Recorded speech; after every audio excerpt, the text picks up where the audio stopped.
Mardi's Revenge, written by Barrel Coops, narrated by Sarah Grauke. Copyright 2022, Barrel Coops.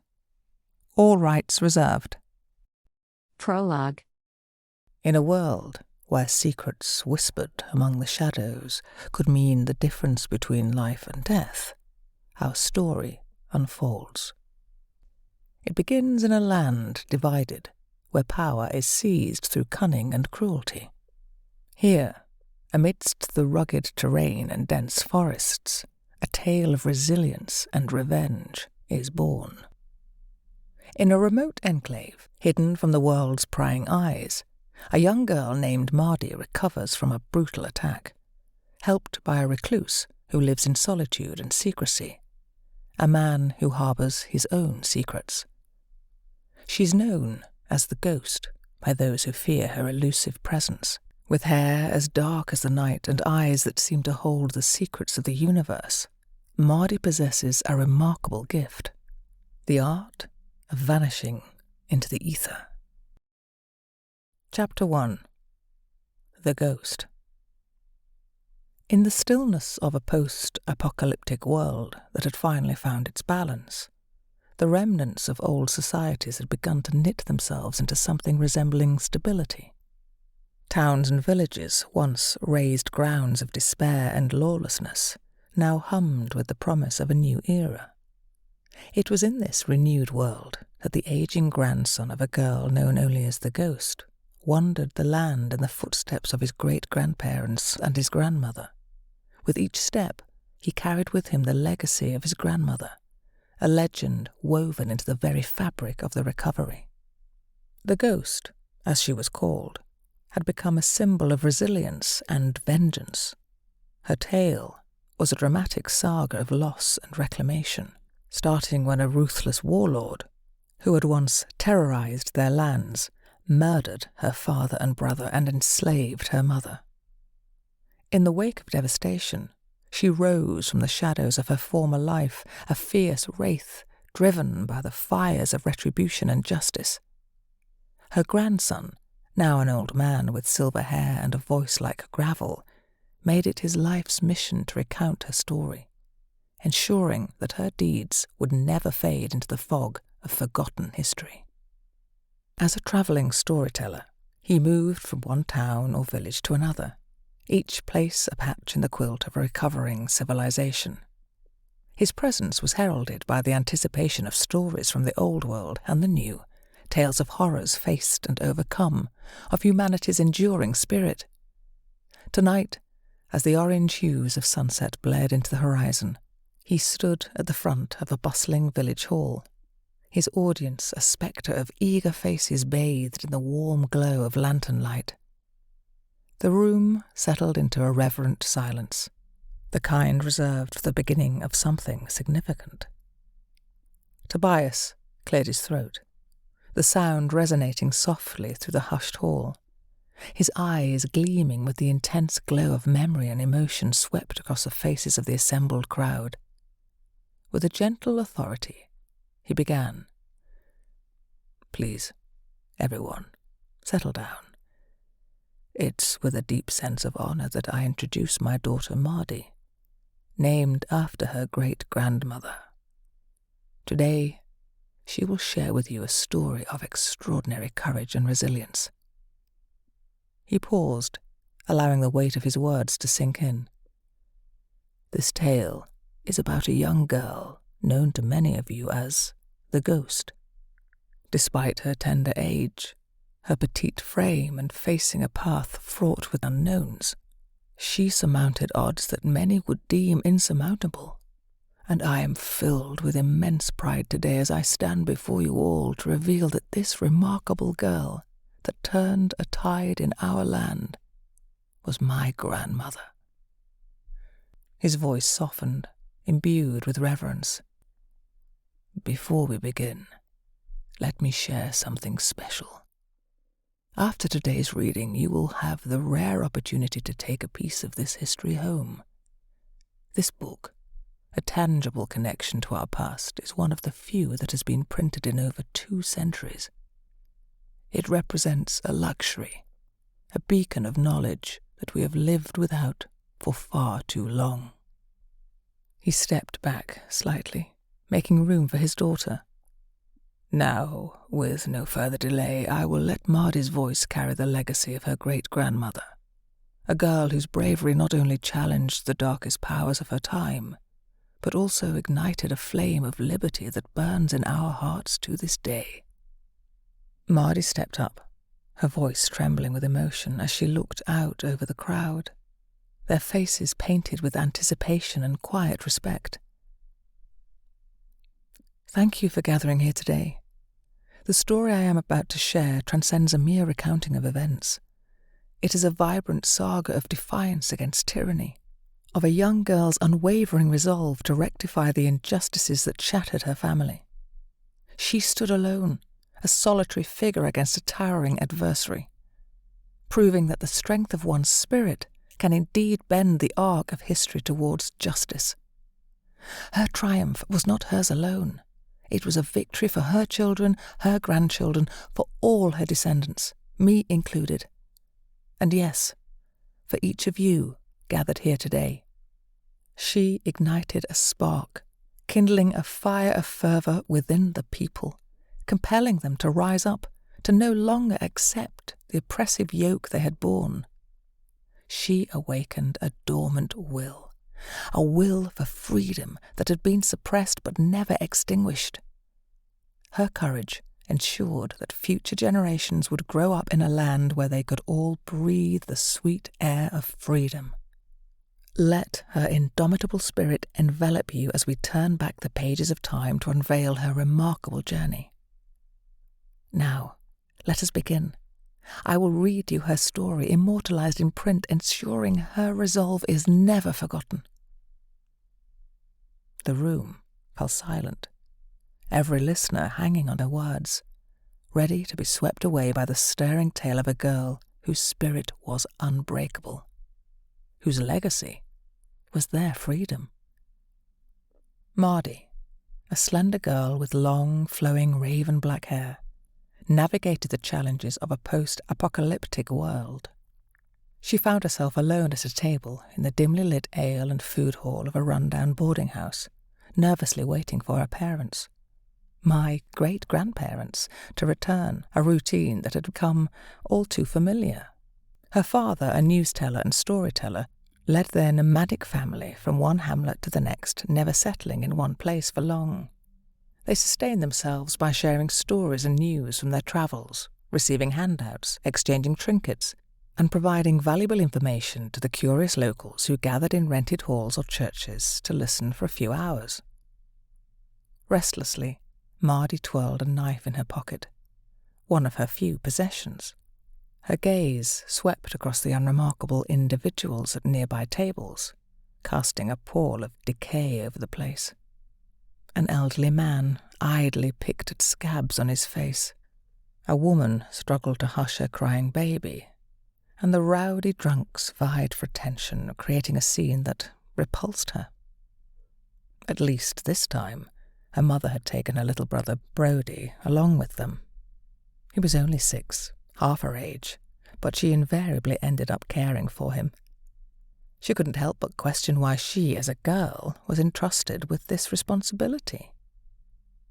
Recalling her own childhood when, at 6, she had to wait alone regardless of their location, enduring uncomfortable encounters with older men making inappropriate remarks, clumsiness resulting in spilled drinks, and some patrons even bringing their animals inside. Meanwhile, Brody, being a boy, received preferential care, though he was fragile. Mardi couldn't understand why the duty always fell on her. She yearned for the day when she could break free and strike out on her own, rather than facing the prospect of her father marrying her off to an undesirable suitor. She had witnessed such arrangements before. Sylvia, an acquaintance of hers, had been wed to an elderly butcher old enough to be her grandfather. They called it a dowry, but Mardi dismissed it as nonsense. Her own parents were even poorer than Sylvia's father, with 3 other children and another on the way. Sylvia, barely 14, had been sacrificed to secure her family's future. Mardi was determined that the same fate would never befall her. She would escape before her father could arrange such a marriage. The deafening clamour surrounding her made Mardi yearn for her father's return. He could secure a room for the night, away from this relentless racket. Just as her anxiety peaked, 2 men unexpectedly occupied her table.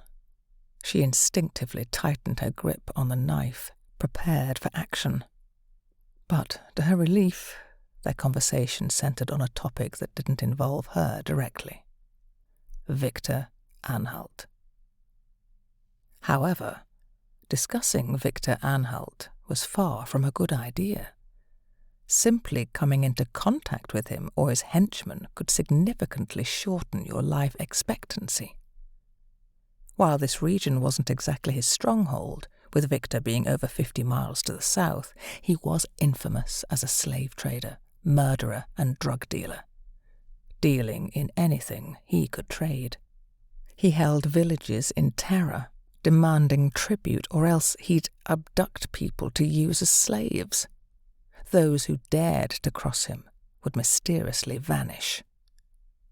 This was the first time Mardi had heard anyone speak of Victor other than her father. She recollected her father's stories, which included the unsettling tidbit that Victor might be related to the infamous Russ, who had instigated the catastrophic events known as the Black Days over a century and a half ago. Mardi had always prided herself on her fearlessness, but some of the chilling tales her father had shared about Victor sent shivers down her spine. She absent-mindedly pushed a piece of bread around her dish, sopping up the remnants of the soup.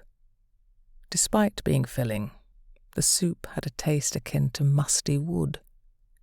Her disinterest in the meal allowed her to eavesdrop with full attention as the 2 dishevelled men conversed in hushed tones. It became apparent that Victor had intentions of expanding northward. These grimy, bedraggled individuals dressed in tattered clothes were fervently plotting their escape, and they aimed to do it soon, before Victor's impending arrival in the region. The tone of their conversation conveyed a deep fear of Victor, and although Mardi couldn't catch every word, she did overhear that Victor's henchmen had been conducting raids in villages just 15 miles away. These ruthless incursions resulted in the slaughter of all adult men, while women and children were taken captive to be sold in the slave markets under Victor's control. Mardi knew her mother and father would return shortly, but she preferred the idea of sleeping in the woods, a place she felt safe. Her trusty companions, her knife, slingshot and bow, gave her a sense of security. Whether they would find lodgings for the night or opt for one of the shared rooms depended on their earnings at the door that night and whether her mother had managed to sell any of the jewellery she crafted. If they made enough, her father would rent a room, but if not, they might end up in one of those cramped shared spaces where sleep was an elusive luxury. 10 people squeezed into one room meant enduring the cacophony of loud snores, men relieving themselves against walls, and the unfortunate souls who couldn't hold their liquor. While the outside was frigid, with snow on the ground, it still seemed more inviting than those crowded shared rooms. Mardi was abruptly pulled back to the present as the door swung open, ushering in a blast of icy air that sent shivers through her body. 5 burly men, clad in heavy, fur-collared leather coats, sturdy boots, and fur hats, entered, each carrying swords or long knives at their belts, along with longbows or crossbows in hand. The room fell into an immediate hush as the newcomers made their way to the bar. It was evident that these men were Victor's henchmen, as the 2 individuals seated across from Mardi swiftly and discreetly departed, as did many others who seemed eager to vacate the premises. The area around the bar cleared as they approached, and few wanted to remain in their vicinity. Mardi couldn't help but watch them, even though they instilled a sense of unease. Then she overheard them asking about her father, and the barman pointed in her direction. Fear gripped her, and it took her precious seconds to realize that she needed to flee, and fast. Snatching her coat, gloves and hat, she dashed for the door. Thud! A long, imposing knife appeared like magic in the door, but it didn't deter her as she tumbled into the snow. Her immediate concern was to warn her parents, especially at the church. She hadn't paid much attention to its location before, as all these places tended to look alike. She scanned the snow-covered surroundings for a spire or crucifix on a tall building, but the falling snow obscured her view. Then she noticed that they hadn't pursued her. Stumbling through the snowy streets, heading up the main road, she finally spotted it. The church. Battling through the relentless blizzard, Mardi finally reached the grandiose doors of the wooden church. She pushed them open with great effort and stumbled into the small interior. "Mardi, what's wrong?" her mother inquired with a hesitant tone. "Victor's men," Mardi gasped, breathless and terrified. "They're at the boarding house asking about father. They look dangerous. One of them even threw a knife at me when I left. We need to leave right now." Her father, a stout man in his mid-30s with a pacifist disposition, had little chance of fighting his way out of this situation, much to the relief of his family. Her mother, a tall and slender woman in her late 20s, appeared to be the better candidate for a fight, but taking on Victor's men, let alone 5 of them, was out of the question. Their only hope lay in escape. Mardi's younger brother remained blissfully unaware, fast asleep under the table. It had been a dismal night. They had encountered only 2 people, and no one had shown up for the news reading. They wasted no time packing, and her father returned in a frantic rush. "Mardi, grab your brother, get on the cart, we need to go," he urged urgently. The aging shire horse dutifully hauled the 4-wheeled canvas-topped cart that Mardi's father had lovingly crafted many years ago, inspired by a picture in a magazine depicting a place called the Wild West. He had constructed the entire cart himself, save for the wheels and axles, which he had bartered from a local farmer. These essential components had originally belonged to a decaying wooden flatbed cart, yet they were surprisingly well preserved. Over the years, this cart had faithfully served as their home, and it had become an integral part of their nomadic existence. As they left the village behind, albeit at a slow pace, Mardi felt a sense of relief. She retrieved her bow and slingshot from beneath the seat, ready to defend against any potential threats from behind. When it came to using a bow, Mardi was a skilled archer. She could track and hunt with precision, but her targets had always been animals: rabbits, squirrels, fish and birds. The thought of having to use her skills against another person was unsettling, and she wasn't even sure if she could do it if the situation demanded it. The steep slope leading up the narrow track through the mountainous terrain was treacherous even during daylight, and tackling it in the dark added a whole new level of danger. However, they were somewhat fortunate that night, as a brilliant full moon illuminated the landscape, and the snowfall had ceased. Gilbert, Mardi's father, couldn't help but dread the descent on the other side. The road dropped off sharply on one side, leading to a steep, wooded slope. Then a ravine that plunged hundreds of feet into the trees and a river below. They knew they would need to proceed cautiously, and it would likely be daylight before they reached the valley, where the terrain would become more manageable. "Mardi, walk about 100 yards ahead of the horse and raise your hand if you see any obstacles or rocks in the track. Please keep a close watch," her father instructed as they reached the crest of the track. Mardi carefully disembarked from the wagon, clutching her bow tightly. She squeezed past the cart, giving the horse an affectionate pat as she made her way through.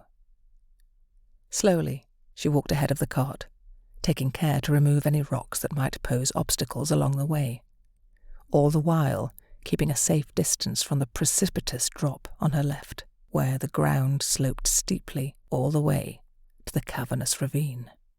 As she descended, the track widened and levelled somewhat, and on her right the sheer rock face gave way to a stand of trees.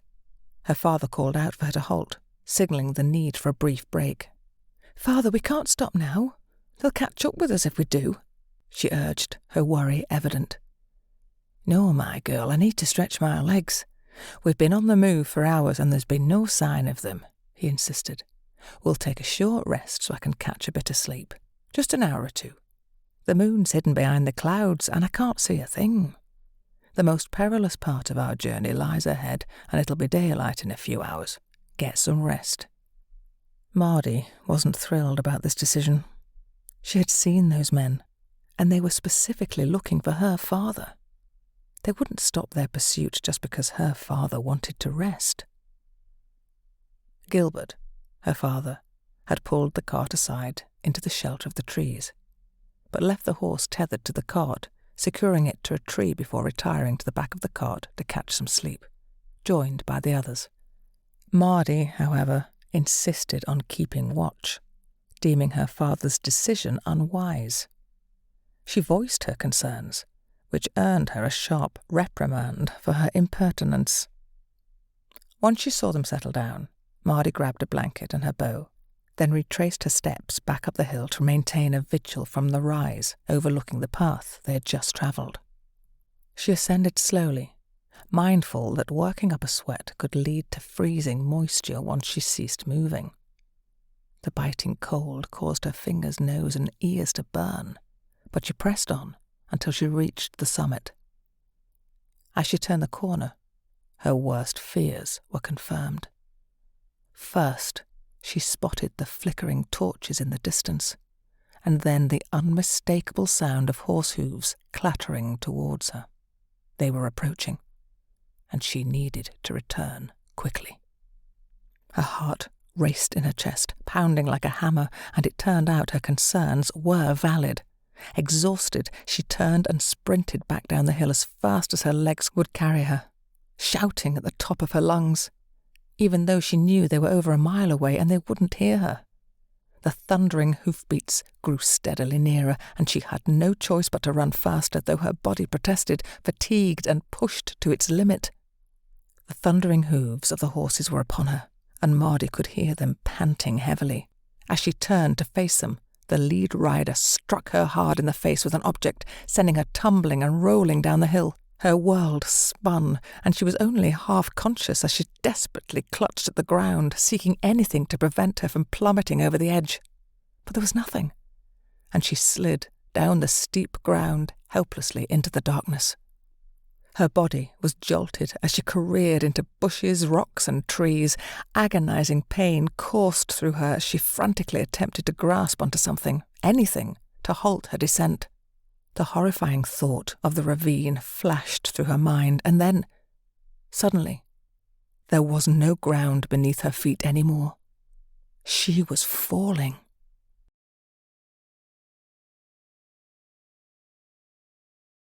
Chapter 2. The Precarious Dilemma. Pain seared through her body as she came to an abrupt halt. It was a tree. She clung to a branch for dear life, preventing any further descent, and then everything faded to black. When Mardi regained consciousness, the sun was high in the sky, its searing rays beating down on her neck. She found herself stranded on a tree protruding from the rocky cliffside, and as she turned her head, she realized she was a good 50 yards below the top of the cliff. Pain coursed through her body. Her leg, face, and ribs all ached. She had landed between two large branches that split the tree trunk in two, and now she was wedged between them. Mardi knew she needed to sit upright, but the precipice below, with the river hundreds of feet down, made her feel nauseous. She had always disliked heights. However, her current predicament left her with a problem. She had nothing to push against to free herself from her awkward position. She couldn't determine what was behind her, and her feet dangled in mid-air without reaching anything solid above or below. She attempted to twist, but she remained wedged firmly between the two branches, completely stuck. Frustration gnawed at her as she realized she couldn't free herself. She needed to devise a plan, and quickly. She made an effort to push her hand beneath her body so that she could try to push herself up, but the angle made it impossible for her to exert enough strength. She then attempted to reach for the two branches that wedged her in, reaching behind her, but there was nothing substantial to grasp onto for leverage in either direction. As the day wore on, she struggled tirelessly. When darkness began to fall, she found herself drifting in and out of consciousness, unable to discern whether it was sleep or unconsciousness that overcame her. The hope that her father or mother would find her persisted, but the longer the day went on, the more she questioned why they hadn't located her yet. They might think she had fallen all the way to the river below and was gone. Morning broke, and Mardi realized she had slept through the night. She was now bitterly cold, chilled to the bone. She knew she had to take action soon. If the sun didn't warm her up, she risked succumbing to hypothermia, what her father referred to as the cold man's sleep. He had cautioned her about this when they slept outdoors during winter, which was why they typically huddled together in the wagon for warmth at night. Despite her dire situation, Mardi fought back the urge to weep. Determined to survive, she knew that succumbing to self-pity would only squander precious time. Resolutely, she assessed her options and hatched a plan. She gripped her hunting knife and drew it from its sheath at her belt. With a decisive motion, she stabbed the blade into the tree trunk below her at an angle. The impact of the blade burying into the wood sent a sharp jolt of pain through her chilled hands. After ensuring the knife was secure and wouldn't fall out, she removed her gloves. She needed to warm them up, and she knew just how to do it. Mardi tucked her frigid hands under her shirt. Despite the discomfort of the cold against her chest, she pressed her cold palms against her skin, wedging them between opposing armpits. She understood that this counterintuitive move would ultimately help her conserve body heat, even though it initially made her feel even colder. Shivering uncontrollably, Mardi endured the relentless cold. It took several minutes for her hands to gradually start to come back to life, though it felt like hours. Eventually, the shivering ceased, but she left her hands beneath her shirt a little while longer as she contemplated her next steps. Realizing she would need 2 handholds to make her escape plan work, she proceeded to take action. Mardi removed her right hand from beneath her shirt and fumbled for her pocket knife. Once she had it in her hand, she withdrew her other hand and deftly opened the knife. This was a sturdy, sharp lock knife, and she knew it would be crucial for her plan. She plunged it into the thick branch to her left and then retrieved her hunting knife from the trunk. Holding the blade, she used the handle like a hammer to forcefully drive the pocket knife further into the branch until she was satisfied it was as secure as she could hope for. Next, she removed her belt, a challenging task given her circumstances. She hooked the belt buckle over the pocket knife and swung the belt behind her, hoping it would loop around the branch so she could catch it as it swung around to the other side. However, despite her efforts, she was unable to grasp the belt as it came around. Taking a brief pause to catch her breath, she could see the belt, but it remained just out of her reach. Determined to secure the hunting knife as another handhold, Mardi held it with one hand while using the palm of her other hand to beat it into the tree trunk below her. It needed to be firmly anchored to support even her relatively light weight. As the pain in one hand became unbearable, she switched to beating it with her other hand. Both of her hands were now icy cold and throbbing with pain, so she tucked them back under her arms for warmth. As she did, her fingers brushed against the cord of her pendant. The pendant! It occurred to her that it could serve as a makeshift lasso of sorts. After her hands had sufficiently warmed, she removed the pendant, untied the knot, and affixed the metal hexagon nugget she had found years earlier to one end. She began swinging it around, attempting to catch the end of the belt that had been buckled around the branch. After several attempts, she managed to snag the end of the belt and pull it around. Once she had securely fastened it back together around the branch, she had her first handhold. With the hunting knife handle tilted closer to the tree, she pressed down on it while pulling at the belt. It worked. She was finally free and sat up, straddling the fork in the tree, facing the cliff, with one leg on each side of the trunk. She could now see her plight for the first time. The tree, though firmly rooted into the rock face, she was 15 feet away from the cliff, and only a single trunk, with no handholds to guide her to its base. Then she would have to climb to the top, and it would be dark in a few hours. If the bad weather came back in, she could freeze to death. She could see the tree came out of a shallow cave, probably why the tree was there. A lucky seed must have blown in there decades before, and water would have also been trapped, giving ideal growing conditions. If nothing else, she would have to get into that limited shelter before dark. Using the belt around the branch in front of her this time, she manoeuvred herself to the other side of it, facing away from the cliff. Now she would have to rely on her strength to shimmy down the tree backward without losing her balance, as her legs would not go around the trunk. It was too thick. Uncoupling the belt from the tree and putting it back on, she knew she only had the 2 knives to steady her. Using the 2 knives, she stabbed the trunk with the hunting knife, then moved down slightly, holding onto the knife to steady her. When she was almost at arm's length, she stabbed the pocket knife in. Once she was sure the pocket knife would hold, she moved down just a foot. She repeated the process until she was at the base and into the shallow cave. Now dark, she could feel an added benefit. The cave had years' worth of old birds' nests, and she had her flint with her. Exhausted, she sighed with a modicum of relief. Knowing she was not out of the woods yet, she settled down for a moment's rest.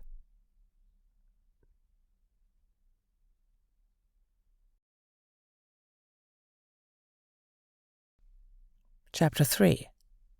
Overcoming her fears. It took her almost an hour to start a fire. By that time, she felt extremely cold and hungry. As she warmed up, her thoughts turned to her father, mother, and brother. Where were they? Had they given her up for dead? Had Victor's thugs caught up with them? She had no way of knowing. But she did know their next few stops, and the ones after that. She was determined to catch up with them, no matter how long it took. Regaining her strength was crucial. She was covered in bruises and had many cuts on her legs, back, and arms, and she suspected there might be more injuries, maybe even a broken rib, considering the pain, though she couldn't be sure. When Mardi woke in the morning, her entire body ached. She knew she needed to warm up and get her joints moving before attempting that climb she wasn't looking forward to. She reached into her pocket for her flint, and though her hands were stiff, she eventually managed to restart the fire. With limited fuel, it wouldn't last long. Using her knife, she cut some bark from the tree and gathered exposed roots. Once she had a decent flame, she added the last of the twigs she had. They were a bit damp, but she figured they would burn. They did, even though they produced quite a bit of smoke, especially since some were bits of root she had cut from the tree. Still, it warmed her enough. To her surprise, when she emerged from the cave, she saw a rope hanging down from the cliff top. She wasn't sure what to make of it, whether she had simply missed it the night before or if it had been placed there recently. Puzzled, she cautiously pulled on the rope. It felt solid and was anchored to something. But would it support her weight? Just as she hesitated, a voice shouted down from above. "Slip your hands through the loop, and I'll pull you up. a mature man's voice instructed. Mardi considered her options, but she had no other choice. Staying where she was would be foolish, and hiding with the intention of climbing later was equally unwise. So she did as instructed and replied, "Ready?" She found herself being pulled up rather quickly, which caught her off guard. She had expected it to take much longer, but as she reached the top she understood why. There was a horse involved. The man had taken the rope and looped it around a tree, leading the horse parallel to the cliff edge. Suspicious of the man's motives, she remained cautious. Good Samaritans were a rarity in these times. The man explained, "My dog heard something last night, so I came to look this morning and saw you smoke." Mardi couldn't help but wonder about his dog. Dogs were scarce and considered a drain on resources. She surmised that this man must have access to a significant amount of food. She replied, "Thank you, but I need to find my family," and began making her way up the slope. But he stopped her, asking, "Were they travelling in a cart, a canvas-covered wagon?" "Yes. Have you seen them? Where are they?" Mardi blurted out anxiously. "I'll take you to them," he said, coiling up the rope and securing it back on the saddle. "Let me just tie up the horse and we'll go." The horse was a robust creature, entirely black except for its white feathers on its feet and a small white blaze on its forehead. As the man approached, Mardi observed that he was considerably older than her father. Despite looking a bit scruffy, both he and his clothes were clean. Upon closer inspection, she noticed the scars on his face and neck. Even more surprising, he smelled clean, quite unlike most of the men she had encountered. "Up here," he said, gesturing for her to go first. Mardi didn't engage in conversation with the man, opting not to offer her name or inquire about his. The journey took at least an hour to reach the trail, and she had no choice but to sit down. Pain throbbed all over her body, and she hadn't eaten since the soup she had at the boarding house. She was feeling light-headed. She quickly caught her breath, and the man waited for her. When she stood, he began descending the hill in silence. As they rounded a corner, Mardi caught a whiff of a fire, one that had long gone out. Then she saw the reason. The wagon her father had spent so much time building was completely burned out. "Where are they? You said you would take me to them," she snapped. "I don't see anyone. Is this a trick?" Mardi asked, suspicion lacing her words. "No, girl. No trick," he assured her. Mardi sprinted down the road despite the intense pain coursing through her body. She had to find out what had happened to her family. Her heart sank when she came upon 2 graves. "Who did this?" she shouted, anger and despair in her voice. "I found them yesterday. I buried them in those 2 graves," the man explained. "I'm sorry, but if I'd told you down there, you might have hurt yourself trying to get up here too quickly." 2? Who is buried here?" Mardi asked, her eyes brimming with tears as she knelt by the graves. "A man and a small boy," the man replied. "Mother, is she okay? Where is she?" Mardi inquired, her voice filled with fear and anguish. "There was no one else here," he said. "I saw signs that there were several horses here, and they went back up the hill. They probably returned to the village." Realizing that this young girl wouldn't be going anywhere for a while, the man kept a vigilant watch over the area and settled on a fallen tree trunk in the shade of the trees as the rain began to pour down. Even though she was now soaked from the rain, Mardi was reluctant to move. Kneeling by the graves, she could barely believe her father and brother were gone. With gritted teeth, she swore revenge and vowed to find her mother, no matter how long it took. Eventually, the man approached and offered her his hand. "Come on, you look like you've been through a lot. I have a place near where I left the horse. Let's go there." You can have something to eat and get cleaned up. My daughter's clothes should fit you," he suggested. A whirlwind of emotion swept over her. She was cold, wet, and famished. Mardi had already deduced where her mother was, and she knew she wouldn't stand a chance of finding her until she had eaten and rested. Victor's men had her.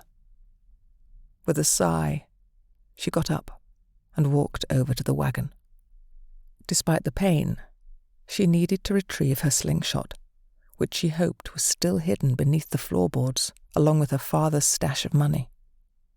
Surprisingly, it was still there, and she quickly tucked it into her coat while the man wasn't looking. "Come on, gal, it's not safe here. We need to get off this road," he urged. Mardi moved slowly, trailing behind the man as he led the way back to where they had left the horse. She couldn't help but notice him glancing in all directions, as if he were constantly expecting someone. This made her uneasy, and she began paying closer attention to her surroundings, determined not to be caught off guard by anyone. Despite the pain she was in, she kept moving, unwilling to let on just how bad she really felt. As they walked, Mardi observed the stranger who had come to her rescue. He had a subtle limp on his left leg, which he concealed well, although he wore sturdy, well-crafted boots. His long leather coat was lined with black sheepskin, and his trousers were also well made from animal skin, although they showed signs of having been repaired at some point. The wool hat he wore seemed to have been hand-knitted, likely by someone who cared about him. He had mentioned having a daughter, who was likely around her age, judging by the offer of her clothes fitting Mardi. His horse was equipped with a proper saddle and a sheepskin underblanket, and he mentioned having a dog, which piqued Mardi's interest.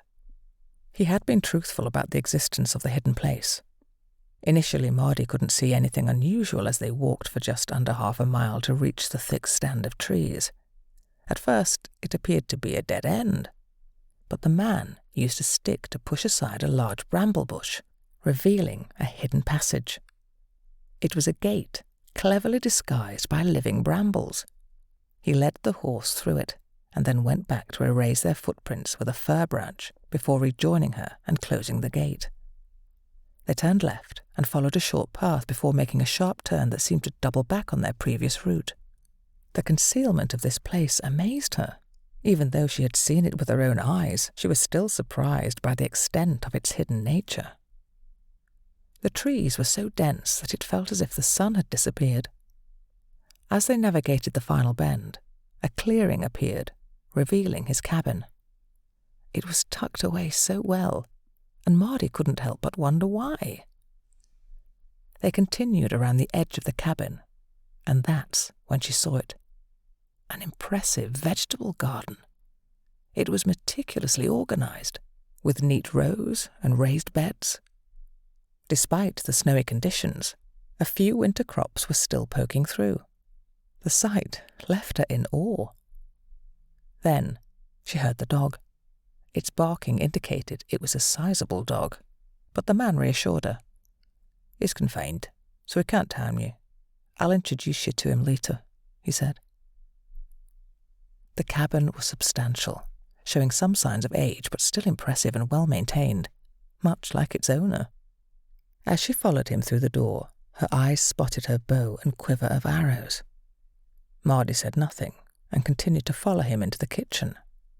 The house was immaculately neat and tidy, a level of organization and cleanliness she had rarely encountered. Everything was in its place, the floor spotless, and the table set for a meal, though there was no food on it. "Where is your family?" she inquired. "Out the back," he replied with a pause. "They are buried out the back."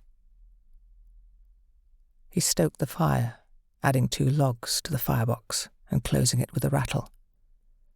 Then he placed a kettle on the stove and retrieved what appeared to be crushed leaves, putting them in a pot. He finally sat down, gesturing for her to do the same. This man was sparing with his words, hardly using any. Mardi wasn't sure what to do next. She knew that things weren't going to end well when she had spotted the riders. If only she hadn't gone to the corner. But even then, they would have come around that last bend in the road too quickly for her to warn her family. She knew this, but the pain still gnawed at her. The man, whose name Mardi still didn't know, poured the boiling water into the pot and then refilled the kettle, placing it back on the stove. After stirring the pot, he filled 2 cups and pushed one toward Mardi. "Drink up. It'll warm your insides," he instructed. Then he left the room briefly, returning with a small metal bath. It was a departure from her usual wooden bath. He disappeared again, returning with a stack of neatly folded clean clothes, a bar of soap, and a towel. "I'm going out to chop some wood once I finish this drink. While I'm out, get yourself cleaned up.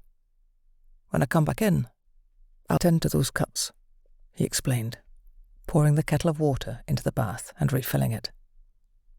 "Add this to the water before you get in. It'll help your cuts heal. Cold water is in the bucket." He handed her a small bottle of brown liquid and then left the room. Mardi examined the clothes. They were well made, and there was even an undergarment, something she had never owned before. The kettle was heavy, but Mardi managed to lift it from the large metal stove and tipped its scalding contents into the bath. She added some cold water until the temperature was bearable. She knew where the man was. She could hear him chopping wood. After taking a sip of the drink he'd prepared, which actually tasted quite good, she undressed. Inspecting her body, she discovered cuts all over, though none appeared to be still bleeding. Skeptical, but curious, she poured in the brown liquid, unsure of its purpose, but its pleasant smell offered some reassurance. Then she carefully eased herself into the bath.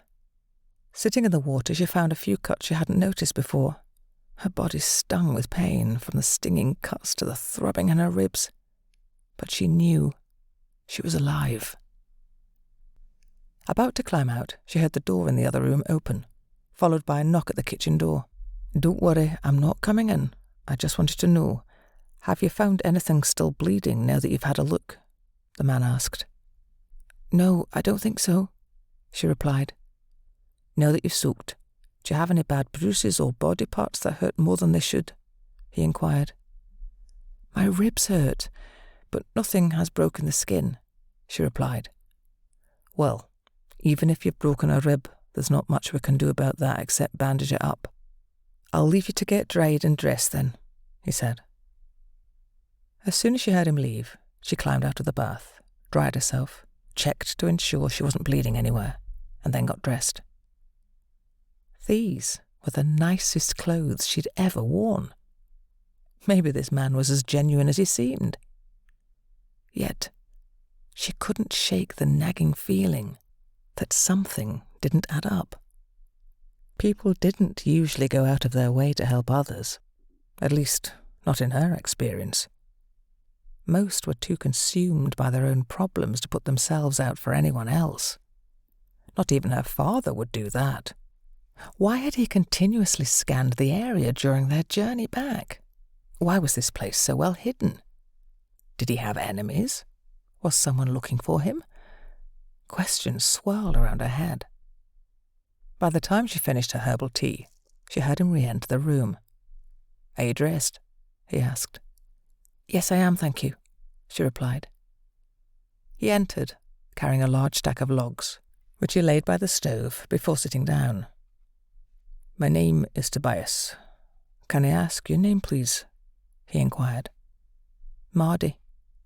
My name is Mardi," she said. "What happened to you? How did you end up on that ledge?" he asked. "Victor Anholt. Have you heard of him?" Mardi noticed the expression on his face as she mentioned Victor's name. He definitely knew who Victor was.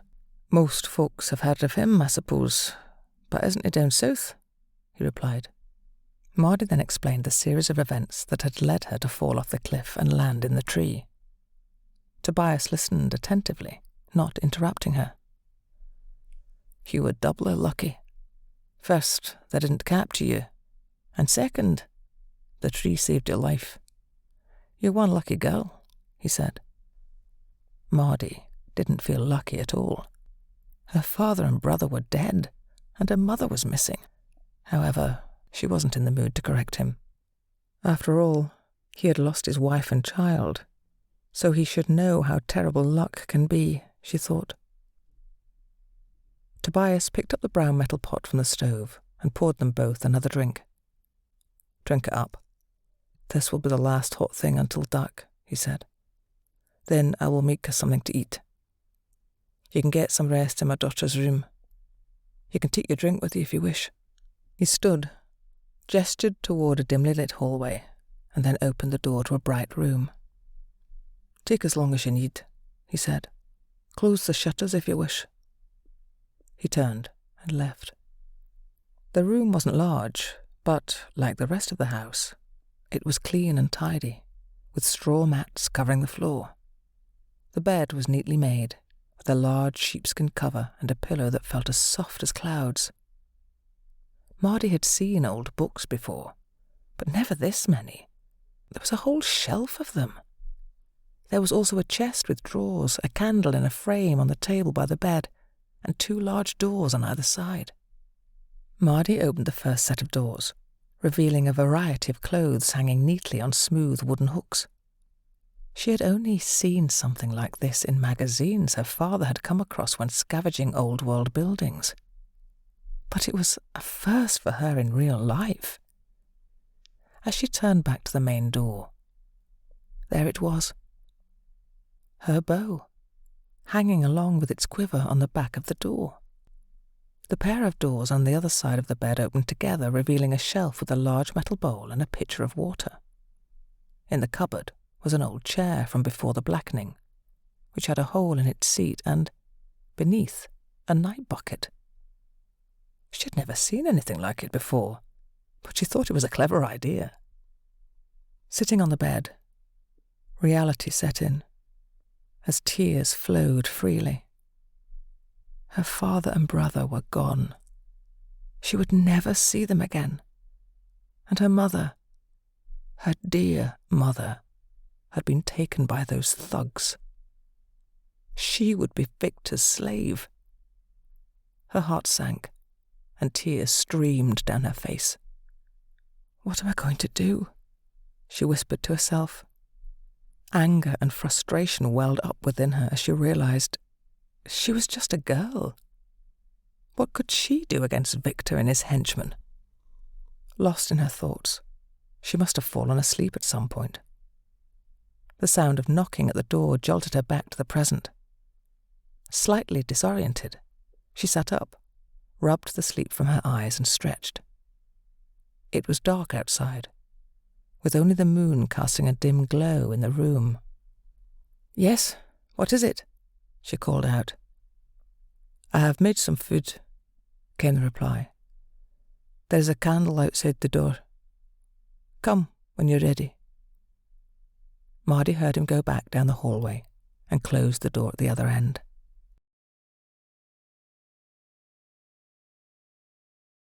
Chapter 4.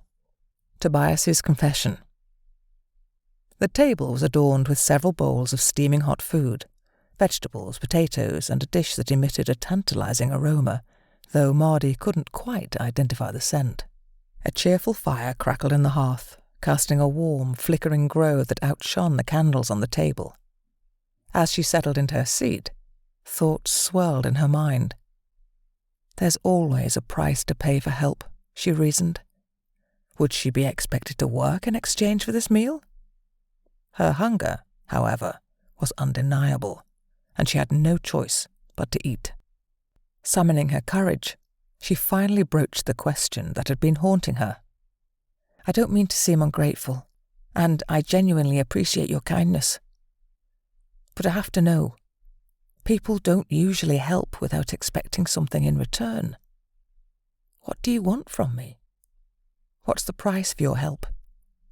With a calm and reassuring demeanour, he replied, "You don't owe me a thing. You were in need, and if my daughter were still alive and in your shoes, I would hope that someone would extend a helping hand to her. There are no hidden motives here, Mardi, just kindness. Mardi felt a bit more at ease, although she remained cautious. She allowed him to serve the meal, not wanting to appear greedy, and allowing him to determine the portion sizes. As she glanced at the unfamiliar meat on her plate, a nagging sense of déjà vu tickled her senses. It smelled oddly familiar, yet she couldn't quite place it.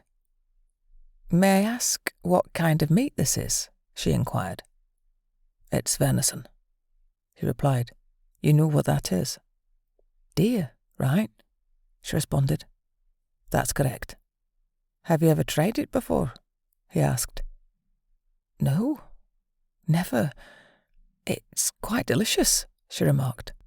They continued their meal with only occasional conversation. After she had finished eating, she thanked him for the food, clothes, and the use of his daughter's bed. She mentioned her intention to leave in the morning to search for her mother. "The clothes and bed belonged to my daughter," he explained. "She would have gladly shared everything she had.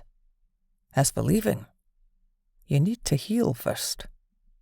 Going out into the wilderness, injured and ill-prepared, is too dangerous. Where would you even go?" "To find my mother," Mardi replied. He wanted to dissuade her from this seemingly futile pursuit, but couldn't find the words. "You won't survive out there in your current state, especially in this cold. You could fall prey to wolves, bears, or anyone seeking to sell you to someone like Victor," he cautioned. "Stay until you're stronger, until you can fend for yourself." Mardi knew he was right, but each day she stayed put, her mother would be taken further away. She began to protest, but he interrupted her firmly. "Stop, girl. You won't be of any help to your mother if you're dead," he insisted. An uneasy silence hung in the air, but then he rose to clear the table. Instinctively, Mardi moved to help, but he urged her to sit down and rest. Later, he returned with a steaming cup of his herbal tea and motioned to a comfortable chair opposite him. "Sit in something comfortable, girl," he invited. Mardi sank into the soft chair, which seemed to almost engulf her. Her mind was a whirlwind of questions.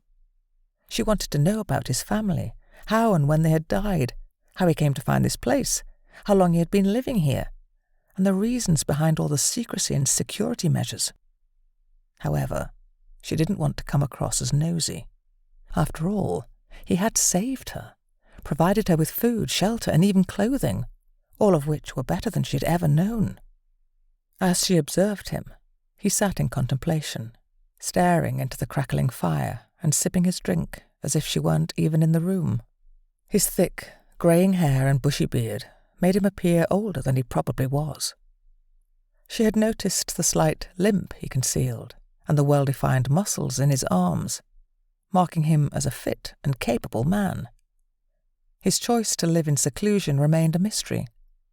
She couldn't help but think that if he were to shave his beard and reveal his true self, he would be a catch for any woman.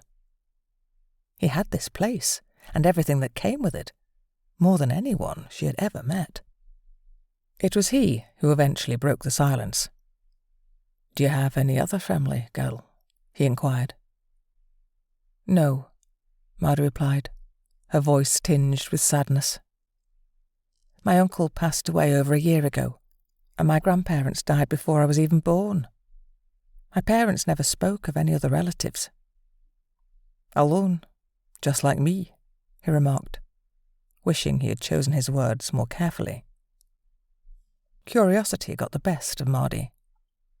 "How is it that you've been living here?" she asked, attempting to phrase her question delicately. "I've been here all my life. In fact, I was born right here in this room," he began. "My father, grandfather, great-grandfather, and even my great-great-grandfather were all born here as well." Mardi was taken aback. "I've never met anyone who can trace their lineage that far back," she said in awe. "My great-great-great-grandfather constructed this place after the blackening," More than a century and a half ago, he continued, he and a woman lived in a cave, which is now the cellar below the house, for many years. Those were perilous times, even more so than today, he added. Is that why there's a hidden gate and a path leading here? Mardi inquired. That's correct in part, he replied. They planted the trees closely to conceal the place, but the gate was installed by my grandfather around 40 years ago. We had an unwelcome visitor who stumbled upon the path by accident and returned with others to raid the place. Over 150 years ago, things were different, he explained. My grandfather shared stories passed down through generations, all the way to my great-great-great-grandfather. Grandfather Simon. These tales describe houses constructed of smooth stone that reached into the sky. Machines and devices that performed all the difficult tasks, carts that didn't need horses, machines that allowed you to communicate with someone on the other side of the world. Unbelievable things. Like metal carriages that soared in the sky. He didn't recall their names, but he did leave books here, filled with information about these wonders. Grandad Simon collected every book he could find. As a child, I loved looking at them, and so did my daughter.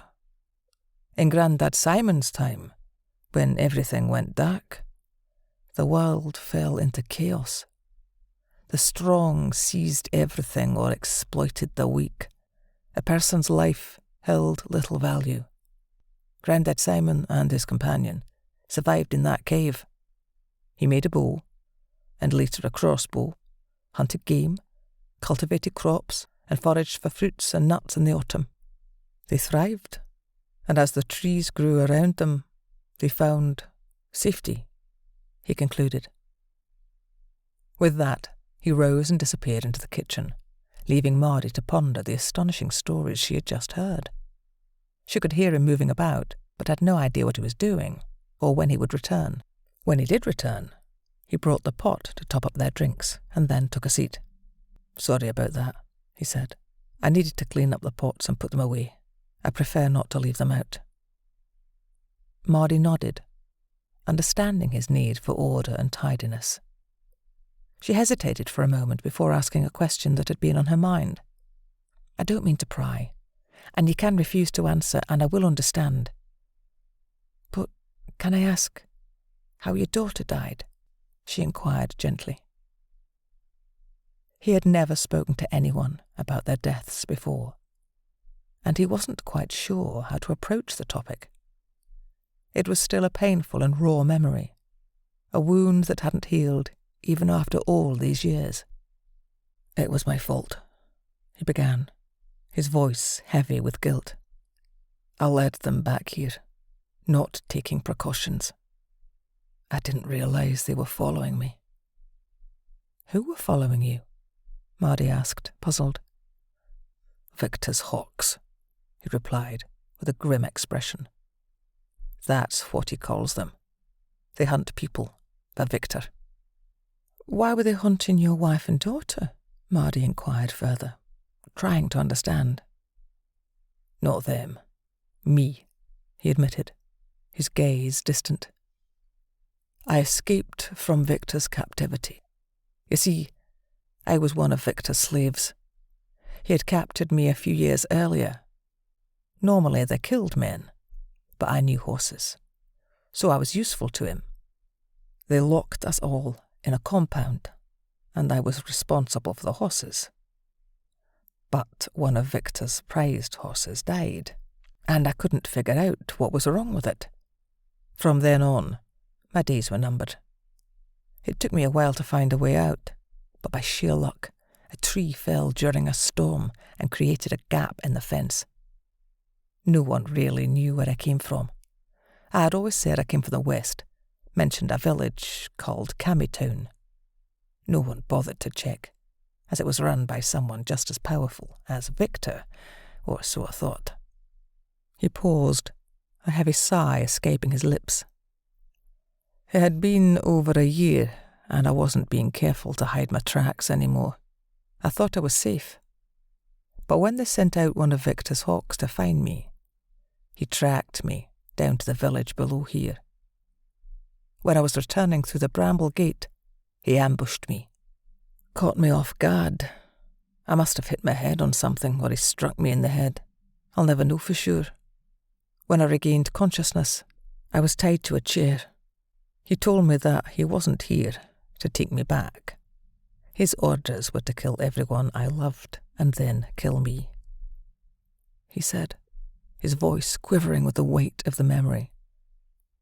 Unable to continue, Tobias abruptly got up and left the room, leaving Mardi alone with the heavy silence. Mardi empathized with Tobias's pain. She briefly considered going after him to offer comfort, but she decided against it, understanding that sometimes people needed to deal with their grief in their own way. Her own eyes were now moist with tears, and they flowed freely as she thought about her own loss. The fire had dwindled to mere embers by the time he returned, and Mardi had fallen asleep in the chair.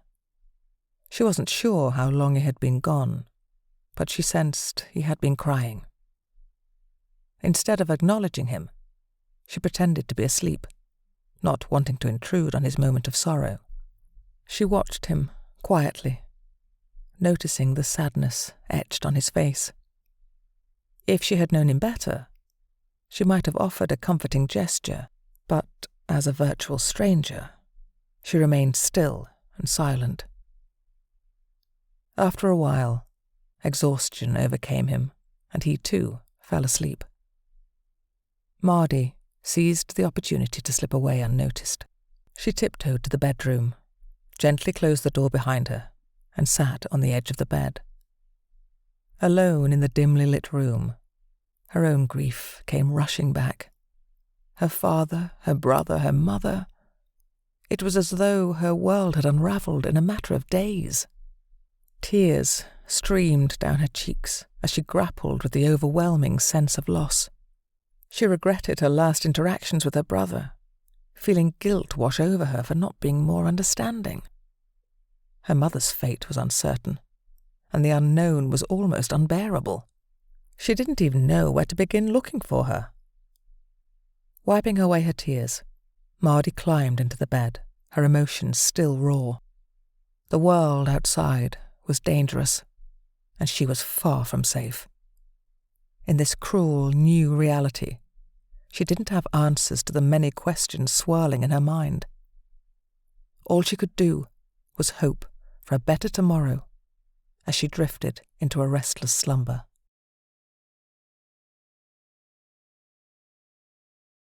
Chapter 5. The cockerel lost its crow. A sudden, jarring knock echoed through the room, abruptly rousing Mardi from her slumber. She lay there momentarily disoriented, her eyes adjusting to the soft tendrils of daylight that danced through the partially opened shutters she had neglected to close the night before. "Breakfast's ready now. Eat it while it's hot," came a voice from the other side of the door, its warmth barely masking the urgency. With a gentle sigh, Mardi slipped into her shoes and cautiously opened the door. Her heart fluttered as she tiptoed down the hallway, each step a silent plea to avoid the remnants of yesterday's tension. The memory of her inadvertently upsetting him with a careless question lingered in her mind like a stubborn fog. She had seen her father hold on to grievances for days, turning their home into a minefield of eggshells and strained silences. Desperate for a different outcome, she hoped this kind-hearted stranger could forgive more easily than her father. As she approached the kitchen, the aroma of fresh coffee and toasted bread offered a comforting embrace, promising a new morning, untainted by the shadows of yesterday. Upon entering the kitchen, the delicious aroma of food filled the air, making her stomach rumble. "I'm sorry," she began, feeling remorseful. "I didn't mean to upset you. You've been so kind to me, and I didn't want to let you down." He reassured her. "No need to apologise. It just stirred up painful memories. I've never talked about it before, and it brought it all back. Don't worry about it. Now, Eat up." Before her was a hearty breakfast consisting of 2 eggs, mushrooms, flatbread, and a cup of herbal tea. "Thank you." She expressed her gratitude. "It looks and smells delicious." "About the mushrooms, though, it's winter, and I didn't think they grew in this season. How do you have them in winter?" He explained, "I gather them when they're available. There are several types that grow around here, even in winter. I dry them, and they keep well in the cellar. Now please eat. This will be the only hot meal until tonight, as I don't keep the fire going during the day." She thoroughly enjoyed the meal, but resisted the urge to wolf it down. Instead, she savoured every mouthful, clearing her plate before taking slow sips of her tea. "Is there anything I can do to help?" she asked. "I want to repay you for everything you've done for me." He shook his head. "No, you don't need to repay me. I offer my help willingly. I haven't spoken to anyone in over 2 years, so having company is nice." "2 years?" she inquired, puzzled. "Why?" "I lost trust in people," he explained. "I don't need them. Everything I need is here." "You're making an exception for me?" she asked. "Yes," he replied. "You can stay as long as you wish." "But I have to find my mother," she insisted. He paused before responding. "And how would you survive? Where would you live while searching for her? Even if you find her, if Victor has her, you'll never get her back. I hate to say it, but they would either kill you or enslave you. You understand what I mean, don't you?" Mardi nodded. "Yes, my father warned me about the darker side of men." "Then you know," he continued, "your life would become a living hell. I wanted revenge at first for what they did to my wife and daughter, but I was near death for months. During that time, I realised I could never survive going up against Victor. It wouldn't bring them back, and as long as I lived, they lived on in my heart." Mardi acknowledged the truth in his words, yet the very thought of never seeing her mother again was unbearable. A fierce resolve ignited within her, a burning determination to defy the odds and find her mother no matter how impossible the task seemed. Though she had no clear plan, her spirit refused to entertain defeat. With every fibre of her being, she committed to forging a path through the unknown, driven by an unyielding love and the unspoken promise that she would one day reunite with her mother. Her resolve was her armour, shielding her against the despair that threatened to overwhelm her, as she prepared to face whatever challenges lay ahead. Mardi was determined to help with the washing up, but Tobias insisted on joining her in the task. He wasn't about to let her do everything alone, just as he wouldn't have allowed his daughter to wash and dry dishes. Spending time with her had always been a joy, especially when she would read to him. Reading was her passion, and she had devoured all the books in the house multiple times. Some, like William Tell, she practically had memorized from reading so often. Tobias brought himself back to the present as the cockerel crowed. "Come and meet my friends," he suggested. "I'll need to deal with that cockerel before he kills us all." Mardi was puzzled. Friends? And how could a cockerel kill anyone? "You'll see," Tobias replied, grabbing his coat and handing a smaller one to Mardi. "These boots should fit you. Try them on. You can't go outside in those shoes. Your feet would be soaked in an instant out there." She slipped into the sturdy leather boots, marvelling at their comfort. They were like nothing she had ever seen for her feet. Tobias also handed her a hat and gloves, which she put on as they walked out the door. They headed straight for a shed that housed chickens in a pen, with a vibrant cockerel strutting around, proudly guarding his domain.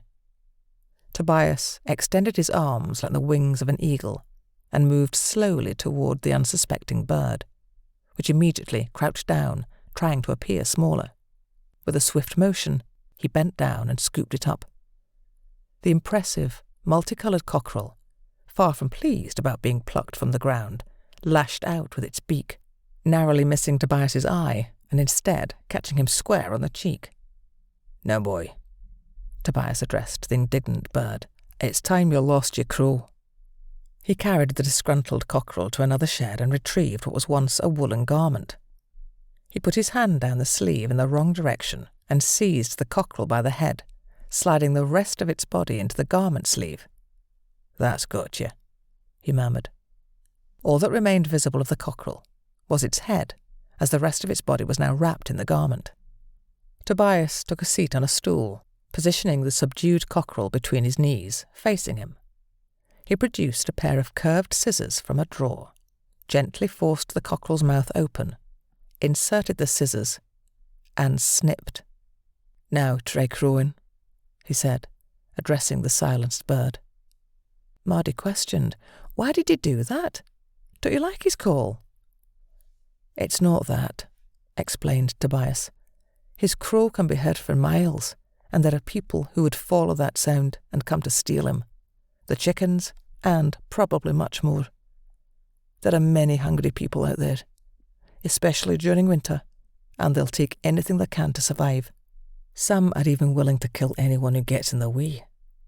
My family has fought to survive for over 150 years. I prefer to hide and avoid conflict. There's already enough death in this world, and I've always detested adding to it." Tobias opened a long wooden box filled with dry grass at the bottom and carefully placed the cockerel inside, removing the garment in the process. He then closed the box.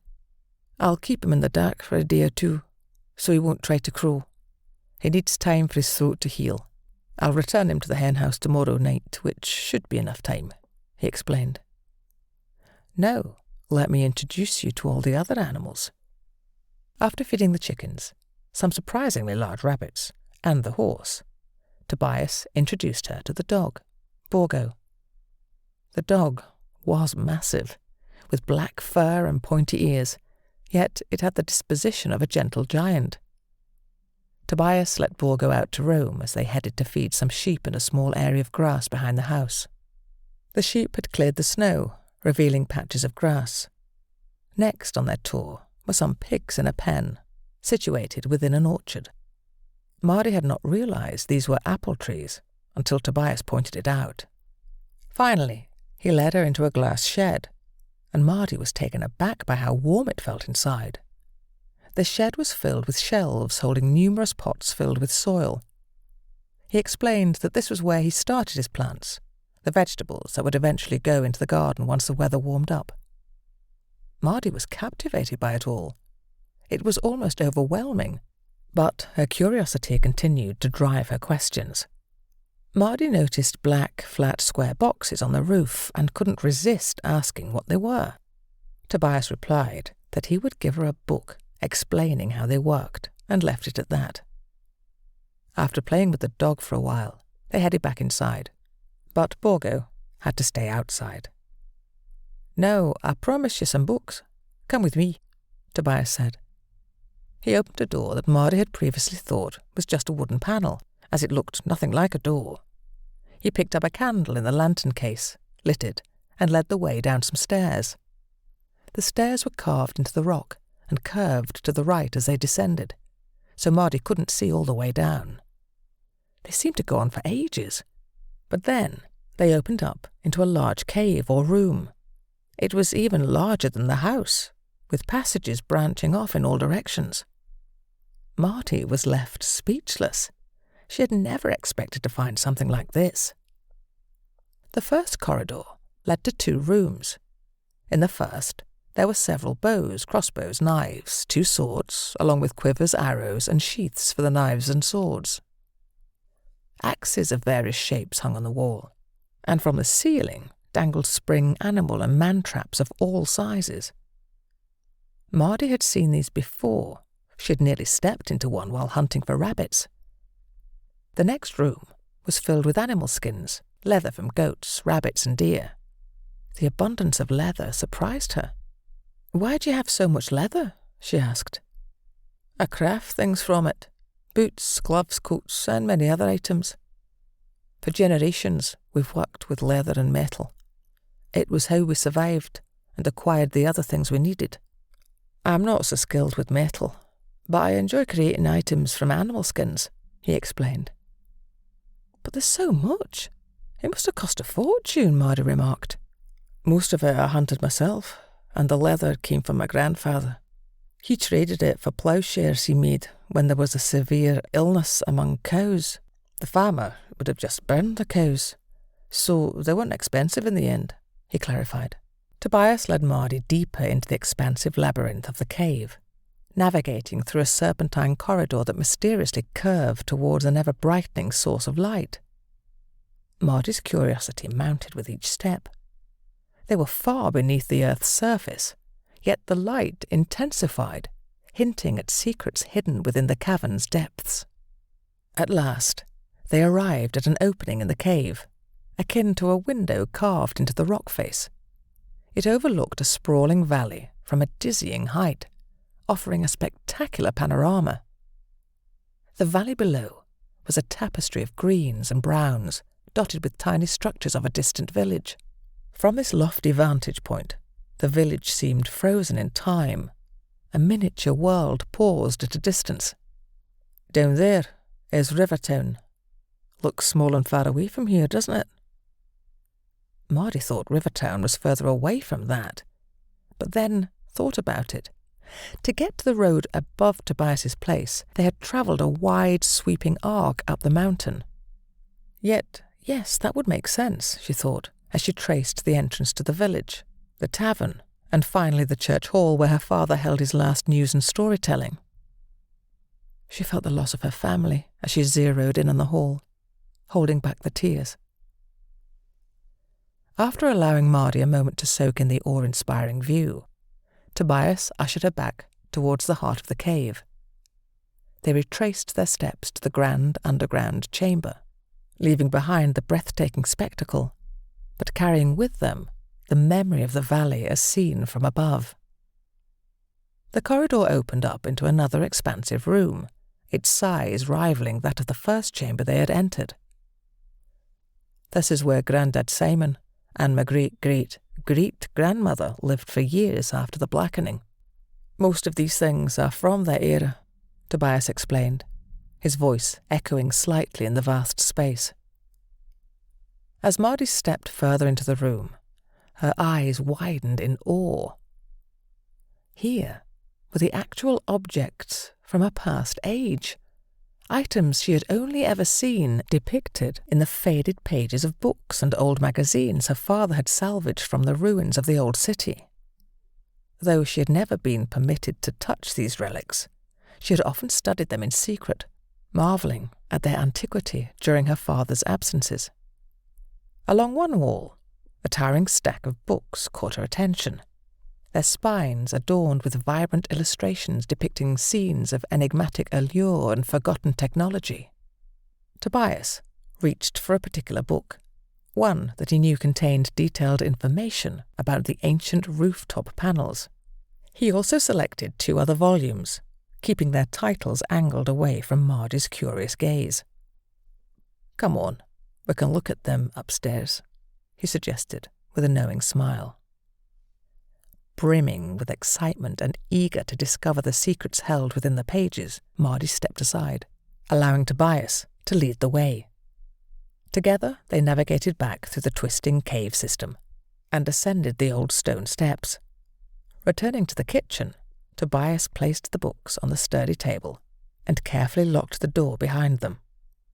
Mardi's anticipation built as she prepared to delve into the mysteries these books held. Mysteries of a time long past, yet vivid in her imagination.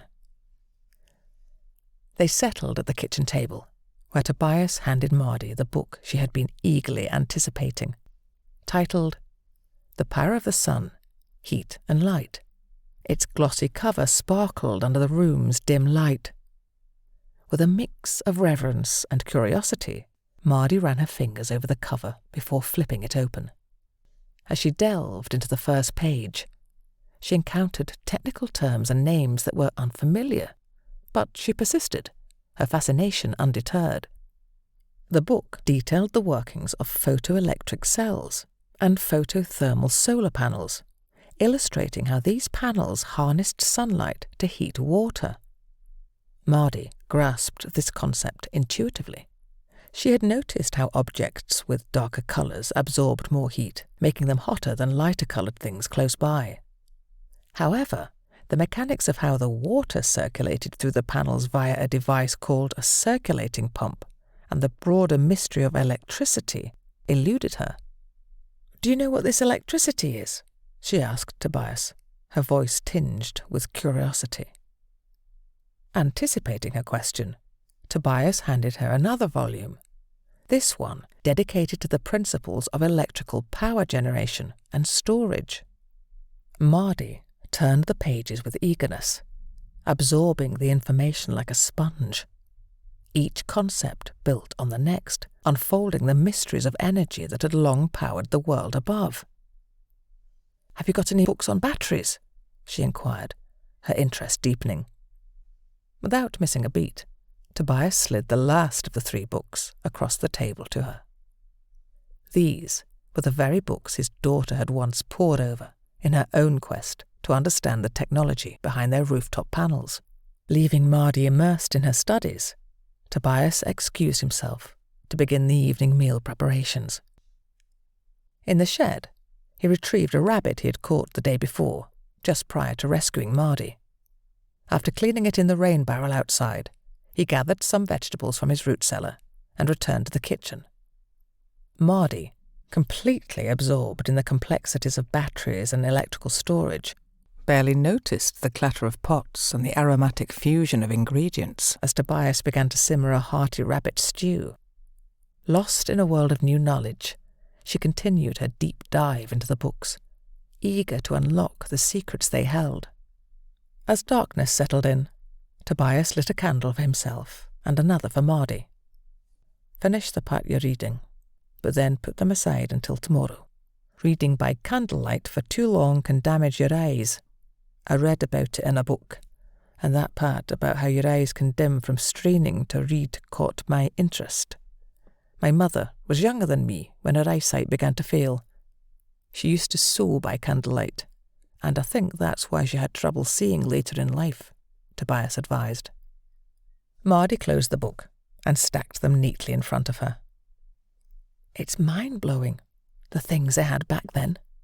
They had lights that came on at the press of a thing called a switch, devices that used electricity to heat a room without a flame, machines that washed clothes and dishes after a meal.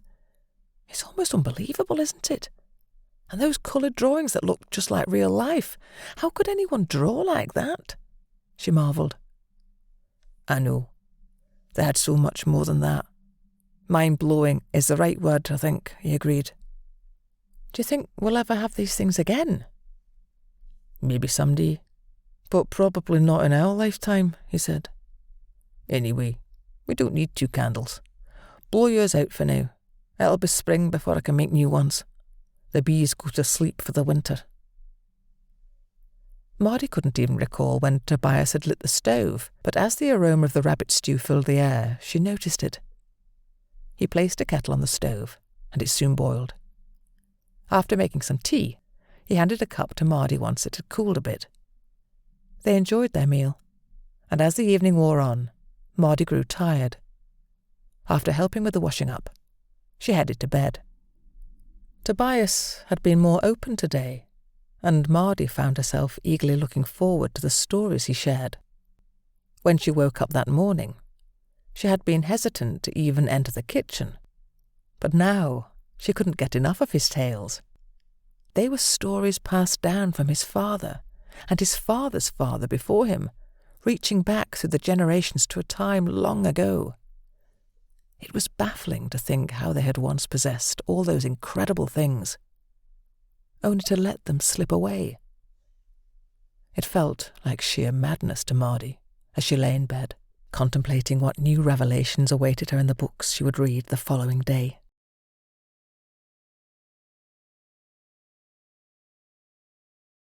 Chapter 6.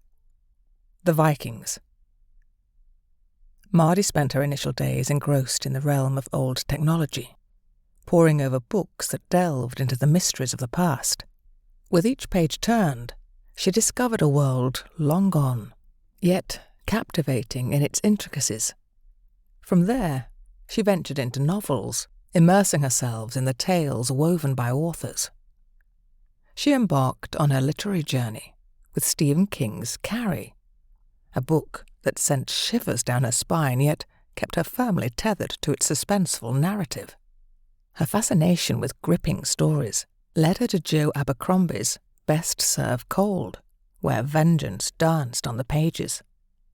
Mardi also encountered The Crow by James Vance, James O'Barr, and Alex Maleev, a tale of a woman returning from the grave to exact her revenge. She couldn't help but notice a pattern in these books, wondering if Tobias had sought solace in similar stories, harbouring his own thirst for retribution. While reading, Mardi came across references to objects and concepts she couldn't quite grasp. She made a list, determined to uncover mysteries later. But for now, her focus remained on the stories that enveloped her. Mardi found a tranquil haven in what she affectionately dubbed the cave window at the passage's end. Here, she could lose herself in stories while gazing out over the picturesque village nestled deep in the valley below. One story, The Crow, with its fierce female protagonist seeking justice from beyond the grave, particularly captivated her. Inspired by such powerful characters, she ventured deeper into the expansive collection of books that Tobias called the Cave Library. Her literary journey continued with They Never Learn by Fargo Lane, followed by Jane Doe by Victoria Helen Stone. In the latter, she found a heroine whose unwavering determination struck a chord, even though the story delved into unfamiliar territory. Yearning for knowledge beyond books, Mardi dedicated an entire afternoon to understanding firearms.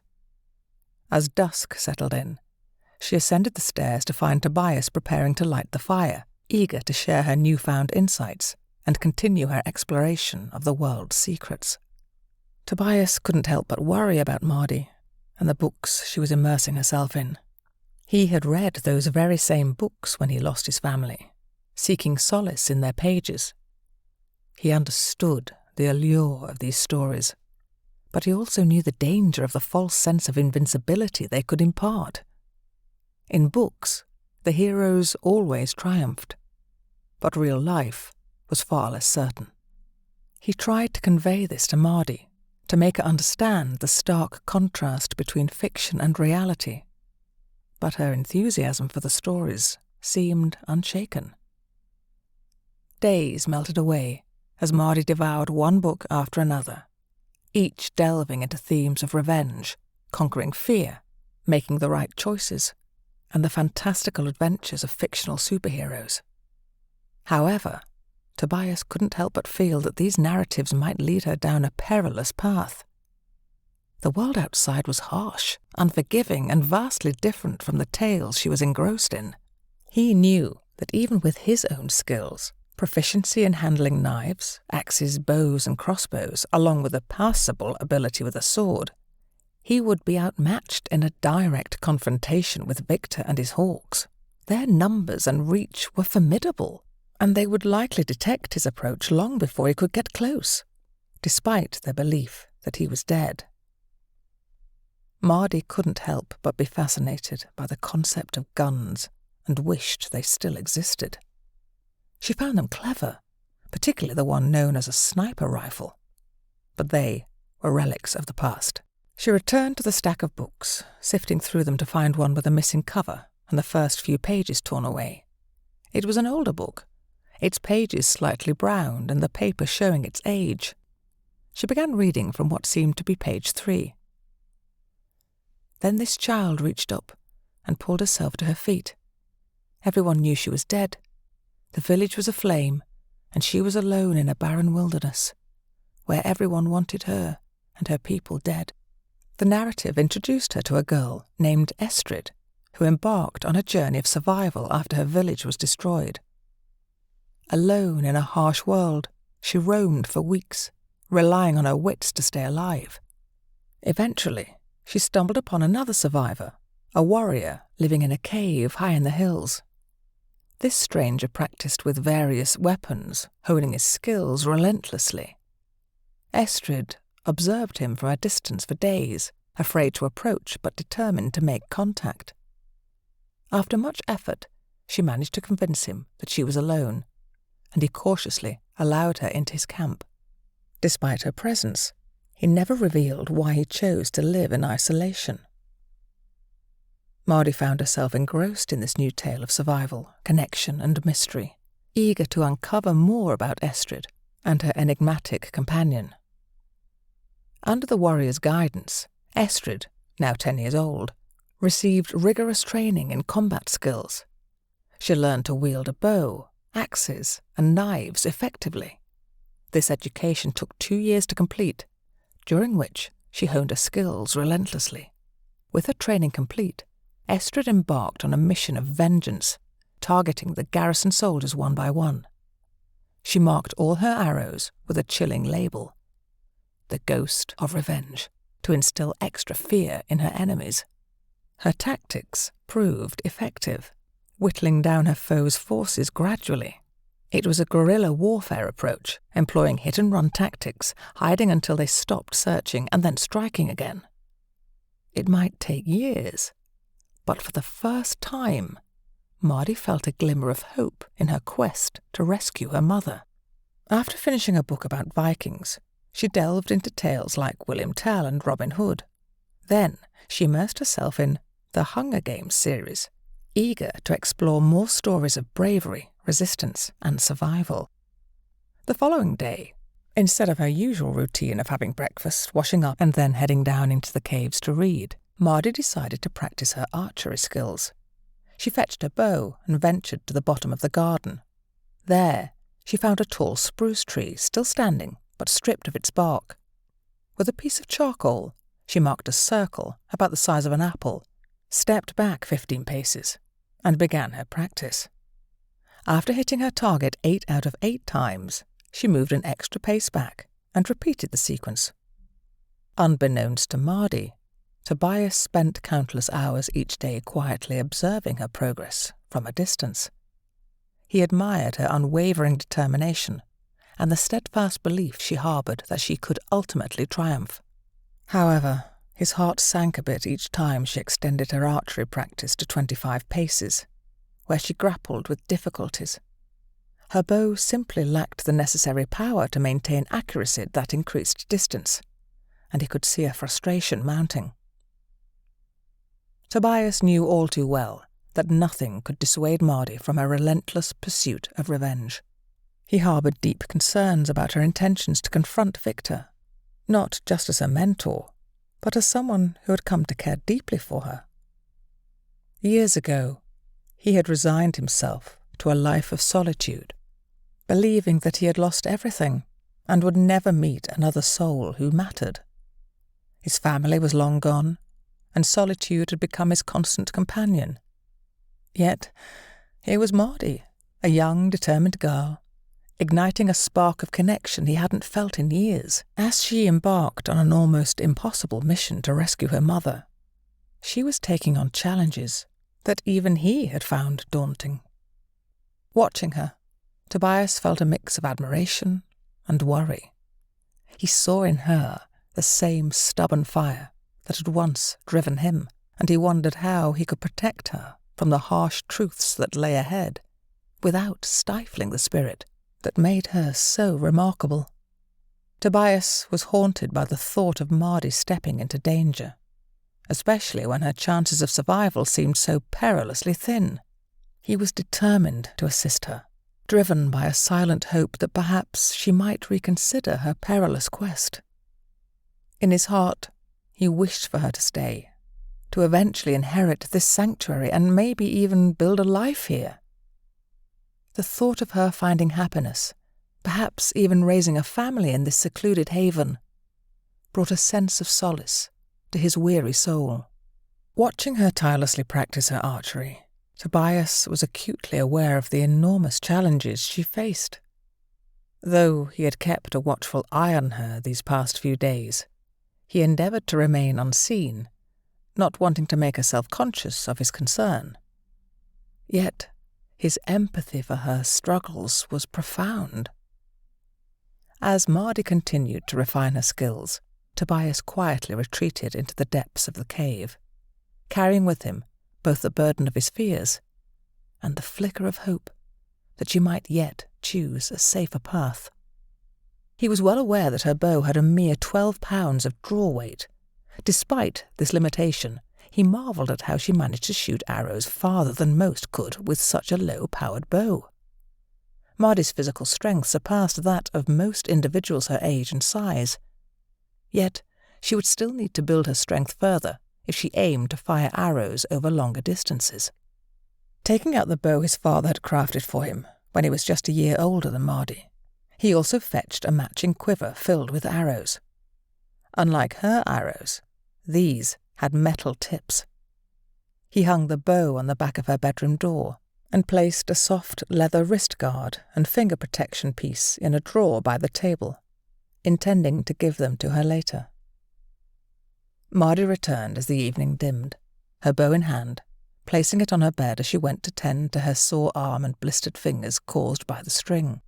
She didn't notice the new bow that Tobias had hung on her bedroom door until she went to put her own away. As she took it down, she realised that it was slightly longer than her own, but didn't think much of it until she tested the string's pull. She felt the difference immediately. It was considerably harder to draw than her bow, which would likely worsen the calluses and soreness in her fingers. Mardi held her thoughts until they were seated for dinner. "Thank you for the bow, but it's quite hard to pull. My fingers are already sore from my bow, and a more powerful one might make them worse," she mentioned. Tobias reached behind him and retrieved 2 pieces of leather from the drawer. "Give me your left arm," he instructed. Reluctantly, Mardi stretched her aching left arm across the table.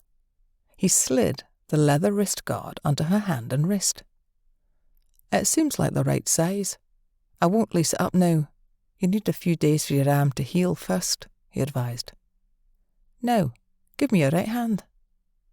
He carefully placed the leather finger protector onto her fingers. "This will protect your fingers. Again, leave it a few days before you use it. Tomorrow, we'll start building up your strength. You'll need it for the next bow," he informed her. "Next bow?" Mardi inquired.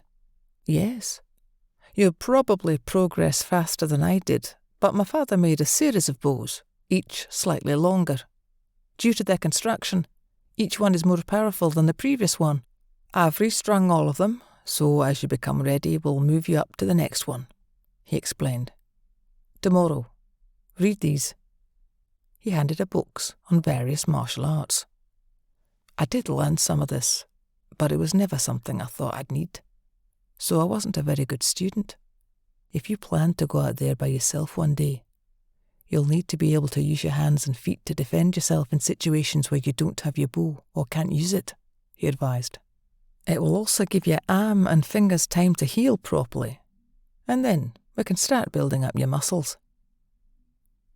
As Mardi diligently read her martial arts books and practiced the illustrated moves in the field, Tobias was busy crafting exercise machines in the cave.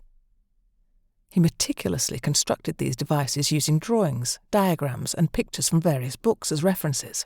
He realized that it was essential for Mardi to build up her strength, especially if she intended to progress to the more powerful longbows in his collection. Mardi's training regiment became more diversified. She could only spend a few hours each day with her bow, as Tobias introduced her to other skills. He began by teaching her the art of throwing knives, which were more like spikes in their design. With practice, she became proficient at hitting the target with any knife. Next, Tobias instructed her in the art of throwing axes, which seemed to come naturally to her. In no time, Mardi surpassed Tobias in terms of accuracy. Although she was less enthusiastic about the exercise machines, she understood their importance in developing the strength she needed to advance to more powerful longbows. As her muscles grew stronger, Tobias tailored larger clothes for her. Mardi chose a style that combined elements from the Tarzan, Robin Hood, and Conan books. These garments were designed to be lightweight, covering her from head to foot, while allowing flexibility for both fast and quiet movement, depending on the situation. Every day, Mardi diligently trained in one discipline or another, expanding her skill set. Tobias was thorough in his approach, ensuring she became proficient in various forms of combat and survival techniques. After her training sessions, Tobias would lead her into the dense, dark woods for a different kind of test. One day, he blindfolded her and guided her deeper into the woods, then left her there alone. As minutes passed, Mardi grew increasingly uneasy. When she couldn't hear Tobias anymore, she decided to remove the blindfold. To her shock, he was nowhere in sight, and she had no idea where she was within the dense forest. Panic started to set in. With a deep breath, she gathered her wits. She knew they had entered the woods from the north, but now she couldn't be sure which way they had gone. To find her way back, she needed to head south, hoping she would eventually encounter the ravine, which would give her a point of reference.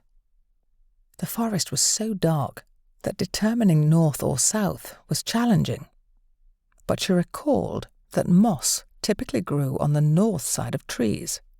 However, in this dim environment, it seemed to grow on all sides. Mardi decided to feel the trees for variations in moss coverage, hoping to identify the north side. It was a painstaking process, but she gradually detected subtle differences, which she used to guide her. She also noticed that trees with fewer companions around them were better indicators. Though it took several hours, her determination led her to a breakthrough.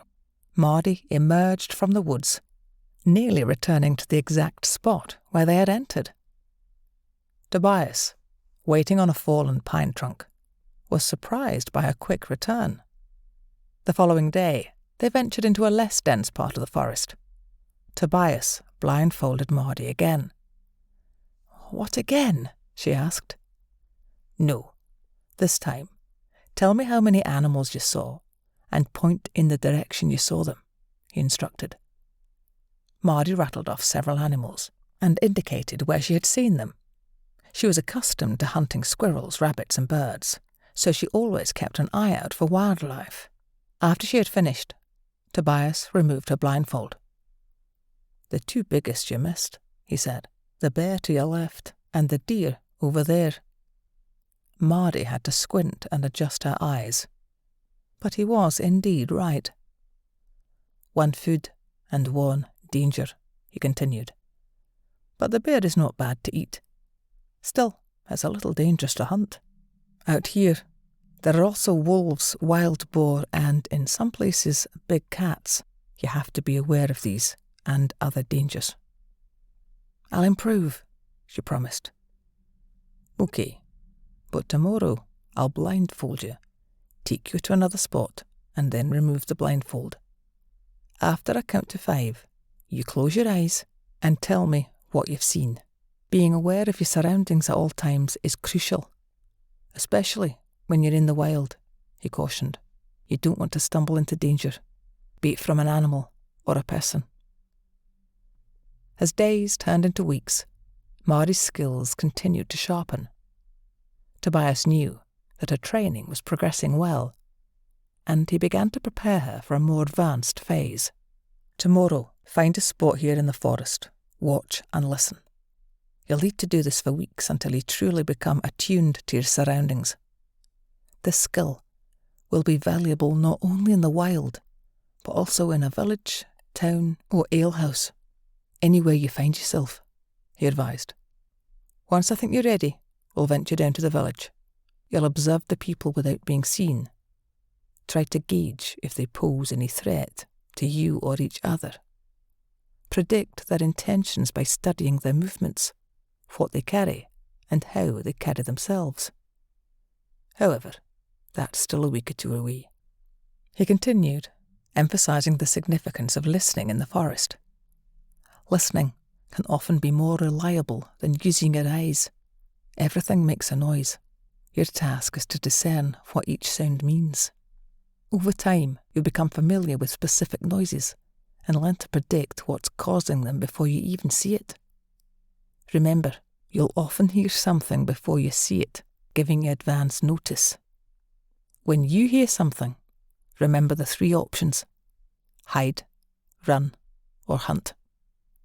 Running should be a last resort, as a man, a big cat, a wolf, or a bear could catch you if they know your location. If they can't see or smell you, they're more likely to pass by. Tobias also instructed her on moving quietly. Right now, you sound like a horse with every step. You need to become as silent as a mouse. Heel to toe, rolling your foot as you set it down. Be aware that the noise you make can give away your position, potentially leading to ambushes or traps. Avoid game trails. These are places where people set traps, and your footprints are more likely to be discovered. I'll teach you tracking eventually, but for now, see if you can spot tracks or signs of disturbance and determine what might have caused them. With these words of guidance, they headed back to their home, where Tobias had prepared a selection of books for her to study that afternoon.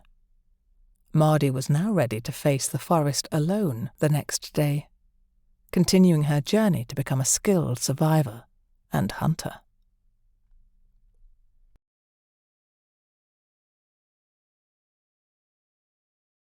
Chapter 7.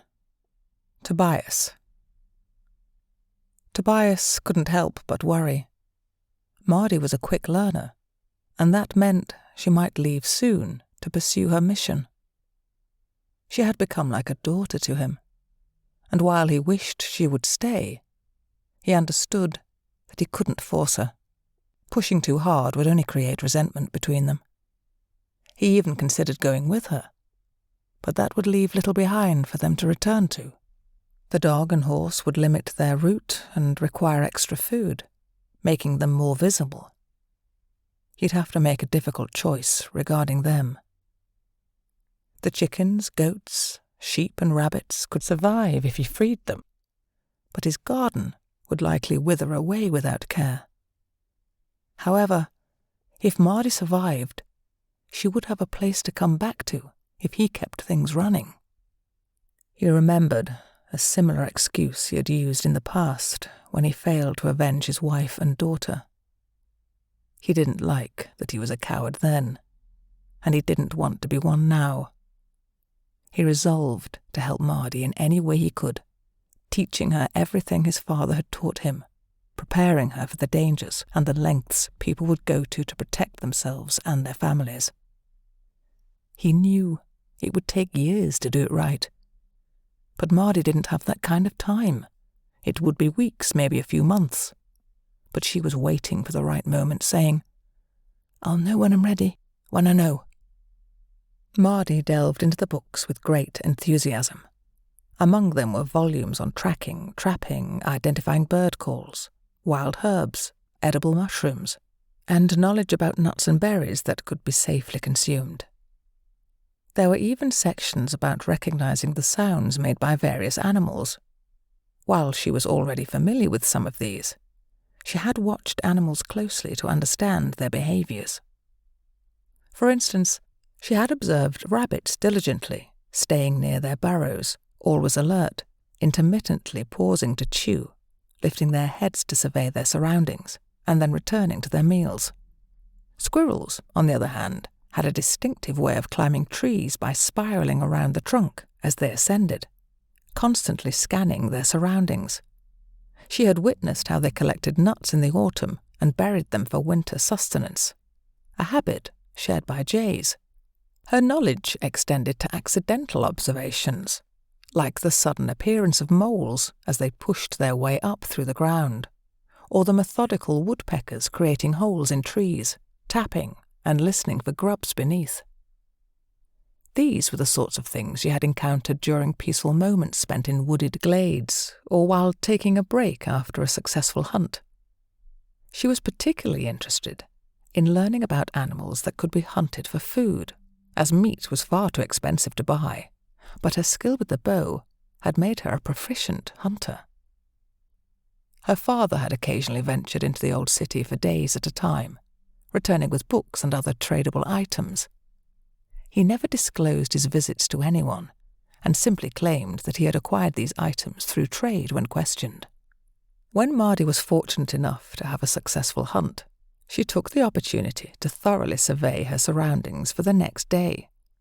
If they intended to stay in a location for an extended period, this practice was essential. Knowing the potential sources of food in the area could make the difference between having a meal or going hungry.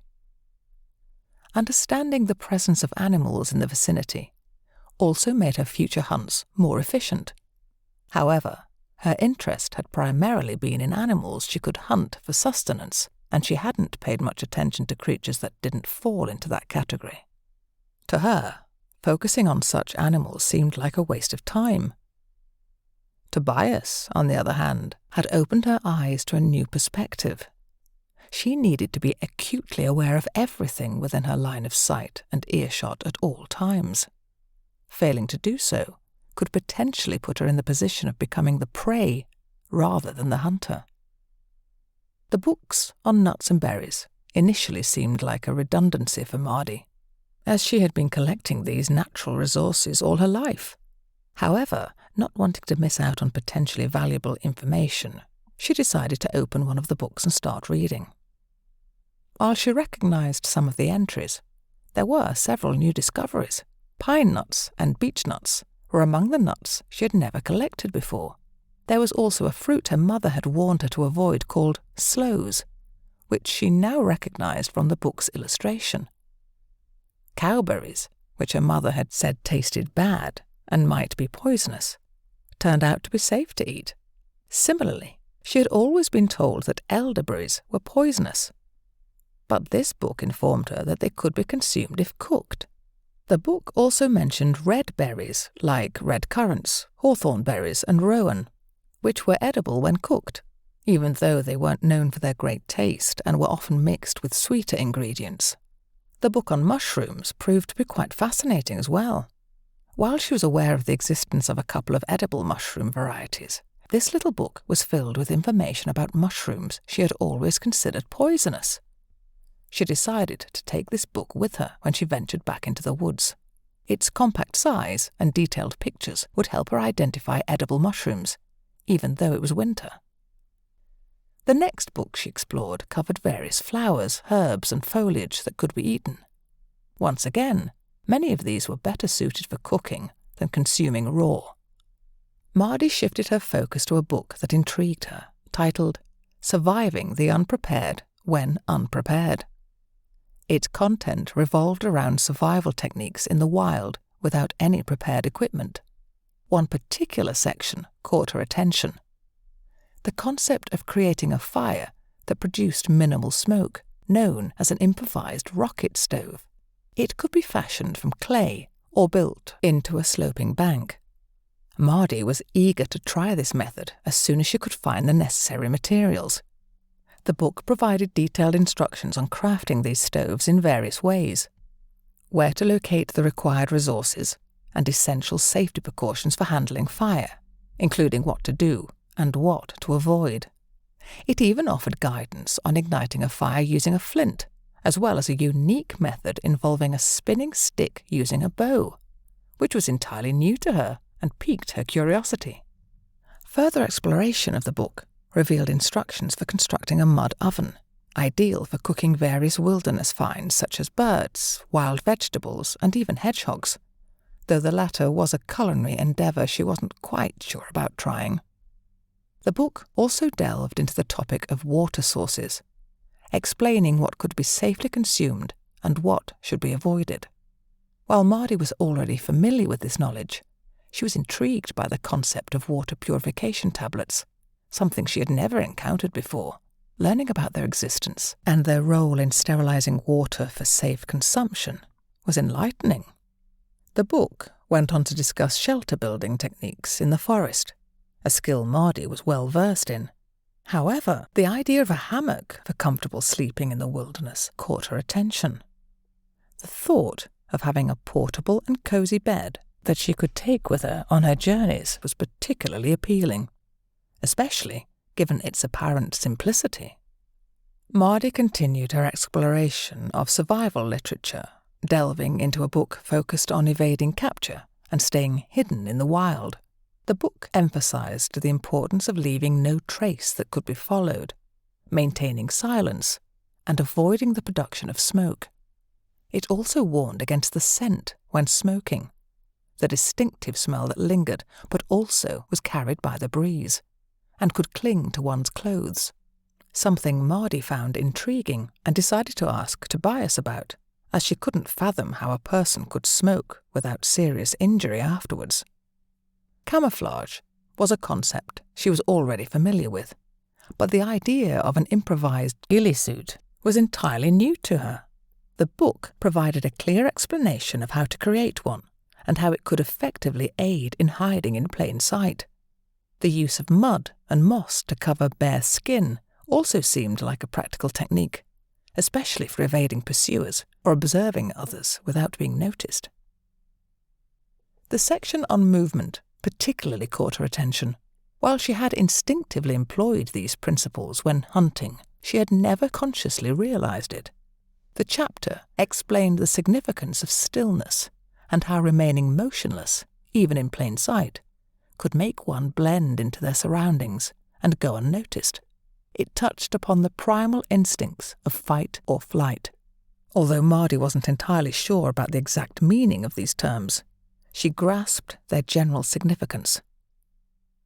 Tobias was up later than usual, surprising Mardi. He typically knocked on her door as he passed it, but this morning he hadn't. Mardi thought she simply might not have heard him. When she mentioned being surprised that she was up before him, he responded casually, "It happens," he said, adding that he would take care of lighting the fire while she could collect the eggs. He mentioned it would take him a few minutes. Mardi donned her coat and went out to the hen house, ensuring the chickens were fed before letting them out and collecting the eggs. When she returned inside, Tobias was already at the table. The kettle was on, although it hadn't boiled yet, and the fire crackled in the stove. After putting the eggs in a bowl, she took a seat. "I'm planning to go into the woods today to try out some of the things I've read about. Will you be okay with that, or do you need me to do anything here before I go?" Mardi asked. "I'll be fine," Tobias assured her. "I have a few things to catch up on. I might do some reading myself this afternoon." Mardi then brought up some questions about unfamiliar terms she had come across in her reading. "I read some things I didn't understand. I wondered if you knew what they meant," she inquired. "What do you need to know?" Tobias asked. She asked about smoking, and he explained that it referred to an old-world practice where people used pipes to inhale smoke from herbs they burned. Mardi nodded in understanding. "Yes, I've seen people in taverns with those pipe things. The name makes sense now. The other thing is, what does flight or fight mean?" Tobias proceeded to clarify the concept, describing it as a choice between running away, flight, from a situation, or standing your ground and defending yourself, fight, if escape wasn't possible. Tobias had ulterior motives for letting Mardi go off by herself. While he allowed her to venture into the woods with her knife, bow, and a book on mushrooms, he had different plans in mind. After completing his chores and having some goat jerky and an apple, he set off to secretly observe her. He wanted to assess how she was progressing, but he also wanted to test her tracking and observation skills, especially after discussing the topics in the books he had provided. Mardi had a 3-hour head start, and he knew where she had entered the woods. Tobias had honed his tracking skills over the years, even as a boy, and he was confident he could follow her trail. As he passed the large horse chestnut tree about 100 yards from the end of the property, and reached the wooden fence marking the entrance to the woods, he began to notice subtle signs of her passage. Wet boot prints on dry leaves, turned over leaves revealing their drier side, and faint scuffs in the grass from her stumble over the fence were all part of the trail. However, as he entered the denser part of the forest, her trail became hard to follow. He assumed she would head uphill into the thickest part of the woods, where she could hide and watch for any movement. Checking a game trail with deer footprints, he did not cross her path, so he changed direction, hoping to intersect her trail if she had veered westward. It took him over an hour to pick up her trail again, eventually emerging into a woodland glade. Tobias took a moment to scan the area before moving further into the open. He was about 10 paces in when he spotted her, blending in with her surroundings, crouched against a fallen tree, fixated on something ahead. With caution, he lowered himself as low as possible without giving away his presence, and rolled behind a nearby bush. After a brief pause, he carefully peered through the bush to observe her. However, to his surprise, she had disappeared. Mardi remained crouched behind the fallen tree trunk, her attention focused on 3 stoats frolicking in the dappled sunlight filtering through the canopy of young trees. Shadows danced across the short grass, leaves, and clusters of sweet violets that adorned the woodland floor. Out of the corner of her eye, she caught a glimpse of movement to her left. In an instant, she dropped to the ground and contemplated her next move. After careful consideration, she decided to crawl along the length of the fallen tree away from the source of movement. She then sought refuge behind a massive hollowed-out oak tree. The tree was still very much alive, but its core had rotted away, creating a hollow interior. With some effort, she squeezed through a tight gap into the hollow oak and began climbing upward along its inside. She continued until she found a small hole and cautiously peered out, straining her eyes to detect any sign of movement. Although she saw nothing, an uneasy sense persisted. There was definitely something out there. Safely concealed behind a dense hawthorn bush, Tobias observed the situation keenly, trying to discern Mardi's movements. This, he knew, would require patience. As time passed, he became increasingly certain that she had taken refuge behind the large oak tree. Tobias decided to wait for a while. He remained hidden among the trees, deep in the shadowy interior of the forest, to avoid detection. He then circled around the clearing, keeping the oak tree in sight. Upon emerging the other side, he peered cautiously from the cover of the underbrush, but could not spot Mardi. It seemed she had employed the tree as a diversion to make her getaway. She had successfully eluded him this time. Resolving to return home before Mardi did, he made a mental note to try again the following day, hoping for better luck in tracking her then. Mardi entered the kitchen just over an hour after Tobias had returned, carrying a grey squirrel and a Hessian sack. She tipped the contents of the sack onto the table, revealing a collection of nettles suitable for tea or stews, velvet shank mushrooms, horse parsley, and a few dandelion flowers. "I found a few things we can eat," she announced. "Hopefully these are edible," she added, her voice tinged with uncertainty. "Nice one, girl. How did you find it being out there all by yourself?" Tobias inquired. Mardi hesitated for a moment, her gaze distant. "I'm not sure I was alone all the time. I thought I saw someone watching me. Just a feeling, but I took precautions on the way back. It might be my imagination, though," she admitted.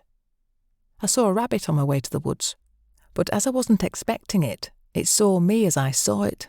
It was faster than me. But I'll get him next time," she affirmed to Tobias. "You did well, girl. There's a meal there. Now you can skin the squirrel while I find some potatoes and beans to go with it.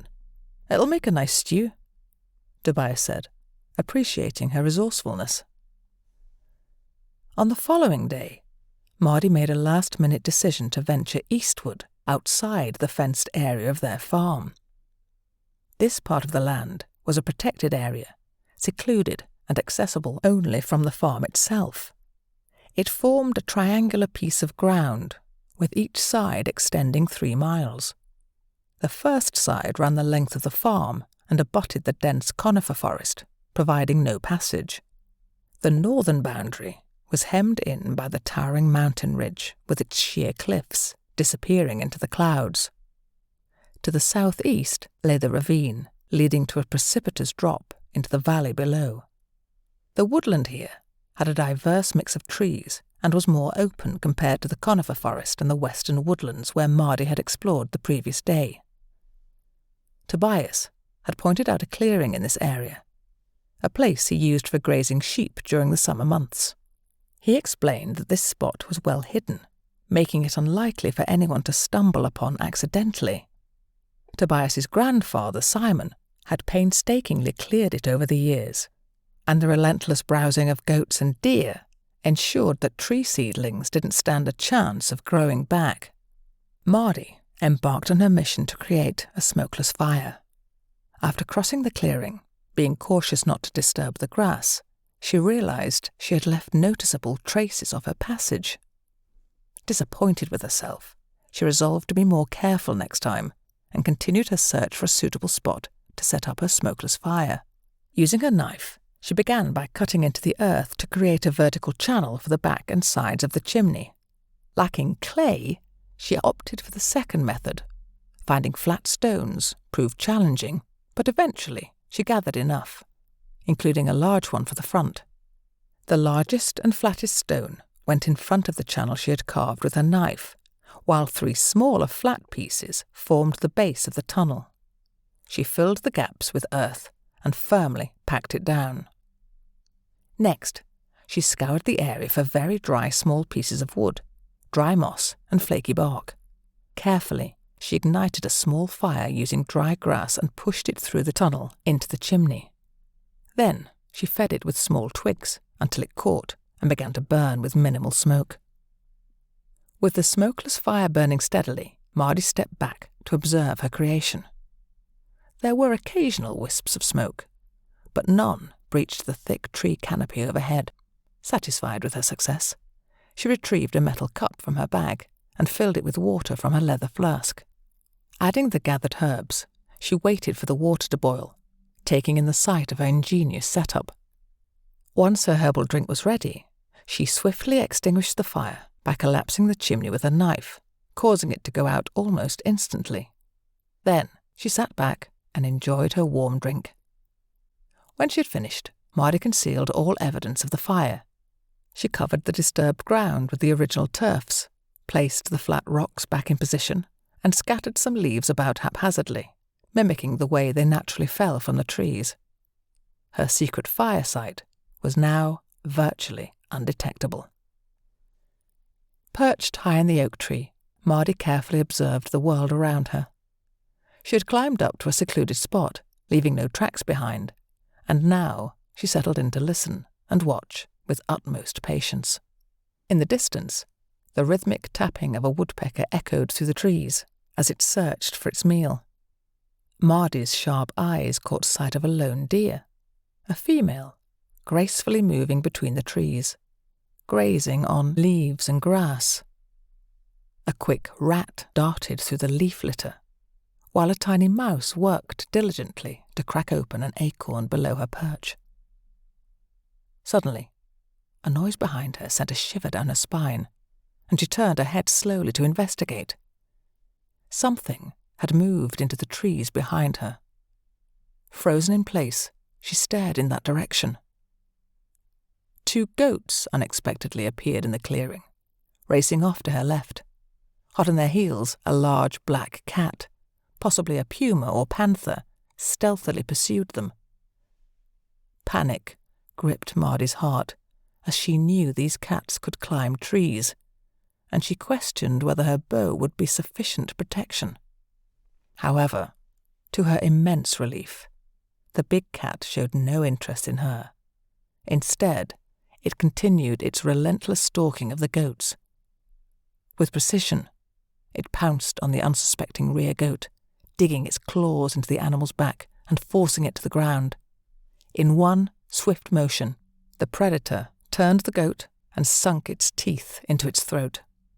The kill was quick, and the second goat fled into the trees, escaping the perilous encounter.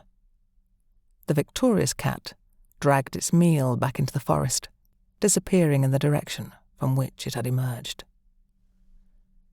Mardi took a moment to regain her composure and steady her racing heart after the dramatic encounter with the big cat. The decision to climb high into the oak tree had indeed been a wise one. As she sat there, she realized the forest had fallen into an eerie silence. She couldn't pinpoint exactly when it had gone quiet.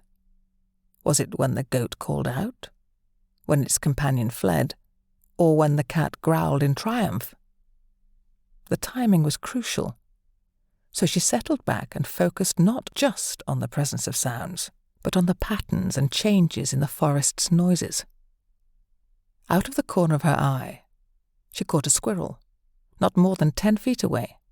To her surprise, the little creature seemed either unaware of her presence or unafraid.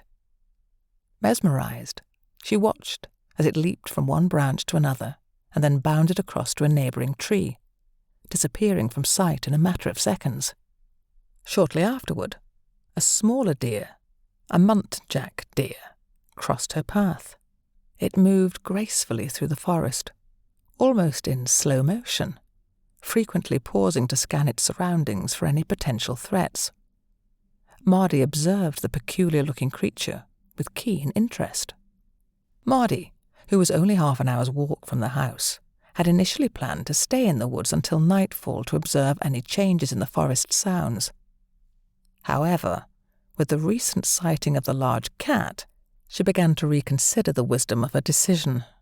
She was torn between her curiosity and the potential dangers lurking in the woods. As dusk began to creep in, Mardi decided to make her way back home.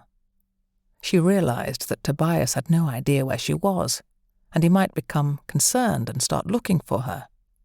That wouldn't be fair to him. She resolved to carry out her forest sound experiment tomorrow, but this time she would inform Tobias that she'd be staying out late, making her actions more reasonable. While preparing to leave, a sudden flurry of noise erupted above her head. Her heart leaped into her throat, and her body tensed with fear. Frozen in the moment, she almost lost her balance on the branch, her bow slipping from her grip. Panic welled up inside her, as she had no idea what was approaching her in the trees.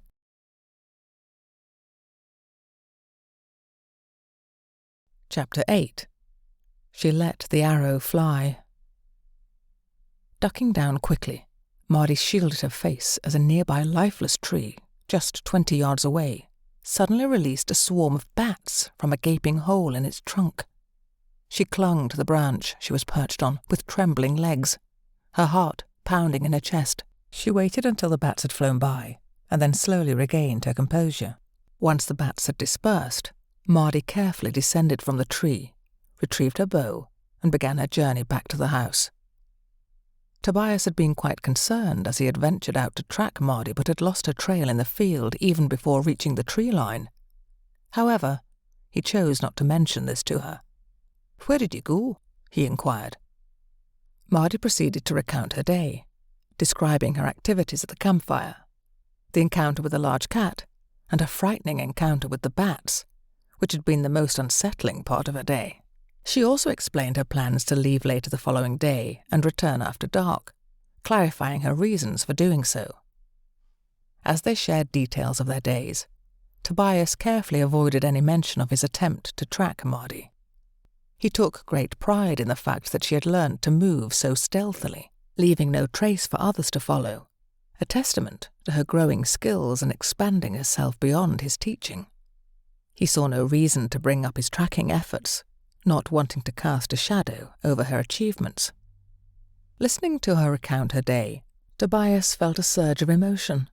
With each passing moment, he became more attached to her, appreciating her resilience, her sharp mind, and her courageous heart.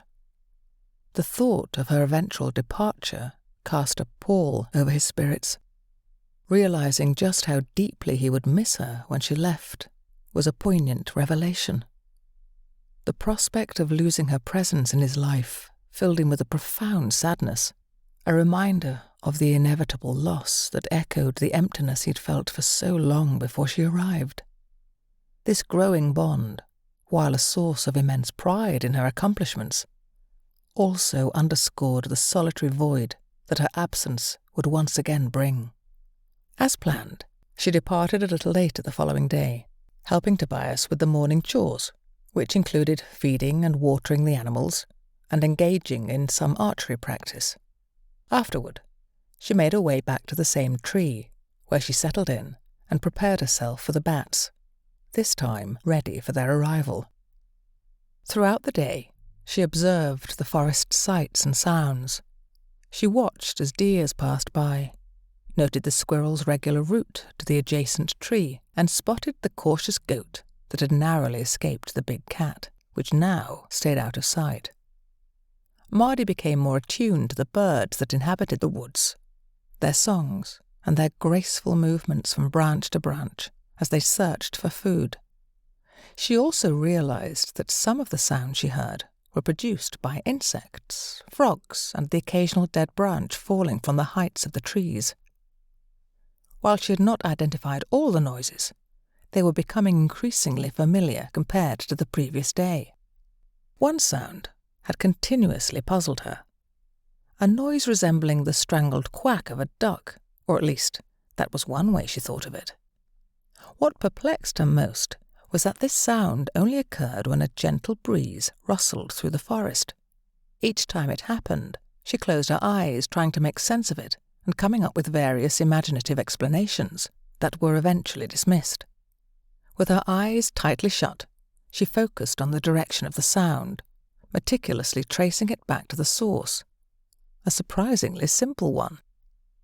It turned out that the curious noise was generated by two branches, one from a substantial sweet chestnut tree and the other from a lifeless ash tree with a hollow core. When the branches brushed against each other, the friction created a peculiar sound, almost like an instrument she had once witnessed being played. Though she didn't know the name of the instrument, it was a hollow tube with strings played using a small bow.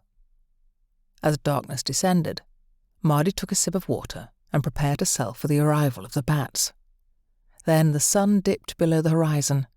The bats emerged from the hollowed tree, their flight swift, and the spectacle was over in a matter of moments as they dispersed into the forest. Then she noticed it, a shift in the soundscape. It grew quieter initially. Then gradually, the volume returned, but the sounds were markedly distinct, not just subtly different, but entirely transformed. The rustling of leaves remained consistent, but it all seemed to be at a higher pitch.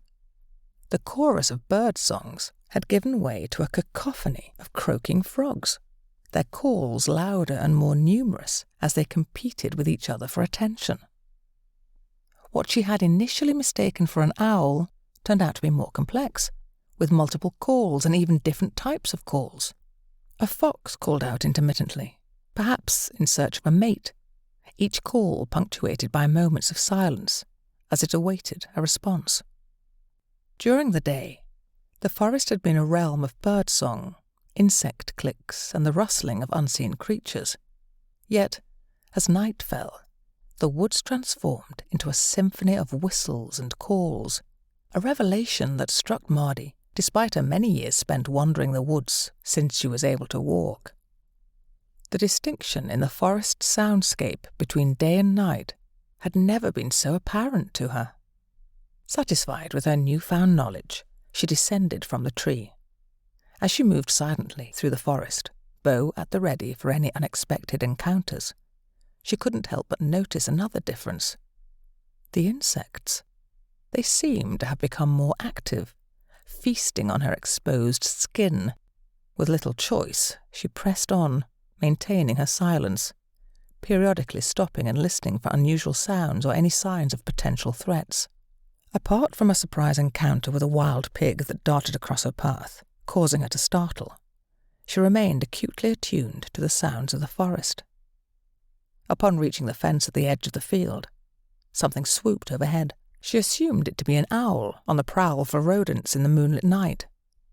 Entering the house, the inviting aroma of food cooking on the stove greeted her. Mardi hung up her bow and removed her boots before proceeding to the kitchen, where Tobias awaited her with a steaming hot drink. She placed the bag containing mushrooms and wild garlic on the table and took a seat. "Did you learn anything from your observations?" Tobias inquired. "Loads," she replied enthusiastically, her eyes bright with newfound knowledge. "The different noises between night and day were amazing. It was like nothing I expected." "Most people never notice," he commented. "Tomorrow, we'll go down to the village. We won't enter the village itself. We'll watch from the outskirts, both during the day and at night. So, after you've eaten, get some rest. It's quite a walk, as we'll be going through the woods to avoid everyone." "How do we get there through the woods?" Mardi inquired, her curiosity piqued. "I'll show you tomorrow, but needless to say it's the long way round," he answered. Then he handed her a black metal tube with a piece of glass at each end. "What is that?" she asked, examining the strange device. "Look through that end, point it at the far wall through the door into the other room, then tell me what you see," he instructed. Curiosity piqued, she held the tube to her eye, and as she peered through it, she nearly dropped it in surprise. Suddenly, the candle on the far wall appeared as if it were perched on the end of the tube. How is that possible?" Mardi stammered, wide-eyed, as she looked through the device again. "It's called a scope," Tobias explained with a knowing smile. "I had the same reaction when my father showed me. It's from the old world, and it makes things appear so close you feel you can touch them. We'll take it with us tomorrow. It's even more impressive outside in daylight." The following day, an early breakfast was had. Tobias packed a bag with some food, the scope, and his folding knife, securing it to his belt alongside his much longer knife. Mardi prepared herself, filling her water bottle, donning her boots, fastening her belt, and finally slipping into her coat. Her bow was the last item she took up. Tobias picked up his crossbow, 2 torches aflame with fire, and a coil of rope. As they headed out, Mardi anticipated they would follow the track up to the rise, then descend into the woods beyond. To her surprise, their path led in a different direction. Tobias had instructed her to remain quiet unless absolutely necessary, as sound travelled easily in the still morning air. So she followed in silence. After covering a few miles, Tobias halted and then guided his way through some dense bushes. They reached the edge of the gorge, and Tobias pointed to a cave entrance a few feet below the precipice. "We're going in there," he declared. Tobias proceeded to loop the rope around a sturdy tree trunk, securing it around his waist. Another loop was placed over Mardi's head, and he gently lowered her down into the cave. Once Mardi was safely inside, Tobias secured the rope to the tree and descended himself. The cave entrance loomed large and appeared to descend steeply into the depths. Tobias lit the torches, and they ventured forth into the subterranean labyrinth. The cave presented numerous passages and directions to take, but it was evident that Tobias knew the way well. They delved deeper into the cave system, shrouded in darkness, for over an hour. Suddenly, a faint light materialized seemingly out of nowhere, although it was partly obscured by lush vegetation. Tobias wisely extinguished the torches, leaning them against the cavern walls. The opening was not sizable, approximately 20 feet above the ground, and cleverly concealed by ivy-clad rocks and a massive oak tree that grew flush against the rocky surface. Climbing onto the oak tree would have posed no issue, but Tobias signalled Mardi to halt. He pointed at his ears, made a circular motion with his hand, and then gestured downward. Mardi comprehended the message and listened intently. Faint mumbling and voices reached her ears. She nestled her body between the tree branch and the rock face, moving stealthily to avoid detection. They overheard 2 teenage boys discussing the sickness that had afflicted the village. The boys were in search of a refuge in the woods to shelter them from the illness, their fear evident. Tobias pressed his finger to his lips and then cupped his hand to his ear, signalling silence. After eavesdropping on their conversation and waiting for a while, the boys eventually departed. Mardi was about to descend from the tree, but Tobias held her back, gesturing for them to return to the cave. Once safely back inside their hideout, Tobias explained the situation to Mardi. "If this is indeed the sickness that seems to strike every 10 to 20 years, we want to stay as far away from it as possible. It claims the lives of about half the people who contract it," he warned. "We should wait for 4 to 6 weeks and then reassess. We'll know when it's safe again. Just look toward the village. You'll see bodies being cremated every evening until it passes.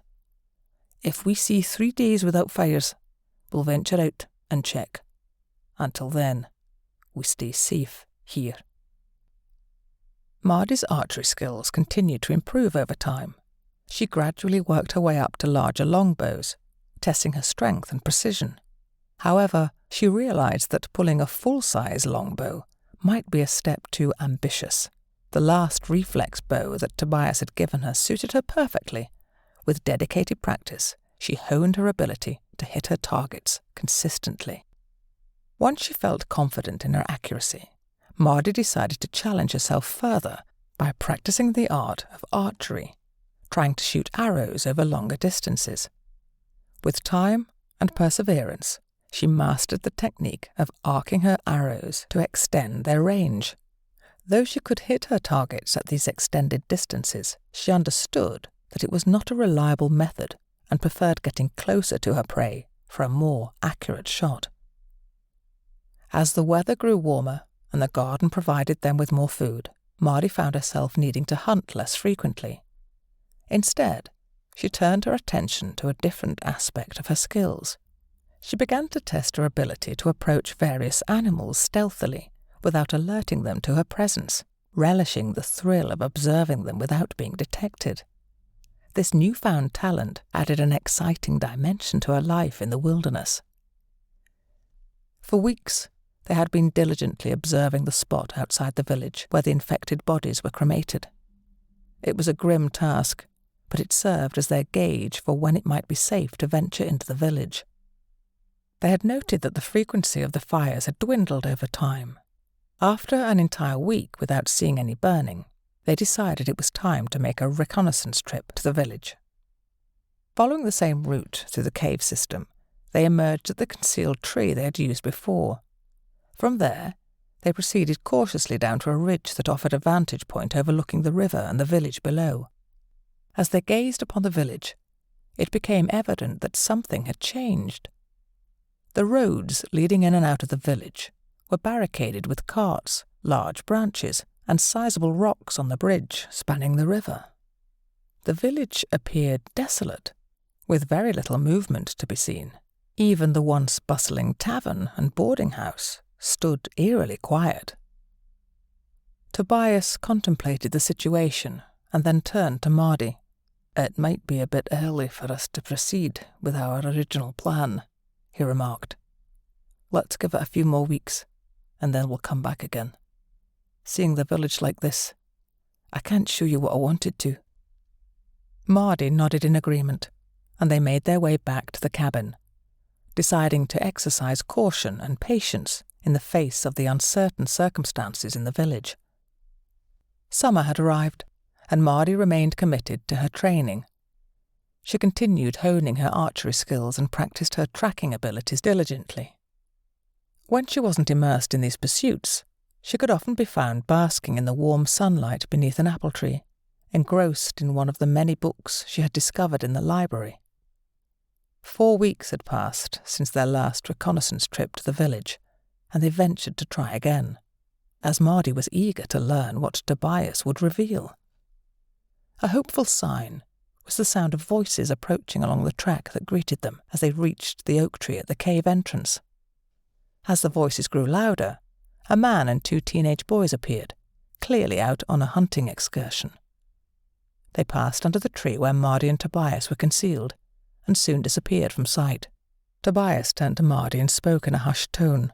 "It seems like that trail down there is well used now. We need to be extremely cautious and ensure we aren't seen.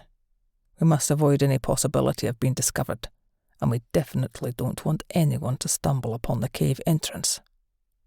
Mardi nodded in agreement, fully aware of the importance of maintaining their secrecy. Together, they prepared to make their way towards the village, keeping a watchful eye on the surroundings, and taking care to remain hidden by taking a less travelled route this time. Once they had descended from the tree, they moved swiftly across the track and ventured into the forest.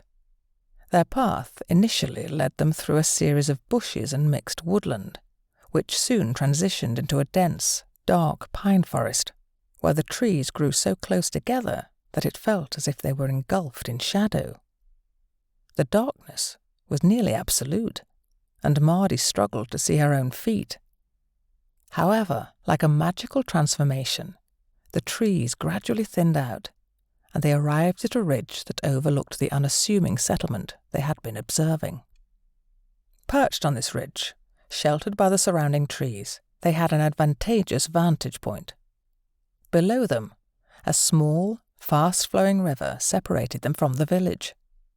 The settlement consisted of 26 houses, a church, a hall, and the tavern-cum-boarding house, which stood just 50 yards away on the riverbank.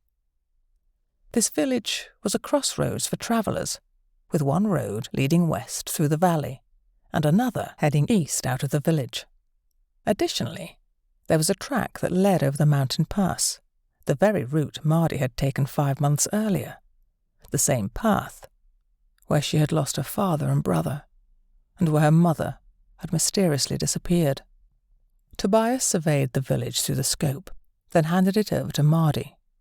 She began to pick out individuals and tracked their movements until they disappeared from view, then selected someone else to observe. She had watched several people when her attention was abruptly drawn to a group of 3 men meeting up with a 4th individual who had emerged from behind the tavern, where they appeared to be relieving themselves into the river. It was them, the same group she had seen that fateful night. Victor's men, though there were only 4 of them this time. As Mardi became increasingly agitated, Tobias noticed her distress and gently placed his hand on her back, causing her to flinch. "Let me see," he said softly. She handed him the scope, and he peered through it, then withdrew it quickly. "That's Victor's right-hand man," he informed her, "a ruthless character. I need to find a way to make one of them tell me where my mother is," she said with determination. "No, girl, they won't tell you anything, but they would kill you without hesitation," he cautioned. "We must watch and wait. Perhaps catch one of them alone. They're fond of drink. Maybe they'll be slower after a few drinks inside them." Mardi knew he was right, but her anger still simmered beneath the surface. She yearned to run down there and confront them, to plunge her knife into the gut of the man who might know her mother's whereabouts. She could hear them talking, but couldn't discern their words. She understood that she could hit any of them from her elevated position, but that would alert the others. It wouldn't take them long to locate her, and they would be outnumbered, especially if there were more of them inside the tavern. Over the next few hours, they observed several people coming and going from the tavern, but the ones Mardi was waiting for didn't emerge. Time dragged on, and her vigil continued. They couldn't leave without her spotting the men she sought. Then finally, one of them exited the tavern alone. Before Tobias could utter a word, Mardi sprang into action. She stepped back into the shadows, took aim as the man approached the river to relieve himself, and she let the arrow fly. Her shot was true, striking him in the left eye. He crumpled and fell headlong into the river, swiftly carried away by the current. Tobias, still in shock at the sudden turn of events, stammered, "Girl, what was that?" "1 down, 3 to go," she replied coldly. trembling and overwhelmed by the enormity of what she had just done. She felt an unfamiliar sensation wash over her. But she quickly refocused her thoughts on her mother, reminding herself of the injustice she had suffered. Her father and brother killed, her mother taken from her, and her own life forever altered. Although she had aimed for the man's heart, she had miscalculated the angle due to her elevated position, leading to the arrow striking his eye instead. "If all three of them come out looking for him, we'll leave," Tobias insisted. However, they didn't. It seemed as though the men either didn't care about their comrade's absence or thought he had gone somewhere else. An eerie silence hung in the air as another hour passed. People continued to come and go, oblivious to the violence that had occurred. Tobias was surprised by Mardi's apparent lack of remorse or distress after taking her life, even though it was one of the men responsible for her father and brother's deaths. He couldn't help but feel a sense of unease about her determination. "I'm serious, girl. Don't be reckless and risk getting us both killed. If more than one of them comes out, we stay hidden or leave," he cautioned, emphasizing the need for caution and restraint. It was well into the afternoon when the next man emerged from the tavern. Mardi took a position and waited patiently until he reached the riverbank. This time, Tobias was prepared to support her if necessary. She carefully aimed her bow, and as the man stood on the edge of the bank, she released the arrow. He tumbled into the water, and as the tavern door swung open, another man rushed out, assuming that his comrade had simply fallen into the river due to intoxication. However, upon noticing the arrow, he cried out just before Mardi could fire another shot. She struck him in the neck, causing him to collapse to his knees, clutching the arrow in agony. The last of the men hurried out of the tavern, but Mardi didn't have time to aim accurately. She managed to hit him in the shoulder, while Tobias added another arrow alongside it. Despite the injuries, the man managed to escape back into the tavern, clutching his wounded arm with 2 arrows protruding from it. For a while, the village remained still and silent. Then, a man suddenly rushed out from the front of the tavern, crossed the road and disappeared out of sight. Tobias urged caution and the need to depart.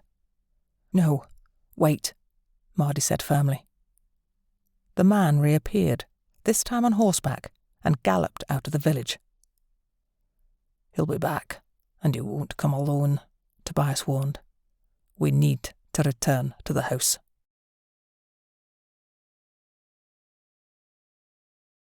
Chapter 9. Gallop into the Night.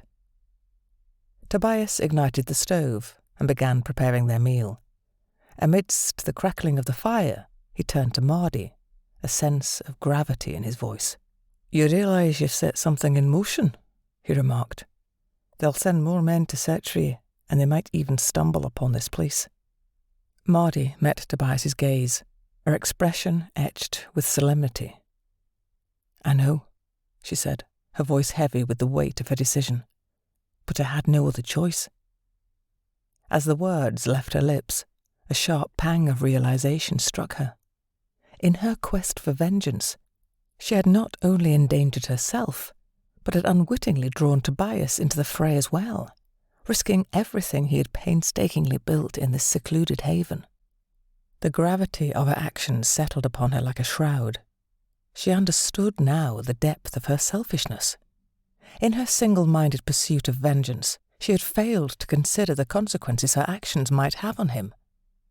Guilt gnawed at her, filling her with regret.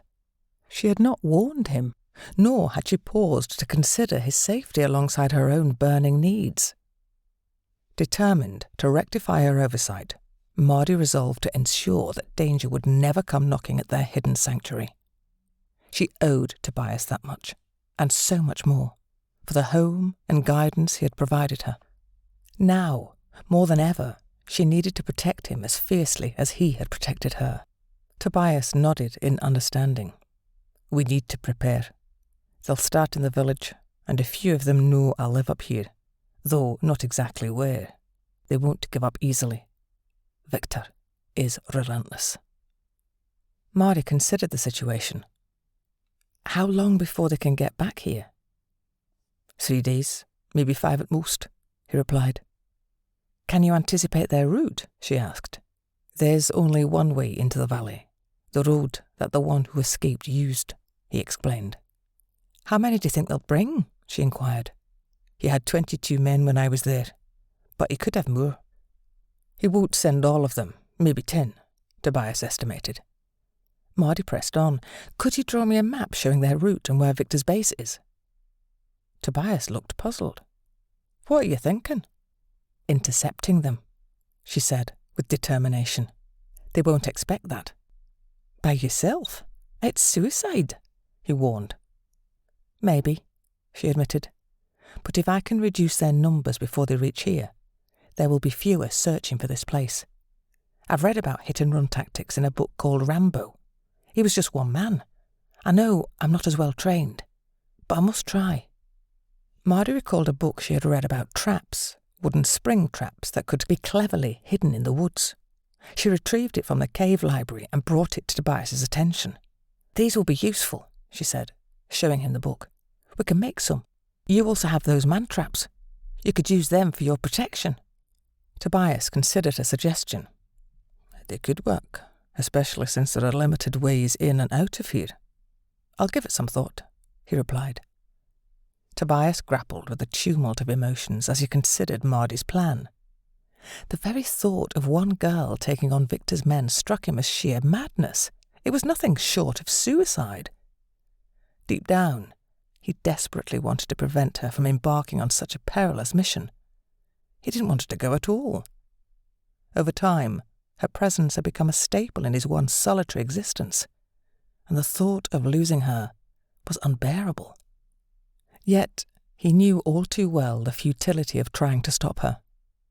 If he outright forbade her, she would only find a way to slip away, perhaps while he slept or when his back was turned. This realization brought a heavy sense of resignation. He understood that he couldn't deter her stubborn resolve. Instead, he had to support her as best as he could. As the meal simmered quietly, Tobias fetched a pencil and some paper, his movements reflecting a weary acceptance. This paper is a rare resource, so the map will be small, he explained, his voice tinged with frustration and a hint of fear for what lay ahead. He was preparing to equip her for a journey he dreaded, helping her step closer to a danger he wished she could avoid. Each stroke of the pencil was a reluctant gesture of support, underscored by a silent hope that somehow she would return safely to him. He carefully sketched a map, marking the road that stretched for several miles with no significant turn-offs.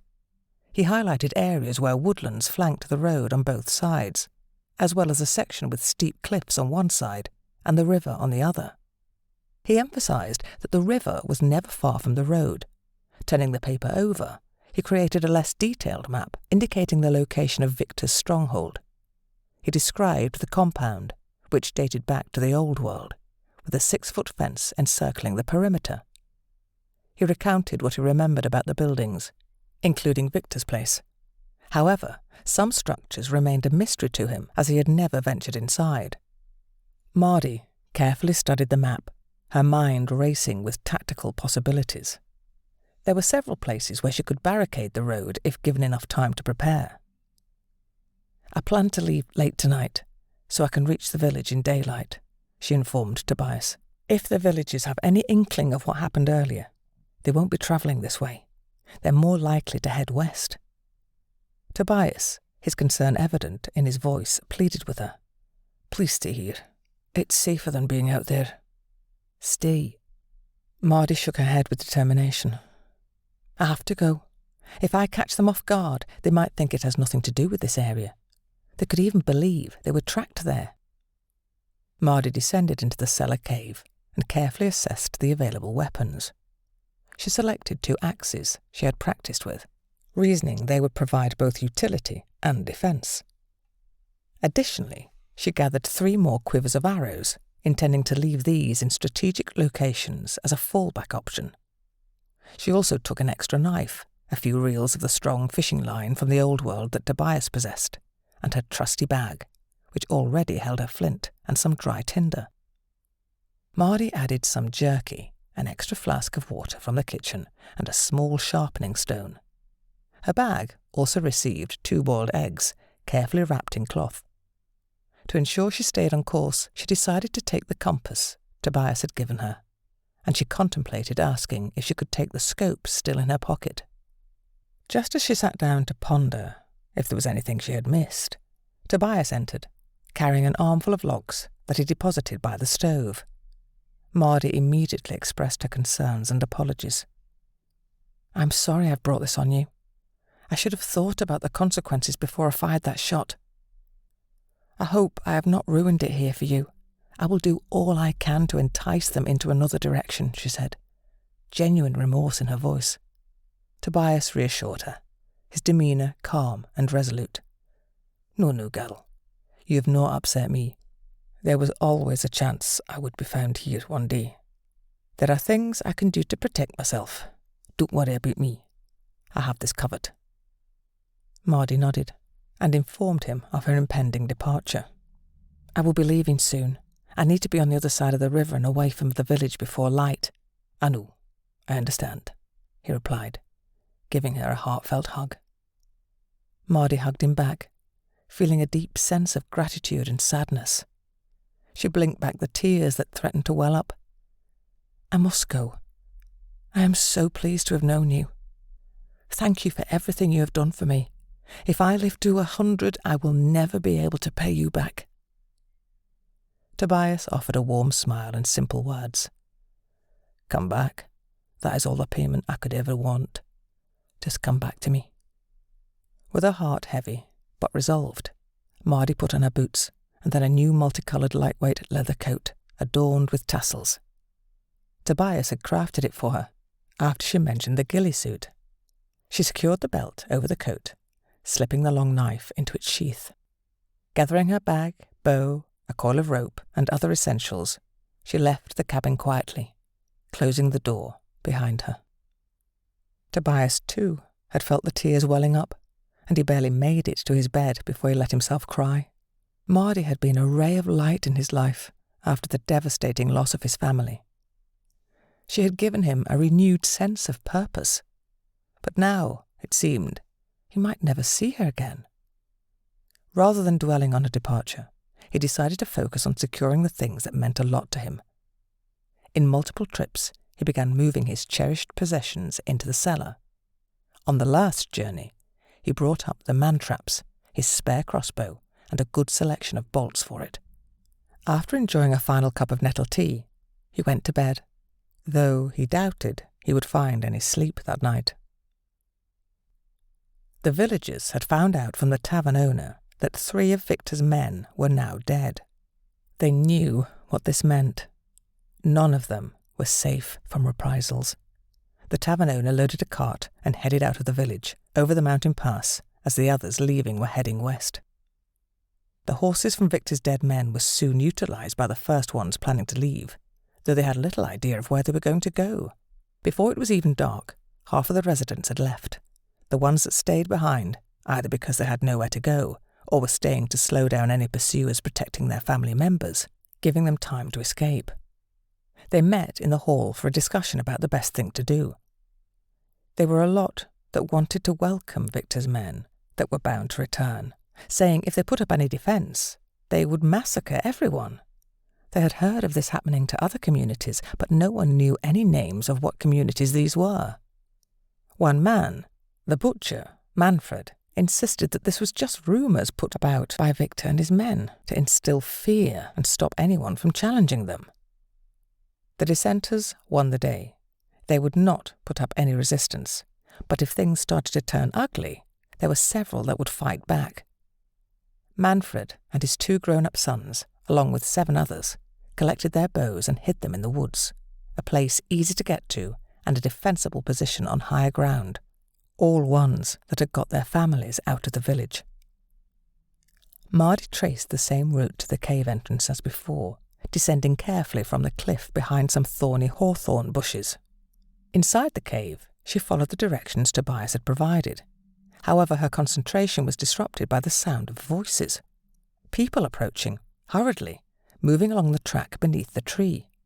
They carried lit torches, and their anxious chatter revealed that they were leaving before Victor's men returned. A heavy weight of regret settled in Mardi's chest. She realized that her actions had not only endangered Tobias, but had also put an entire community at risk. She felt a deep sense of responsibility for their lives she had jeopardized. Mardi wrestled with a powerful urge to apologize, but she knew it would be a grave mistake. The people below were likely to prioritize their own survival and might even hand her over to Victor's men to protect themselves. She couldn't blame them for that choice. She had initiated the situation, and now she was committed to seeing it through, even if it meant risking her own life. Just as she had learned from reading Western novels, people often preferred to hide and endure consequences rather than confront bullies like Victor. He relied on this fear to maintain control, making examples of a few to keep the rest in line. Mardi waited patiently for what felt like hours, observing the groups of people passing by along the track. There were occasional gaps between the groups, but none provided enough time for her to safely cross the track without being spotted. She had no choice but to exercise patience and continue waiting. As the night progressed, the intervals between the groups began to widen. Mardi seized the opportunity, carefully climbed onto the tree, and hid herself behind its sturdy trunk, wedged snugly between the tree and the rock face where she was hidden from view. As a group of people passed by and disappeared down the track, she sprang into action, darting across the track and into the woods on the other side.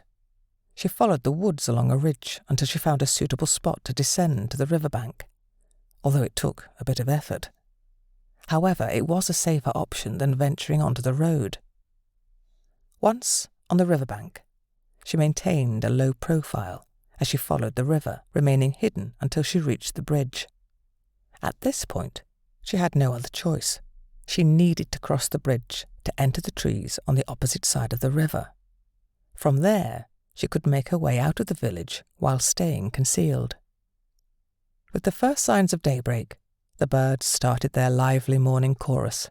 Mardi climbed up the bank to the bridge, paused to listen carefully for any approaching footsteps, and, once certain that no one was nearby, sprinted across the bridge as swiftly as her legs could carry her. On the other side, she quickly descended to the riverbank, followed it for a distance, and then scrambled up the slope into the cover of the trees. Mardi continued to move stealthily beneath the canopy of trees, keeping the road in sight to her right. After about an hour of careful progress, she encountered a small rock slide that had partially obstructed her path, extending almost across the road. There was, however, a narrow gap on her side, just wide enough for a person to pass through before the terrain sloped into the forest. She recalled some of the traps she had seen and decided to take action. Determined, she set to work, using her axe, knife, and even her hands to dig a trench across the grassy bank. It was roughly a foot deep and a bit over 2 feet long, and it took her several hours to complete. She then ventured into the woods, cut sturdy branches, and fashioned them into pointed stakes using her knife.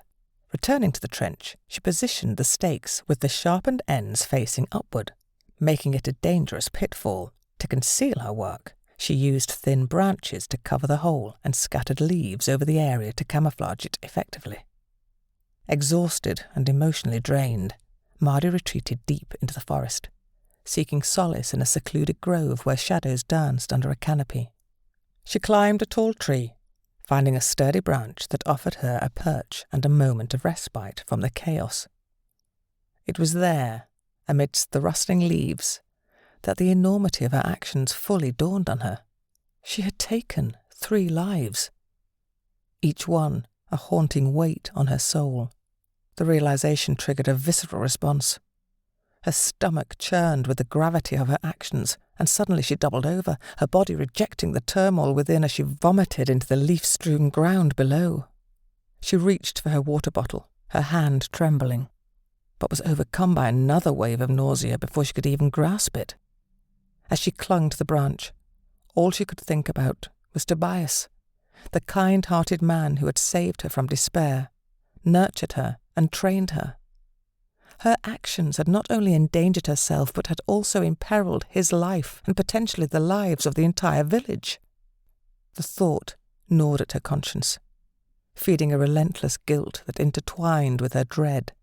She had initiated a chain of events that could lead to more innocent suffering, and the burden of this responsibility weighed heavily on her. Each breath was thick with remorse, each heartbeat a reminder of the peril she had inadvertently brought to this man, a man she regarded as a surrogate father, her saviour, a man she cared about. Awaking from an unexpected nap, Mardi noticed the dappled sunlight filtering through the forest canopy, suggesting it was around midday. She took a sip of water from her bottle, then decided to eat one of the boiled eggs she had brought with her.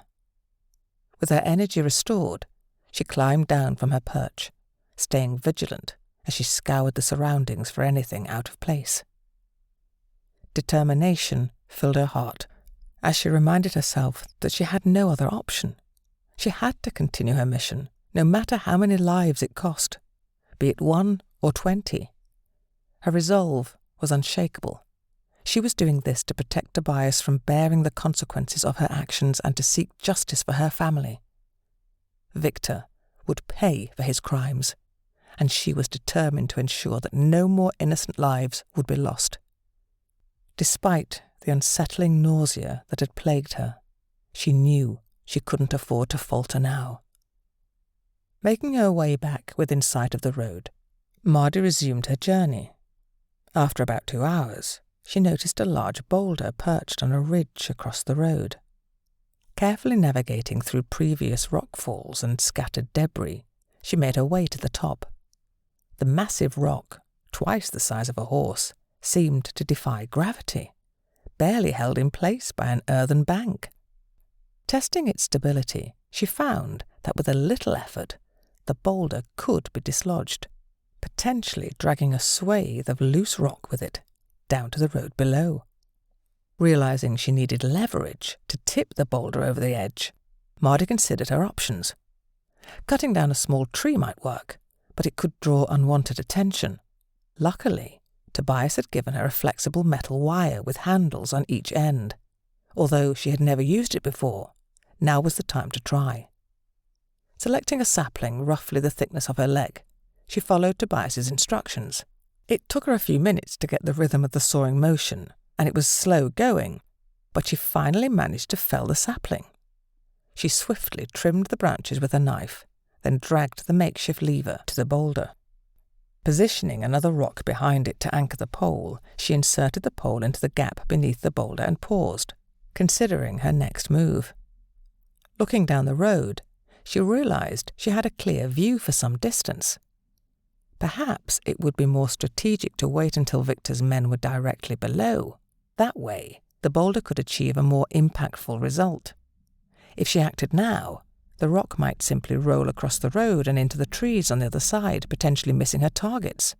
Holding off for the right moment could increase her chances of disrupting Victor's operations, or, even better, catching some of his men in the chaos.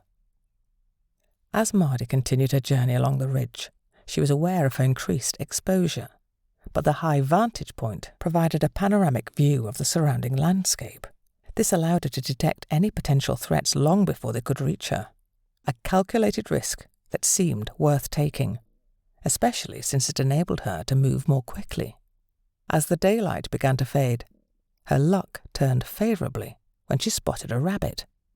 With swift precision, she dispatched it, adding a valuable supplement to her provisions. Along the rise, she noticed several caves to her right. One of them seemed like the perfect place to rest, prepare some food, and keep a watchful eye on the road below. This might be the last peaceful night's sleep she'd enjoy for a while. Gathering dry wood discreetly and out of sight from the cave's entrance, she carefully kindled a fire, letting it warm up as she expertly skinned and cleaned the rabbit. After improvising a spit to cook her meal, she placed the rabbit over the fire. She knew she had to extinguish the fire before darkness fell. Even the faintest flicker of light, even in the cave, could be seen from miles away. While she waited for her rabbit to cook, Mardi surveyed the road in both directions. It struck her as unusual that she hadn't seen anyone on the road all day.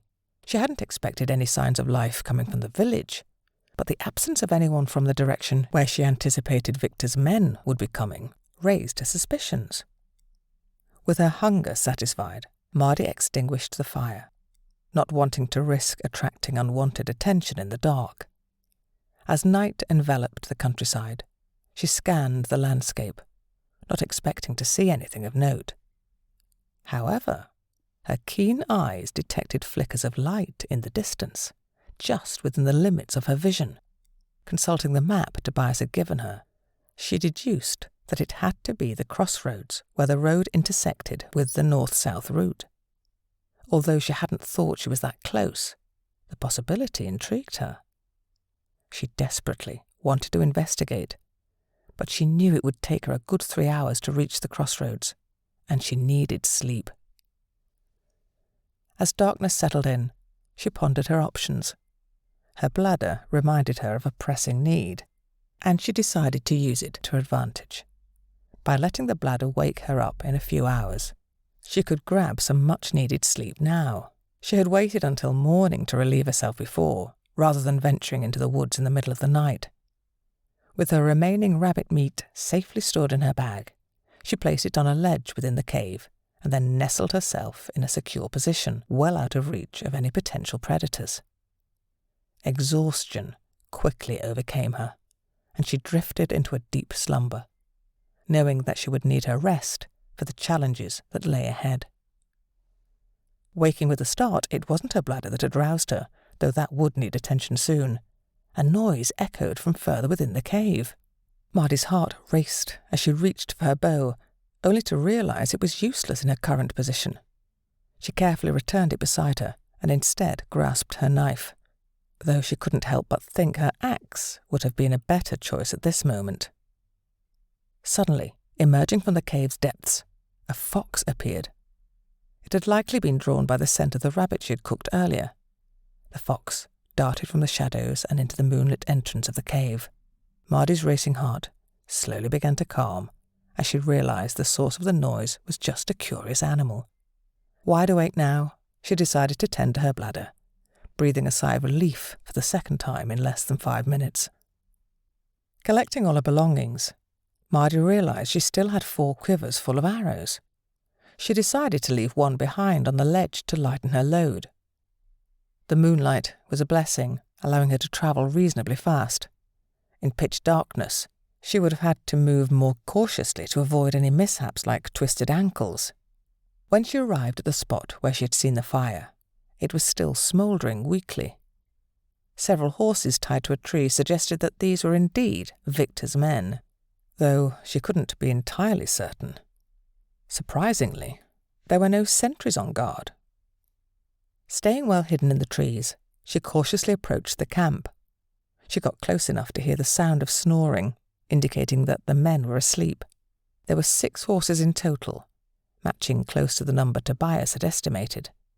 Her best course of action was to spook the horses, making them scatter, which would create chaos. However, she needed to do this without alerting the men. On a nearby ridge, she had seen some loco weed, known for making horses act wildly. She couldn't think of a better plan, so she decided to risk it. Despite not knowing how much time she had left before daylight, she made her way back up the hill, found a clump of loco weed, and carefully cut it as close to the ground as possible. Then she returned to the horses. Approaching cautiously, Mardi made sure not to be seen. The horses were a bit wary at first and made some noise, but they eventually settled down. Mardi remained hidden as she untied the horses and left, retreating to the cover of the trees on the ridge to wait for the chaos she hoped to create. The chaos caused by the spooked horses unfolded more rapidly than Mardi had anticipated. First one horse started whinnying, then another followed suit, As they realised they were no longer tied up, the commotion spread among the horses. While one of the men tried to calm them by grabbing a rein, the affected horses reared up, and soon all 6 of them were feeling the effects of the loco weed. They bucked, spun and twisted, making it impossible for the men to regain control. One horse broke free, and the others, seeing their companion fleeing, followed suit. With their riders struggling to keep up, the horses galloped onto the track and disappeared in the direction of the North Road. In the dim moonlight, Mardi couldn't get a clear shot, so she stayed hidden among the trees. The way the men were dressed, coupled with their conversation about falling asleep on watch and what Victor might do to the culprit, confirmed that they were indeed Victor's men. Mardi watched, knowing that she had just created a significant disruption in their plans.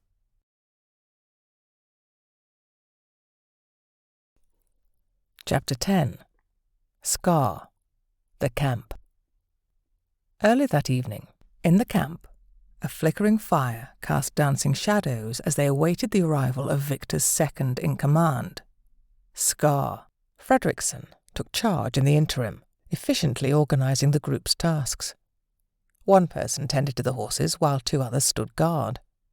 The remaining pair set out to gather firewood, ensuring their campfire burned brightly. Although they had brought rations, Fredrickson's desire for wild boar led him and the youngest member of their group, Gregor, on a hunting expedition. Their hunt lasted over an hour, but it proved fruitless. In this unfamiliar countryside, they felt out of place, far removed from the security of their compound, where their needs were provided for. In the compound, hunters routinely supplied fresh game, while a predominantly female workforce, made up of captives, handled the farm's operations, where women significantly outnumbered men. Animal care was entrusted to captives with the necessary husbandry skills. Although they had an ample supply of meat, predominantly pork, vegetables, and bread, Fredrickson's decision to hunt seemed more about claiming the experience than necessity. Fredrickson and Gregor returned to the camp empty-handed, which provided some amusement to the others. Fredrickson, a towering and imposing figure, possessed long, dark hair and a matching beard. His muscles rippled beneath his skin, and rudimentary tattoos adorned his forehead. In stark contrast, there was Gregor, a small and youthful late teen with wispy hair tied in a ponytail. He had only the faintest hint of facial hair on his upper lip and chin. With the food prepared, they gathered to eat, swapping out the guards so that the sentries could have their meals. During the meal, a discussion arose about the necessity of having 2 guards on duty. Why have 2 on guard? We're too powerful to be attacked. It makes more sense to have just 1 guard at a time, changing every 3 hours, one of them suggested. All right, but we'll change every 2 hours, Fredrickson proposed. Gregor, you take the first watch. As they settled into this arrangement, a guard's shout interrupted their conversation. Someone's coming, the guard exclaimed. With that announcement, everyone sprang to their feet, their attention fixed on a lone rider approaching the camp. The rider approaching the camp announced himself, saying, "Hello, the camp. It is Scar. I'm coming in." Scar was a colossal man, with dark skin and a clean-shaven head. His face bore an ugly scar that ran from his eyebrow to his chin. He was clad in a heavy black leather coat with a fur collar and carried a large sword and a crossbow slung over his back. After dismounting, he handed the reins of his horse to one of the guards. "Feed him and brush him down," Scar ordered the guard. He then turned to Fredrickson and said, "Fredrickson, we need to talk." They moved to the far side of the campfire, urging everyone else to clear the area. "Victor will not let me have any more men, or it would leave the compound vulnerable to attack from the west side group," Scar explained. "We have to sort this out. I can use any method to find a culprit or culprits, even if it means reducing Rivertown Village to ashes and killing everyone there." Fredrickson nodded in agreement, and they joined the others. Scar approved the guard rota, then ordered, as the guard changed, the one coming off shift was to stock up the fire before going to sleep, and they settled down for the night. As they slept, The camp grew quiet, except for the snoring, with Scar being one of the snorers. However, when the horses began to fidget, Fredrickson stirred in his sleep. He woke up when the horses started whinnying and instantly sprang to his feet. "Intruders!" Fredrickson shouted. "Gregor, check the horses." He kicked one of the men who hadn't gotten out of bed. "You, see why the horses are playing up and report straight back. Now, you lazy moron!" Fredrickson shouted again, giving him another kick to the ribs. The fire was almost out, the first thing Scar noticed. He bellowed. "Who was the last on guard duty?" Nobody owned up. Scar prodded the fire and used the embers to light a torch, and 2 others did the same. Holding their torches high, they scanned the surroundings. They were now more interested in stopping the horses from getting free and running off. "Everyone, grab the horses," Scar shouted. By this time, one horse had bolted, knocking Gregor off his feet. The other men tried to calm the horses, thinking there was a big cat or bear nearby. Scar knew the noise and the torches would send away any predator, making them flee to find easier prey. The horses were normally gentle giants, but now they were frantic. 2 more of the men were knocked off their feet by these terrified animals, and the horses ran off. They couldn't afford to lose any more. They would need them to round up the others. One of Scar's men let out a painful shout, followed by the sound of a 4th horse galloping away. As Scar reached the 2 remaining horses, he could see the fear in their eyes. He flashed his torch in all directions, expecting an animal about to pounce. But there was nothing in sight. When he turned back to the 2 horses, he watched in slow motion as they broke free from the men trying to hold them, and they vanished into the night. Scar returned to the fire while Fredrickson checked on his men. One of them had an obviously broken leg and was writhing in agony on the ground. The others had various cuts and bruises. "Who was on guard?" Fredrickson shouted. One of the men owned up, his voice trembling. "Me, sir." "Were you asleep?" Fredrickson prodded the man with his finger. "I don't know, sir. I don't think so," he replied nervously. Scar walked over, his voice dripping with menace. "When we get back, I'll let Victor decide your punishment. Victor will enjoy this. He might even turn your punishment into a public event, a demonstration of what happens to someone who doesn't do their duty." "Does anyone know why the horses bolted?" Fredrickson asked loudly. Gregor brought over some of the uneaten loco weed. "Someone fed the horses loco weed. No wonder they went crazy." "Who fed the horses?" he asked. "I did," said Sten. "But I didn't give them that. There was none in that area. I would have seen it. I fed them the oats we brought with us." "These plants have been cut down with a knife," Gregor commented. Scar interrupted, his anger palpable. "Well, who did it then? When I find him, I'll nail him to a tree." "It couldn't have been anyone here. We all know how to keep horses away from that stuff," Fredrickson said. "Then who?" Scar questioned. "There must be hostiles out there in the dark. Maybe the same ones from Rivertown," Fredrickson suggested. "There was more than one. I was shot with an arrow and a crossbow bolt," Scar remarked.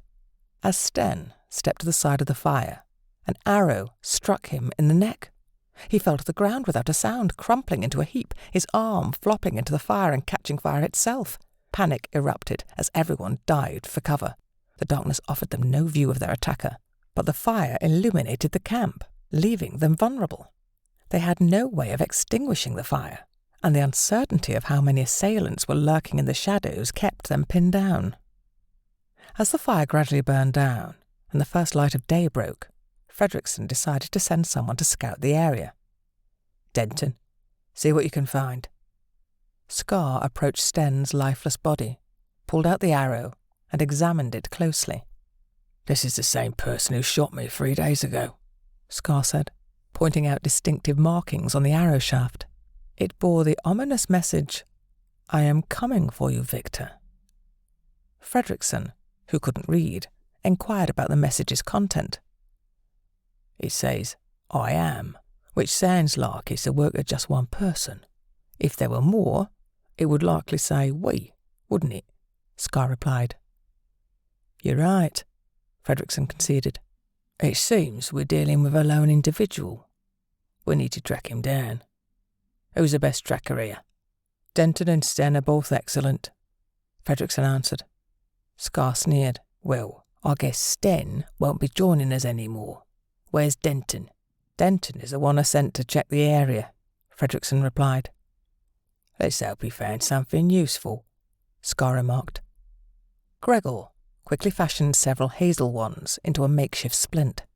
Returning to the camp, he gently laid down the injured man. Fredrickson held the man steady, while Scar stretched his injured leg.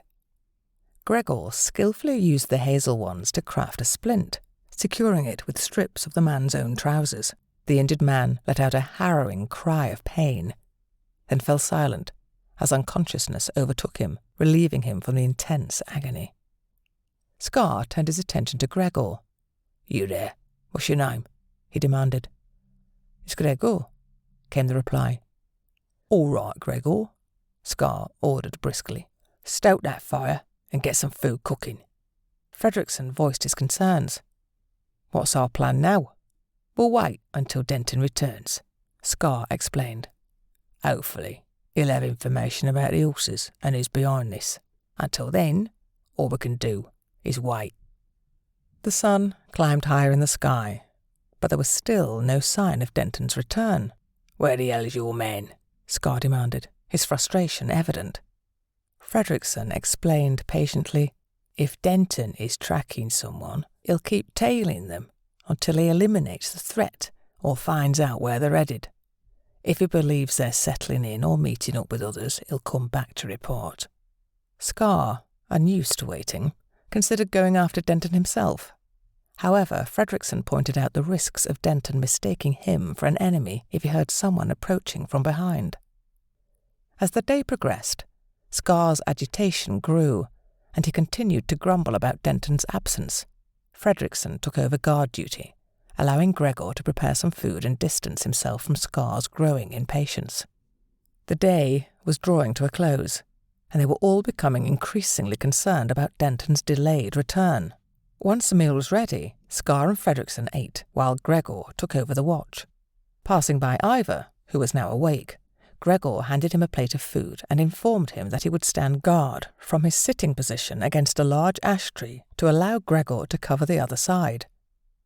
Ivor checked with Fredrickson and Scar to ensure this arrangement was acceptable, not wanting to incur the wrath of either of them, or Victor. Fredrickson took over guard duty an hour later and assured Ivor that he would be fine and there was no risk of him dozing off. Satisfied, Fredrickson crossed to the other side, ready to take over the watch. Fredrickson woke Gregor 4 hours later, instructing him to take over the guard duty and to rouse him as dawn approached before retiring to rest. Gregor carefully poured Ivor a hot drink and prepared one for himself. As he approached Ivor with the drinks, he made sure to announce his presence, knowing that in the absence of moonlight, Ivor wouldn't be able to identify him by sight. However, Ivor remained unresponsive, appearing as though he was asleep. Thinking Ivor had nodded off, Gregor gave him a gentle shake. But to his shock, Ivor slumped to one side, unmoving. In a panic, Gregor dropped the drinks and rushed back to the campfire, grabbing a torch to illuminate the area, uncertain of what he might discover. Returning to Ivor's side, he immediately noticed a large knife protruding from Ivor's chest. He checked for any signs of life, but it was clear that Ivor had been dead for hours. Gregor hurriedly called out, "Wake up everyone, there's an intruder in the camp." Both Scar and Fredrickson rushed to the scene, where Gregor explained how he had found Ivor's lifeless body, which had already cooled considerably. Scar was livid, demanding to know why Fredrickson hadn't noticed anything amiss during his guard duty. Fredrickson reluctantly replied, "That's Denton's knife," realizing it was best to inform Scar of the situation immediately, despite the consequences of his admission. As the first light of day broke, a sense of despair hung over them. Scar reluctant to go down to the river to relieve himself, eventually mustered the courage to do so. However, as he descended the short slope towards the river, he suddenly felt something hit him in the chest. His eyes widened in disbelief as he read the message scrawled on the arrow protruding from his chest. "Victor, I am coming for you."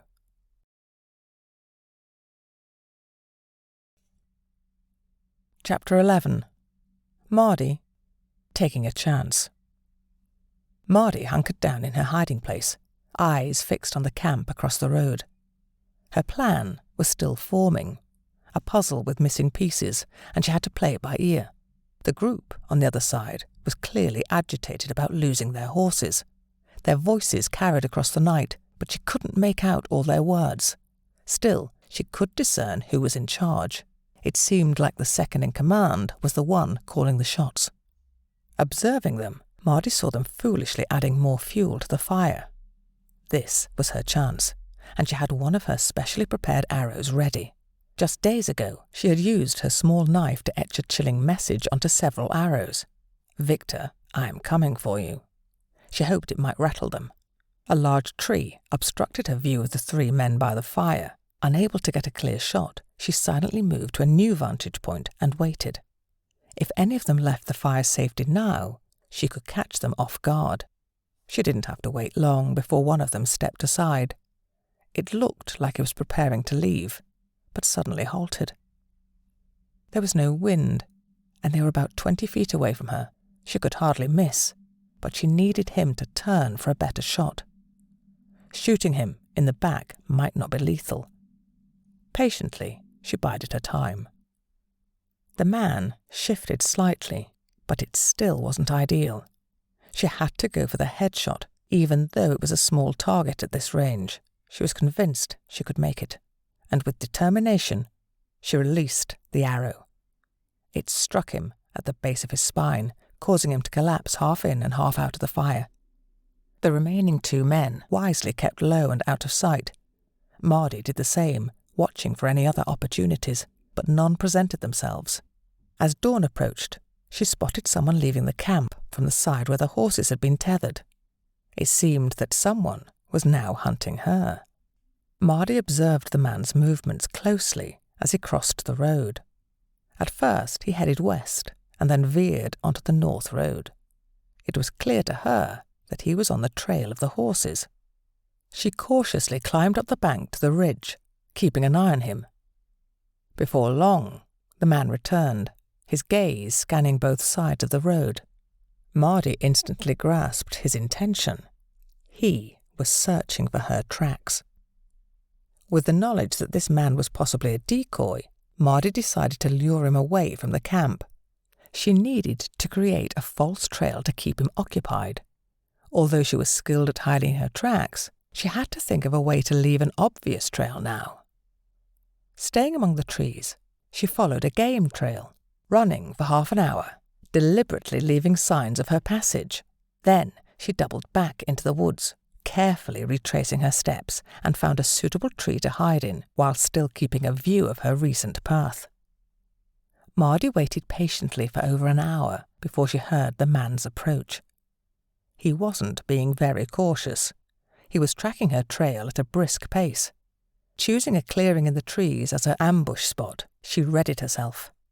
As he stepped into the clearing, she let loose her arrow. The man never saw it coming, as the projectile struck him in the chest. He crumpled to the ground, groaning in pain. Quickly descending from the tree, Mardi approached the injured man. He was still alive, trying to utter something, but his words were incomprehensible. She pulled down her hood, revealing her young face. The shock in the man's eyes was unmistakable. He had expected to confront a man, not a child, and a young girl at that. His expression registered shock as he closed his eyes for the final time. Mardi didn't waste any time. She grabbed the fallen man's bow and quiver, then noticed an ornate knife strapped to his belt. With a swift motion, she cut through his belt and retrieved the sheathed knife, tucking it securely into her waist. She checked his pockets for anything useful, but finding nothing she needed, she rolled his lifeless body into the underbrush to conceal it. On her way back to her hiding place, Mardi noticed one of the camp's horses grazing on the ridge. Recognizing the potential threat of the enemy gaining such a significant advantage, she quickly climbed back up to the ridge. The horse appeared calm and unbothered by her presence. Moving stealthily, Mardi positioned herself behind it and suddenly waved her arms while making a hissing sound to startle the animal. The horse bolted eastward, away from the camp. Satisfied, Mardi quickly made her way down the ridge and vanished into the shelter of the trees, remaining alert for any indication that she had been seen. Mardi waited for several minutes, watching and listening carefully to ensure she hadn't been observed. Satisfied that she hadn't been seen, she returned to her hiding place in the dense woods, keeping a close eye on the camp. However, a troubling thought crossed her mind. She realized there were only 3 individuals moving about the camp now. Where was the 4th? She began to wonder if someone had gone for reinforcements, if another person was attempting to flank her, or if there was someone lurking nearby waiting for her to make a move. Her heart raced, and she froze in place. Mardi had remained frozen to the spot for over 3 hours, but finally her patience paid off. She observed one of the men in the camp making repeated visits to the same spot, bending over as if talking to someone. This time, as the man stood up and started heading back to the campfire, she heard a faint call. The man returned to the tree and bent over again. Someone was sitting at the base of the tree, although only their head was now visible to Mardi. It seemed like the man was assisting the injured person to sit up. Mardi didn't view this person as a threat. They were most likely injured, which explained why they were sitting there. However, she couldn't take a shot from her current position, as it would cross over the fire where the other men were sitting. The sound of the arrow flying past their heads would alert them to her position. She needed to find a different approach. Retreating back to the other side of the road, Mardi decided to wait until nightfall. She found a comfortable oak tree, one that she now knew well, and climbed high into its branches. With her remaining rabbit, she sat down to eat. After satisfying her hunger, she wrapped the bones in the canvas and settled in for some much-needed sleep. Around midnight, Mardi's bladder roused her from her slumber. After allowing her eyes to adjust to the darkness for about half an hour, and ensuring there were no immediate threats, she cautiously descended from her hiding place. A gentle breeze rustled the leaves, providing her with added cover. Mardi returned to her usual hiding spot overlooking the camp, but soon noticed a presence not far away, concealed behind a tree. The darkness obscured any chance of a clear shot, and the open ground between them made it impossible for her to sneak up on the person. Her best option was to eliminate the incapacitated one sitting by the tree, as he could still pose a threat. From there, she hoped to gain a clearer view of the camp. Efficiently and silently, Mardi circled around behind the man, her attention drawn to the splint on his leg. He seemed to be drifting in and out of sleep. She withdrew her knife, then had second thoughts, and opted for the hunter's knife. Approaching him with grace, she positioned herself and plunged the knife into the man's chest. Mardi felt the resistance as it slid against a bone, pausing momentarily before pushing it further in. The man let out a faint groan as he departed from the world of the living.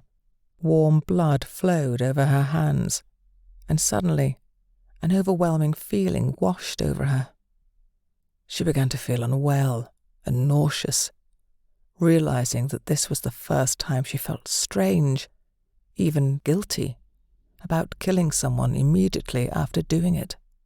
The sensation of blood on her hands, the smell of the man's breath as he gasped his last, the scent of the man himself, and his last meal were all deeply unsettling. She wasn't sure what it was, but she did not like the feeling.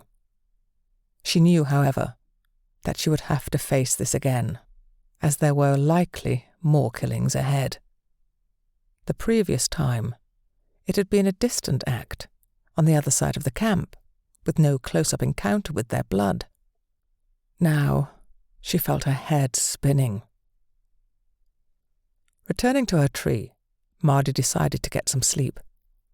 She believed that when her enemies discovered the dead man, it would unsettle them. Not only would they realize that one of their own had been killed, but the ornate knife she left behind would also reveal that their tracker was no longer alive. To her surprise, Mardi enjoyed a refreshing night's sleep and awoke with the rising sun. After a drink and her last boiled egg, she listened for any signs of activity before climbing down. Returning to her favoured hiding spot, she observed the camp. They had moved everything a bit farther from the road and seemed to be sticking close to the fire. Mardi backed into the woods and made her way down to the river, hoping to position herself on the other side of them to gain a clearer view of the camp. As she stepped onto the riverbank, a man suddenly emerged from the trees. Panic surged through her veins, her heart pounding in her ears, and she trembled slightly. He was unarmed, but the others weren't. He hadn't noticed her yet, and she debated whether to retreat into the woods, fearing he might spot her movement. The man was standing with his side to her, seemingly preoccupied. Mardi slowly reached for her bow strapped to her back, then carefully selected an arrow. He appeared to have consumed a considerable amount of alcohol, remaining preoccupied. As he turned slightly, she took her chance and fired. The man looked first at the arrow, then at her. A look of profound surprise etched on his face as he fell to the ground, not uttering a sound. Hastily retreating out of sight and retracing her steps, Mardi returned to her concealed vantage point to see what they would do next. To her surprise, they hadn't heard the man fall, as they were engaged in quiet conversation while waiting for a pot on the fire to boil. The ineptness of these so-called ruthless, well-trained men that Tobias had described beggared belief. They had stayed at the camp, even though the perceived threat seemed beyond their capability to deal with, rather than heading to Victor. Suddenly, she could see a path to retrieving her mother. If this was the best they could muster, she felt she now had that chance. Something just days ago seemed like an impossibility. Eventually, they prepared 3 drinks. About half an hour passed before the second-in-command dispatched the other man to search for their leader. The man returned in a fluster, frantically scanning his surroundings. The second-in-command made his way down to the river, returning with only Mardi's arrow in his hand. He barked something at the other man, and they quickly began packing up their camp, leaving most of their belongings behind. Chapter 12. Fredrickson, Journey of Decisions. A few hours earlier, Fredrickson stood in silent contemplation, his thoughts revolving around Scar's impending actions. "You fool! Why didn't you hear this happen? And why didn't you check on him before going to bed?" Scar berated Fredrickson, poking a stern finger into his chest. "Could this be Denton's doing?" "No way," Fredrickson responded, shaking his head. "Denton and this knife were inseparable. He cherished that blade. He'd never leave it behind." "From now on, we stay together," Scar declared, determination in his voice. "At first light, we'll make our way back to the compound. Victor needs to hear about this." "But Victor," Fredrickson hesitated, voicing his concerns. "What if he turns this situation against us when we return empty-handed?" "I know Victor better than you do," Scar replied firmly. "If someone threatens him, he'll want to know. Besides, we have no horses, and there are only 3 of us left. Look at this message. Victor, I am coming for you. This is no ordinary threat. It is a deliberate message to Victor himself. He wants Victor to be aware of his impending arrival, which means he needs us to return. For the rest of the night, At least 2 of us will stay awake at all times, no fires, and we'll keep close together. We'll move the camp back against the edge, overlooking the river. With the river at our back and 2 guards on duty, we should be safe until we leave in the morning, Scar decided, outlining their plan. After gathering their belongings, they set up camp again, positioning themselves with the river at their backs and thick, prickly bushes to their left. The clearing was the only open space they had to keep a watchful eye. Scar sat, twiddling the arrow between his fingers. It was a well-crafted arrow, but like the rest of them, he carried a crossbow. Scar, unable to sleep due to the racing thoughts in his head, took the first watch alongside Gregor. They planned to wake him in an hour so that Gregor could get some rest. Scar's arm still bothered him from the earlier arrow wound, although it would have been far worse if he hadn't been wearing his heavily padded thick leather coat. He couldn't fathom who might be coming for Victor. Having spent enough time in Rivertown, he knew there was no one there with the courage to challenge Victor, let alone announce their intentions to him. This lone individual had already halved their group's numbers, all without being seen. He was undeniably skilled, and had the audacity to declare his intention to go after Victor, indicating a high level of confidence in his success. After an hour of enduring Fredrickson's snores, Scar had had enough. He delivered a sharp kick to Fredrickson's ribs, jolting him awake. "What's going on?" Fredrickson mumbled, rubbing his eyes. "You're on guard duty," Scar grumbled. "Gregor, get some sleep. I'll wake you at daybreak." "Why does he get to sleep longer than me?" Fredrickson complained. "You need to practice, especially after someone sneaked into the camp and killed Ivor on your watch, didn't they?" Scar retorted. Fredrickson grunted and took a sip of water. They sat in silence for a while until Fredrickson broke it. "Who do you think is behind all this?" he asked. "I have no idea," Scar admitted. "He's someone with a grudge against Victor, but that list is quite long." "Could it be one of the rival groups looking to take over Victor's territory?" Fredrickson suggested. "Nah, this feels personal, and the message on this arrow tells me that it's someone Victor has killed or has had killed," Scar remarked. "Why us? Or why you and your men in Rivertown? That's where this all started. Could it be related to someone you or the 3 in Rivertown with you? Have any of you killed anyone recently, especially someone tied to that area?" Fredrickson inquired. "Not recently. Not me, anyway. But the other 3 did. That news teller and his family. They're all dead now except for the woman, and I saw her 2 days ago at the camp. Victor's keeping her. She has turned out to be a very good cook. He told me everything," Scar replied. "Anyway, that was months ago. Could one of them still be alive? I mean, did they just tell you what you wanted to hear?" Fredrickson pressed. "They wouldn't lie to me. I'm sure of it," Scar insisted. "What about something further back? Someone who got away or was injured, only now strong enough to exact revenge?" Fredrickson suggested. "What's this? Are you implying that I let someone live? You've got some nerve. I never leave anyone alive who might come back to haunt me. Never," Scar growled, ending the conversation. As the day began to break, Fredrickson took it upon himself to light the fire and rouse Gregor. Although Gregor felt the urge to say something about their earlier argument keeping him awake, he wisely kept silent. He headed down to the river to fetch some water. They intended to have a hot drink before departing. After they finished their drinks, Scar went down to the riverbank for a moment of privacy, instructing the other 2 to be ready to leave when he returned. Knowing that Scar was in a foul mood, they began packing up and then sat down to wait, preparing another drink for all 3 of them. Gregor couldn't help but express his frustration. "What's he doing? How long's it take to take a leak?" he muttered. "Keep it down, he might hear you," Fredrickson warned. After what felt like an eternity, Gregor couldn't stand the suspense any longer and decided to investigate.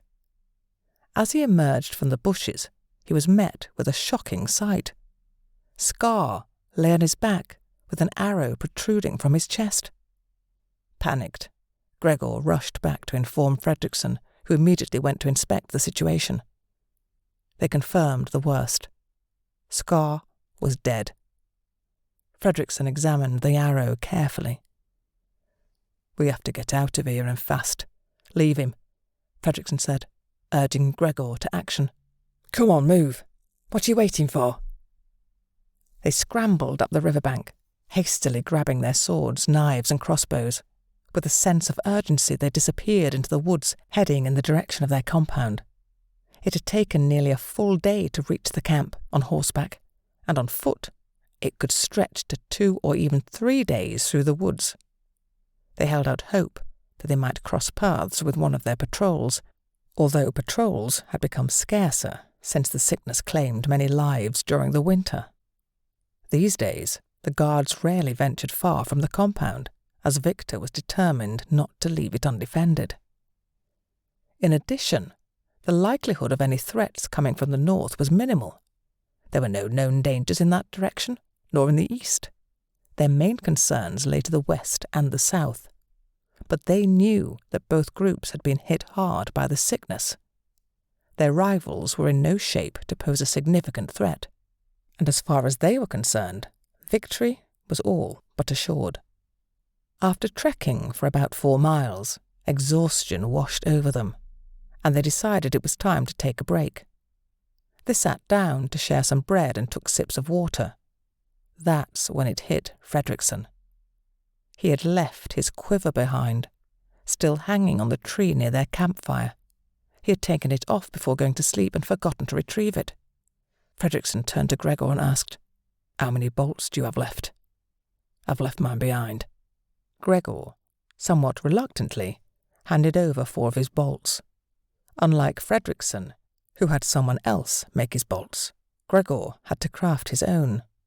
They didn't linger for long during their break. With the road still in their sights, they moved as quickly as possible. However, when Fredrickson slipped and twisted his ankle, they had no choice but to stop. They decided against lighting a fire, as it would serve as a beacon to anyone trying to track them, and they hoped they had left their pursuer far behind. The next morning, as they woke, the first realization that dawned on them was that they had been visited during the night. All their crossbow bolts had vanished. Oddly enough, their crossbows were left behind. "Why didn't they take the crossbows?" Gregor wondered aloud. Fredrickson replied, "Without bolts, the crossbows are useless. Gregor, how long will it take you to make more bolts?" Gregor replied confidently, "I can make 10 in a day at most." "Well, start making some when we stop next," Fredrickson ordered, then paused for a moment. "No. Thinking about it in 2 days. We'll be back. Whoever it was, they could have killed us in our sleep if they wanted to. They need us to tell Victor what happened and show him this arrow." He held up the arrow. "That's why we're still alive," Fredrickson continued. "As long as we have this, we're safe. Today, we travel on the road for speed." Then threw his crossbow into the trees. Gregor, though still a bit apprehensive, agreed. Fredrickson's leg was hurting, but with a makeshift walking stick, he was determined to carry on. Once they reached the road, it became easier, and Fredrickson refused any assistance from Gregor. They stopped for short breaks every hour or so, giving Fredrickson's leg some rest before continuing. Despite their belief that someone was still following them, they saw no one. Not a soul passed them, and even though they were vigilant, they spotted no signs of their pursuer. That night, they sought refuge in a cave and decided to risk lighting a fire. They knew that the person tracking them didn't need to see a fire to find their camp, as the events of the previous night had proven. Gregor had been resourceful during their journey, collecting pieces of wood, tree sap, and crow feathers whenever they took breaks. He used these materials to fashion some crossbow bolts. Fredrickson had left his crossbow behind, but Gregor knew that he would have a chance that night to make a few. With their food supply depleted, having bolts was crucial for hunting and securing their next meal. Gregor managed to craft 3 bolts before settling down for the night. He concealed them inside his jacket, out of sight, and then roused Fredrickson to stand guard. Fredrickson, however, dismissed the need for a guard, saying, "There's no point. As I mentioned earlier, this person needs us to deliver the arrow and our story to Victor. They won't harm us, or they would have done so while we slept last night. Get some rest." Despite Fredrickson's reassurance, Gregor couldn't shake off his unease and had a very restful night, leaving him waking up exhausted the next morning. While Fredrickson took his 3rd break, Gregor seized the opportunity to go hunting. He was determined to catch something, regardless of its size. On his hunting expedition, he managed to catch a rather slender squirrel. In addition to the squirrel, he gathered some wild garlic, mushrooms, and cow parsley. With his haul in hand, he headed back to the road, expecting to find Fredrickson ahead of him. However, when he reached the road, Fredrickson was nowhere to be seen. Gregor assumed that Fredrickson had simply moved ahead, so he continued on the road in pursuit. As Gregor rounded the first bend in the road, he spotted Fredrickson up ahead, sitting on a fallen tree trunk. Drawing nearer, Fredrickson called out to him. "Hope you've brought some water with you," he remarked. Gregor handed over his flask and took a seat beside him. "We'll have a meal tonight," Gregor said, revealing the slender squirrel and gesturing towards the contents of his bag. "Seems like a meagre catch," Fredrickson grumbled. Ignoring the complaint, Gregor stood up. "Ready?" he inquired, reaching for his flask. As Fredrickson rose, he lost his balance, tumbling to the ground and accidentally jabbing himself in the leg with the arrow tucked into his belt. With a wince, he pulled out the arrow, relieved to find it had caused no significant harm.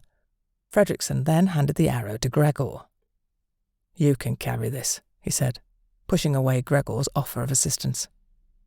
As dusk approached, Fredrickson made the call to halt their journey, and they set up camp in a wooded area just off the road. Gregor had pushed to continue travelling, but his suggestion was overruled. He was tasked with cleaning and cooking the squirrel they had caught. Fredrickson suggested making it into a stew to make the meal more substantial, teasingly referring to it as a soup. However, having left their pot behind, they were left with no choice but to roast the squirrel on a spit. After finishing their modest dinner, Gregor proposed they resume their trek to the compound, but Fredrickson was adamant they stay put until morning. As Fredrickson drifted off to sleep under the luminous full moon, only 10 to 15 miles from the compound, Gregor resolved to continue on his own and send a cart back for Fredrickson later. Navigating the final stretch took him over 3 hours.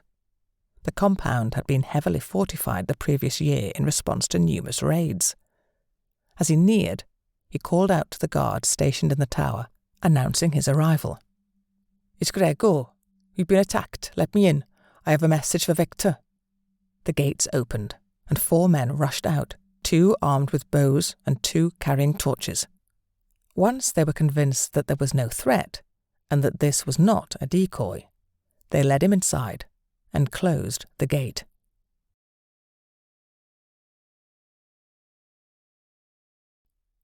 Chapter 13. Mardi, getting the message home. Mardi observed their hasty departure with a sense of satisfaction. They had left behind a trove of supplies, including a crossbow, 2 quivers of bolts, food, clothing, and even a sword. Next to the man she had reluctantly killed, she spotted an extra crossbow and more bolts. Regret tugged at her for a moment, but it was too late to change her actions. Gathering all the crossbow bolts, she stowed the food, a knife, and a water flask in a saddlebag. With her newfound supplies secured, she continued on her way, knowing the direction they were headed. She didn't need to track them, given the trail they had left behind. Occasionally, she caught glimpses of them, but whenever she reached a clearing, she paused, choosing to remain hidden. After successfully catching and cooking a rabbit, consuming a third of it, Mardi stowed the rest in her bag and resumed her pursuit of the group. It didn't take long for her to catch up with them, as they had already made camp, even though darkness was still hours away. They refrained from lighting a fire, opting to share a small piece of bread amongst themselves. Mardi decided to find a suitable tree for some rest. She might pay them a visit during the night for a bit of mischief. Unable to locate an oak tree, she settled for a large elm tree with its top broken off, possibly from a lightning strike. It served her purpose well. After taking a quick drink, she climbed the tree and nestled into a divot that resembled a large open hand. Around midnight, she woke up, cautiously listening for any potential dangers before descending to their sleeping area. Their snoring was louder than a family of wild pigs, making it easy for her to locate them from behind. Mardi had not intended to kill them at this point, merely wanting to unnerve and keep them off balance. However, she noticed 2 quivers nearby, one containing 5 bolts and the other 4. She seized the opportunity, collecting the bolts before silently returning to her tree for more rest. Mardi woke up early, just as the first light of dawn was breaking. She made her way down to the river and found an area with exposed clay, where she built a rudimentary rocket stove. Once the water had boiled, she brewed some nettle and herb tea before extinguishing the fire. She assumed the 2 men she was tracking would still be fast asleep. Returning to their campsite, she observed their reaction as they realized she had taken their crossbow bolts. The man she had assumed was now in charge, having likely been second in command, picked up his crossbow and angrily hurled it into the woods. As they prepared to leave, she noticed that the man was limping. Perhaps that was the reason they had stopped so early the previous night. Expecting them to stick to the cover of the trees, Mardi was surprised when they ventured up onto the road. Instead of making them more cautious, it seemed they had no fear. After they had moved on, Mardi retrieved the abandoned crossbow, although they had only left one. This puzzled her. Perhaps the smaller man had more bolts, or had the skills to make some as they travelled. Like the previous crossbows, she secreted them safely in a tree in case they may come in handy later. Mardi continued to shadow them from a safe distance, always staying out of sight, and even retreating into the cover of the trees when they stopped to allow the limping man a rest. There was tension between the 2 of them. It seemed they were not getting along well. Just before darkness fell, they came to a cave and entered it. The smaller man emerged and gathered some wood. Shortly after, a continuous wisp of smoke began to rise from the cave's entrance. They were no longer concerned about Mardi following them. That much was clear. Believing they had run out of food, she took pleasure in her rabbit-leg dinner, then searched for a suitable place off the ground to sleep. The following day, Mardi soon caught up with the 2 men. They stopped several times to rest, and during one break the leader sat down while the smaller man disappeared into the woods. Mardi, suspecting that the smaller man might be backtracking, took cover and observed, listening for any sounds that might indicate his approach. After a while, the limping man got up and walked around a bend in the road, disappearing from her view. She felt a moment of uncertainty, wondering whether to follow him or wait. Ultimately, she decided to wait. Her decision proved to be wise, as an hour later, the smaller man re-emerged from the woods, appearing almost at the same spot he had entered. He stuffed something into his bag and slung the crossbow onto his back. Mardi waited for a moment before resuming her pursuit. As the small man caught up with his leader, a confrontation of some sort ensued. Mardi couldn't discern the details, but she saw the limping man fall and reject the small man's offer of help. That night, they set up camp by the road, and the aroma of cooking food wafted through the air. Mardi watched until the fire began to die down, and then decided to take a closer look. As she approached cautiously, she was startled when someone moved quietly in her direction, but then veered off towards the road. Unsure of what was happening, but hearing the sound of snoring coming from the camp, she decided to follow the person who was now moving surprisingly fast along the road. For hours, Mardi kept following, and when she rounded a bend, she saw it. what appeared to be the compound. It looked more like a fort from the Western books she had read. A barrier of vertically standing poles with spikes on top, 2 towers flanking a large gate. To her surprise, the gates seemed to be closing as she watched. Several people emerged, 2 of them carrying torches, and the smaller man entered the compound before the gates were completely shut. Not expecting to find the compound so soon, Mardi was taken aback and uncertain about her next move. Mardi couldn't afford to linger there. She had no knowledge of the surrounding terrain, so she hurriedly retreated to where the other man was camped. She needed to confirm whether her observations had been accurate or if she had been deceived. She ventured off the road, re-entering the woods and circling back behind the camp. Fortunately, the man was still asleep when she arrived. Mardi then returned to the road, found a tree on the ridge across from her previous vantage point, and settled in to watch and wait. She must have drifted off to sleep because she was suddenly awakened by voices nearby. The voices were calling out something, but they were still too distant to make out the words.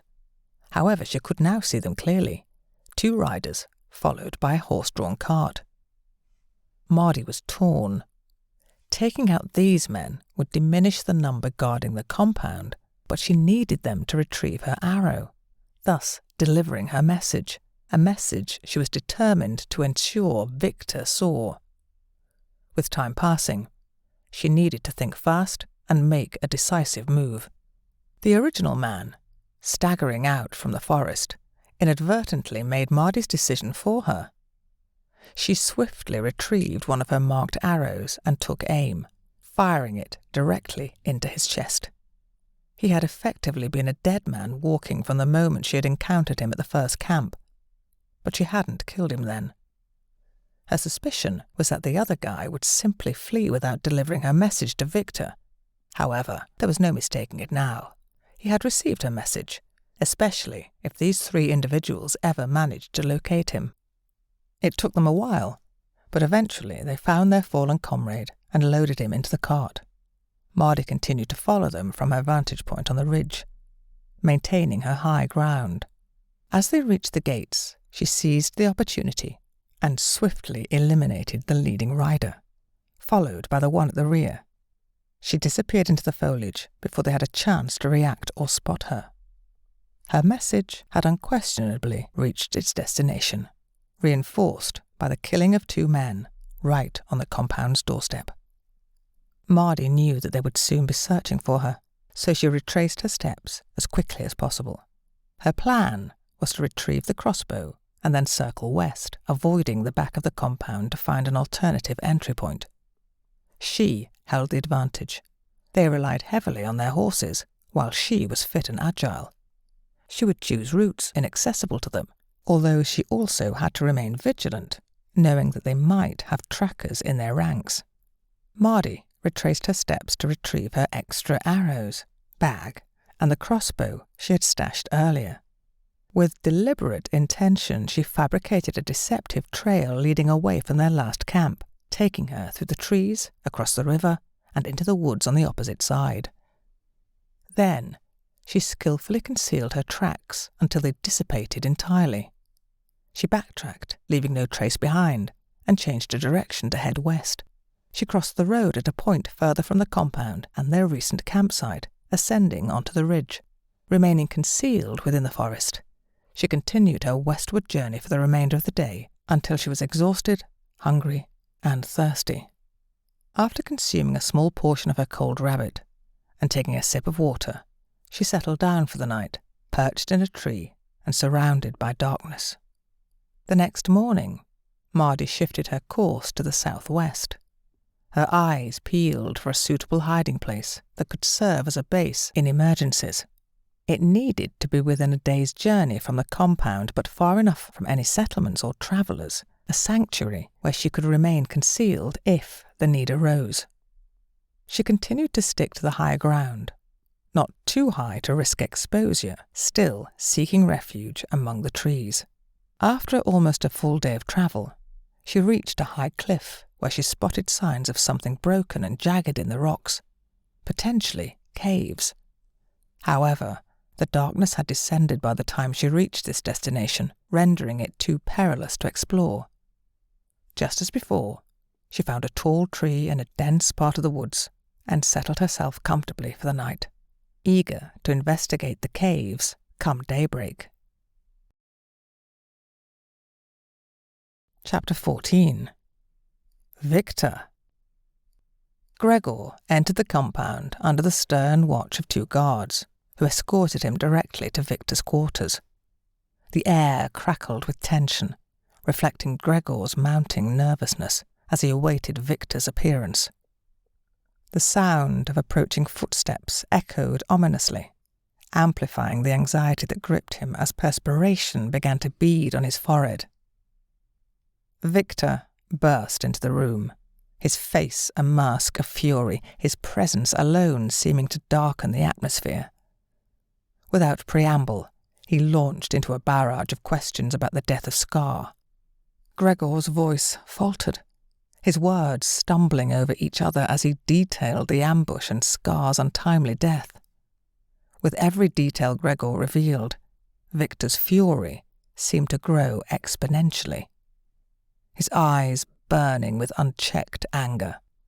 As Gregor disclosed Fredrickson's current whereabouts, Victor's wrath reached a boiling point. Suddenly, Gregor produced the arrow bearing the ominous message and handed it to Victor, his hands trembling. Victor snatched the arrow, examining it with intense scrutiny before his piercing gaze snapped back to Gregor. He demanded the significance of the message, and Gregor hesitated, his voice barely a whisper as he suggested it might be from someone seeking vengeance for a family member slain by Victor's men. Upon hearing there was likely just one assailant behind the recent deaths, Victor's frustration erupted, his voice thundering in the confined space. The tension in the room thickened like a tangible fog as Victor processed the implications, his anger simmering dangerously. Gregor, overwhelmed by the intensity of Victor's interrogation and the implications of his own admissions about the past atrocities in Rivertown, felt a growing dread. He realized the precarious position he was in, having brought this incendiary news back to Victor. As Victor's rage continued to mount, Gregor couldn't shake the feeling that perhaps it would have been safer, wiser, to let Fredrickson handle the delivery of the message. The weight of his choice bore down on him, filling him with a deep, unsettling fear. As Victor pressed for more information, Gregor revealed that Scar had initially believed they were facing only one assailant during the night's attack that led to his demise. This revelation seemed to stoke the fires of Victor's rage even further. Their exchange grew more heated by the moment. Victor, incensed, demanded to know why they hadn't pursued the attacker immediately. Gregor, his voice unsteady with fear, explained the attacker's elusive nature, highlighting that even Denton, their most skilled tracker, hadn't returned from his pursuit. He also grimly added that the assailant had used Denton's own knife to fatally wound Ivor. At the mention of Ivor and Denton's deaths, Victor's anger erupted like a volcano. His voice boomed through the room as he commanded that a cart be dispatched immediately to bring Fredrickson back. He barked at Gregor to ensure the retrieval team was warned of the hostile presence, urging them to exercise extreme vigilance. With his orders issued, Victor dismissed Gregor, but not without a stern directive to remain within the compound. As Gregor exited, his mind was awash with dread and speculation about what lay ahead and what revelations Fredrickson might bring. Without delay, Gregor relayed Victor's instructions to the captain of the guard, emphasizing the urgency and danger. He communicated the exact location where Fredrickson was last seen and stressed the necessity for caution due to the hostile threats. Retreating to his quarters, Gregor sought a brief escape in rest, but peace eluded him. In the pre-dawn darkness, a sudden uproar jolted him awake. Heart pounding, he dressed quickly and dashed outside, only to be confronted with a harrowing scene. 2 men, marred by severe arrow wounds, were hurriedly carried through the gate. A sombre procession followed, a cart creeping forward with the lifeless body of Fredrickson, an arrow starkly embedded in his chest. As Gregor approached, his heart sank with the realization of the grave turn events had taken, echoing the fears that had haunted him since his conversation with Victor. Each arrow that had struck its target bore a distinct, mysterious message, the meaning of which eluded Gregor. Understanding the significance of these clues, he carefully collected each arrow, knowing they required Victor's scrutiny for any deeper insight. From an upper window of the compound, Victor's voice thundered, piercing the tense morning air as he demanded an immediate update on the unfolding crisis. With his heart pounding, Gregor hurried to Victor's quarters, his mind a whirlwind of anxiety and fear over the grave situation that was rapidly escalating. Entering Victor's room, filled with trepidation, Gregor clutched the arrows in his trembling hands. As he reported the grim details of the ambush, the casualties, and the miraculous survival of the guard on the cart, Victor's face darkened with a mix of incredulity and rising fury. "What do you mean? They are all dead?" Victor's voice was sharp, laced with anger and disbelief. Gregor replied, his voice barely steady. "The guard in the cart is the only survivor. Everyone else, including Fredrickson, didn't make it." Before Gregor could elaborate, the captain of the guard burst into the room, his arrival punctuating the urgency. "Two of my men were shot with arrows just outside the gate," he stated grimly, "right at our doorstep, and yet we saw no one. We immediately sent out search parties, but they found nothing. It's like our assailants are ghosts." Gregor seized the moment to reinforce his earlier warnings. "That is exactly what I've been trying to tell you." Victor, now fully fixated on the crisis at hand, turned sharply towards Gregor. "What's that in your hands? What of those arrows?" His tone was accusatory, demanding. "Yes," Gregor confirmed, holding them out for Victor to see. "But they're all different." The subtle differences in the arrows hinted at a more complex message or strategy from their unseen adversary, adding another layer of mystery and threat that Victor was now forced to confront head-on. Victor's impatience was palpable as he snatched the arrows from Gregor's hands. His eyes narrowed as he examined the inscriptions on each, his expression darkening with every word he read aloud. Victor, your days are numbered. The ghost of your past. Mardi's revenge." Each message seemed to tighten the vice of tension in the room. He fixed his gaze on Gregor and the captain, his voice a harsh command. "That last one. Do we know anyone named Mardi? Have we killed anyone by that name? I want answers. Go, ask everyone. Don't forget the captives. Move, now, both of you." Victor paused, his mind racing, then directed his next orders to Gregor alone. "Actually, hold on, Captain. You stay. Gregor, wake up whoever you need to and get this sorted out. I want you back here within the hour with answers." His voice escalated with each directive, betraying his escalating concern and anger. Victor's frustration soared as he sought to pinpoint the elusive assailant. "Who do we have that can track this person down?" he demanded, turning to the captain. The captain's response was grave, underlining the dire state of their resources. "We've lost 9 people in just a week.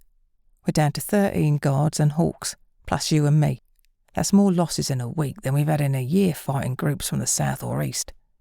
Morale is low, sir, and you're saying this is the work of just one person?" "You can't even count. It's 10 dead," Victor snapped, his correction slicing through the tense air. "But you still haven't answered my question." The captain elaborated. "Only 3 orcs remain, and like Gregor, they're inexperienced, recently transferred from the guard. We can't afford to send many out. We need 6 just to guard the field workers. That leaves barely anyone to protect this compound. We need more people, especially after the sickness." Victor, thinking on his feet, asked, Are any of the captives ready yet? None that I'd trust with weapons, the captain replied cautiously. Considering an alternative, Victor proposed, What if they were on watch, but unarmed? After a moment's thought, the captain agreed. They'd need to be paired with a guard. It wouldn't be safe otherwise. We could station one in the tower at the front gate for an extra set of eyes, and another at the back gate, but only 2 seem ready, even remotely trustworthy. Then do it, Victor commanded swiftly, his voice laden with urgency as they scrambled to bolster their defences against the relentless threat. Victor then barked another order, his voice reverberating through the chamber. Guard? Yes, sir, the door guard responded, immediately attentive. Get someone to find me food and some ale, Victor demanded, his tone sharp and unequivocal. The echo of his orders lingered, a stark reminder of the pressing dangers they faced. Victor had been concealing his fear for the first time in his life when the sickness had ravaged their numbers, claiming the lives of many within their community. But this new threat was something altogether different. Although he hadn't shown it to the captain or Gregor, anxiety gnawed at him. He couldn't comprehend how there could be someone out there with such unparalleled skill with a bow, someone who had never crossed his radar before. The villagers, from all directions, usually informed him of local matters to curry favour or offer trade if they ever found themselves at odds with his authority. What deeply troubled him was the fact that someone had managed to outwit Denton, the very man from whom the hawks had derived their name. Denton had the keen eyes of a hawk. No one could sneak up on him, and no one had ever eluded his tracking skills. Victor couldn't help but shiver at the thought. How could anyone surpass someone as formidable as Ivor? Ivor was as strong as an ox, and Victor had never witnessed anyone come close to besting him in a fist or knife fight. So why hadn't anyone informed him about this enigmatic adversary? And why had this individual spared Gregor? There seemed to be no logical explanation. When their crossbow bolts were stolen, Gregor had admitted they were both asleep, making it clear that their assailant could have easily slit their throats. Unless Gregor or Fredrickson were correct about the arrows. So, why the theatrical display at the gate? Was it meant to humiliate them further, to diminish the morale of the gate guards? Perhaps. He pondered these questions as he awaited the return of the captain. Guard, get me the captain back, he commanded, the urgency in his voice palpable. Yes, sir, the guard responded, hurrying to carry out the order. The captain had been in a heated discussion with the other guards when he received the summons to report to Victor. They were all growing increasingly discontented with the situation, particularly with the idea of having captives assisting at the gates. On my way, he responded, his voice tinged with frustration. He finished giving orders to have the 2 captives brought up and instructed them to commence their training. He had no inkling of what Victor might require now, but he hoped that the instructions he received would at least make some sense. As he walked back into Victor's room, he braced himself for whatever task lay ahead. Can one of the captives you're using hunt game? And would he be able to track this man? Victor inquired. I suppose so, the captain replied, pondering the possibility. But if we offer him something in return, he might be more willing to help. Such as? Victor probed. His wife, the captain suggested. She's one of the women who entertains the men. If we were to reassign her to the kitchen instead, he might be more motivated to cooperate. Do it, Victor commanded decisively. Inform me when he's prepared to go out there, and send Gregor along with one of your guards to accompany him. Sir, the captain acknowledged, and promptly left the room. Victor knew that fulfilling his promise to the captive would be unpopular, but he had no intention of keeping his word. After all, why would he? Chapter 15. Tobias. Tobias contemplated his predicament in the dimly lit cellar. He knew that clearing the sliding trap door without raising suspicion was a challenge he had to tackle. His livelihood and safety depended on it. Beneath the kitchen floor, a cleverly designed sliding door was installed, which, when extended, cleverly concealed the stairway leading down to the cave basement. This door, when in place, seamlessly masqueraded as the floor of an old pantry. Beyond a disguised door in the kitchen lay this pantry, with its entrance to the basement cleverly obscured. To an outsider discovering this well-hidden pantry door, it would appear to lead to an old, disused cupboard. The shelves within were bare, save for a few neglected trinkets, reinforcing the illusion that the space had long been forgotten. However, beneath this facade, the basement remained a secure refuge, hidden and protected from prying eyes.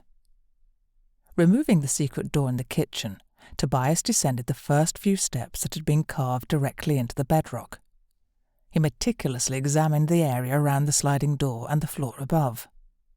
Over the years, layers of dust and grime had accumulated on the false floor, effectively cementing it in place and making it immovable.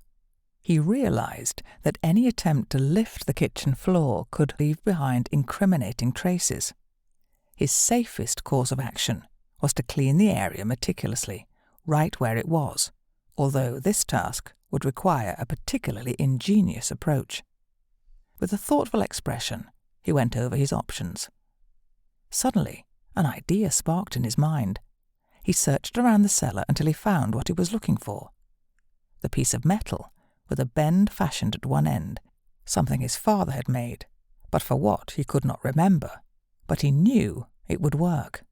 Peering between the floor and the sliding door, he started hooking out some of the dust, now turned to caked, hard mud, working away until the hook would reach no more. He needed something longer. Taking a break, Tobias leaned back in his chair, taking a moment to reflect on his situation. His loyal companion, Borgo, sat nearby, ever watchful of their surroundings. The dog's ability to silently alert him to any potential threats had proven invaluable over the years. As he sipped from his makeshift cup, Tobias's thoughts drifted to Mardi. He couldn't help but worry about her well-being. She had taken matters into her own hands, seeking vengeance for her family's fate. While he understood her desire for retribution, he had also witnessed the toll it had taken on her, even after her first kill. But he knew that Mardi possessed a resilience and determination that few could match. Tobias contemplated the complexities of revenge and the lengths one would go to protect their loved ones. He understood that, in a different time, he might have made the same choices. But that was all in the past, and now he was focused on the present and the uncertain future that lay ahead. He glanced towards the concealed gate at the edge of his property, wondering when Mardi would return. Despite his concerns, he hoped that she was safe and that her mission would ultimately succeed. He knew that their paths had crossed for a reason, and he was determined to support her in any way he could. He had to believe she would return, even though the odds told him otherwise. With a deep sigh, Tobias refocused his attention on the tasks at hand. There was much to be done in preparation for the potential arrival of Victor's men. He knew he had to stay vigilant and be ready to protect what he held dear. Tobias retrieved the long sword from the wall where it had hung for years, untouched and gathering dust. It was a relic from a journey he had undertaken with his father when he was just 13. His father, a man of few words but strong principles, had challenged him to carry the hefty sword back home if he wanted to claim it as his own. At the time, the sword had felt like an enormous burden for a young teenager, but he had met the challenge head-on, determined to prove himself to his father. Now, as he held the sword in his hands, memories of that journey flooded back. He remembered the sweat on his brow, the strain in his muscles, and the triumphant feeling he had experienced when he had finally succeeded. It had been a defining moment in his youth, a testament to his determination and perseverance. With the sword in hand, he returned to the top of the stairs and the concealed entrance from the kitchen. Kneeling on the step, he started. Carefully, he slid the blade into the narrow gap between the kitchen floor and the sliding trapdoor. It was a tight fit, but with patience and determination, he began to chip away at the solid layer of dirt that had accumulated over the years. Hours passed as Tobias worked diligently, sweat pouring from his brow once more, much like that fateful day from his youth. The sword's blade proved to be a makeshift but effective tool for the task at hand. With each careful scrape and prod, the dirt slowly gave way, revealing the hidden sliding door beneath. Tobias knew that he had made progress, but there was still a long way to go before he could clear the dirt completely from the two surfaces. The earth was stubborn, tightly packed against the sliding door and the kitchen floor above, making the task challenging. As daylight began to wane, he realized that he had reached the limit of what the sword could achieve. There was still about 3 feet of dirt left to clear, and he needed a longer tool to continue the work. With determination in his eyes, Tobias carefully placed the long sword aside and decided to search for something even longer. He knew that finding the right tool was crucial to complete this challenging task. It would be the only way to keep the cave beneath hidden, should they find the hidden door in the kitchen. As he left the kitchen to rummage through his assortment of tools and implements, he couldn't help but feel a renewed sense of purpose. The sword, which had once been a symbol of his youthful determination, was now an instrument of his relentless quest to unveil the sliding door that he had not seen working since his youth. Tobias sat back in his chair, his thoughts heavy with the dilemma he faced. His mouth felt dry and dusty, and he yearned for a drink.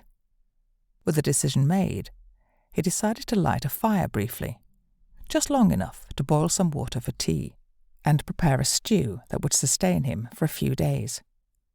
As the flames crackled and danced in the hearth, he pondered his options. But nothing seemed to provide a solution. The prospect of lifting the kitchen floor the next day loomed over him. Sipping his tea and savouring the hearty stew, Tobias struggled to shake off the feeling of frustration. He had searched high and low for a suitable tool to clear the dirt obstructing the concealed sliding door, but his efforts had proven fruitless. There simply wasn't anything in his arsenal long and strong enough for the task at hand. After finishing his meal, he decided to make a final sweep of the cellar with a torch, just to be certain he hadn't overlooked any potential tools. He knew that the tunnels extended for miles, with many areas left unexplored. The knowledge of the vast underground expanse that lay beneath his home was both daunting and intriguing. Tobias ventured into one of the 2 tunnels that he had never explored fully. It led him several hundred feet before coming to an abrupt end. As he turned to leave, a faint glimmer of light caught his attention. It was the moonlight, filtering in through a crack high above. Intrigued, he examined the source of the light, noticing that it seemed to flicker intermittently. Holding his lantern aloft, he peered at the crack, confirming that it led to the outside. The discovery filled him with a mix of excitement and curiosity, as he realized that this newfound opening might provide a solution to his problem of observing the gate if he had to seal himself in the cave at some point. Just as he began to contemplate how to utilize this opening, he heard Borgo whimpering. The faithful dog's instincts often proved invaluable, and Tobias couldn't help but wonder if there might be more to this discovery than he initially thought. There was a glimmer of hope, a potential escape route, or at least a way to see what lay beyond. However, it was still a puzzle to be solved, one piece at a time. Tobias retraced his steps and explored the other uncharted tunnel. Time seemed to stretch endlessly as he journeyed deeper into the subterranean labyrinth. Eventually, he encountered a chasm that stretched before him with a seemingly bottomless expanse. The realization settled in his mind, confirming his father's belief that there was nothing of value in this direction. Disheartened by the fruitless exploration, he retraced his steps back to the kitchen. There, he made a lukewarm cup of tea and sealed the concealed panel before descending into the cellar once more. A cot in the cave's library beckoned him to rest, and he gratefully accepted its comfort. However, Tobias was jolted awake from his slumber, a spark of revelation lighting up his eyes. The cot! It was made of metal, and it could be disassembled. A triumphant yes escaped his lips as he stripped the covers and mattress off the cot. It was the solution he had been seeking, and he couldn't help but feel a renewed sense of hope and determination. After awakening from his restless sleep, Tobias had a renewed sense of purpose and a plan for the day ahead. Despite the early hour, he carefully lit a small metal stove in the cave, positioning it near the window, as Mardi had aptly named it. He set a kettle on the stove to boil and proceeded to search for a wooden ladder he recalled in the weapons room. Carrying the ladder down the tunnel, he made his way to the spot where he had glimpsed the moonlight filtering in the night before. Climbing the ladder, his earlier observations were confirmed.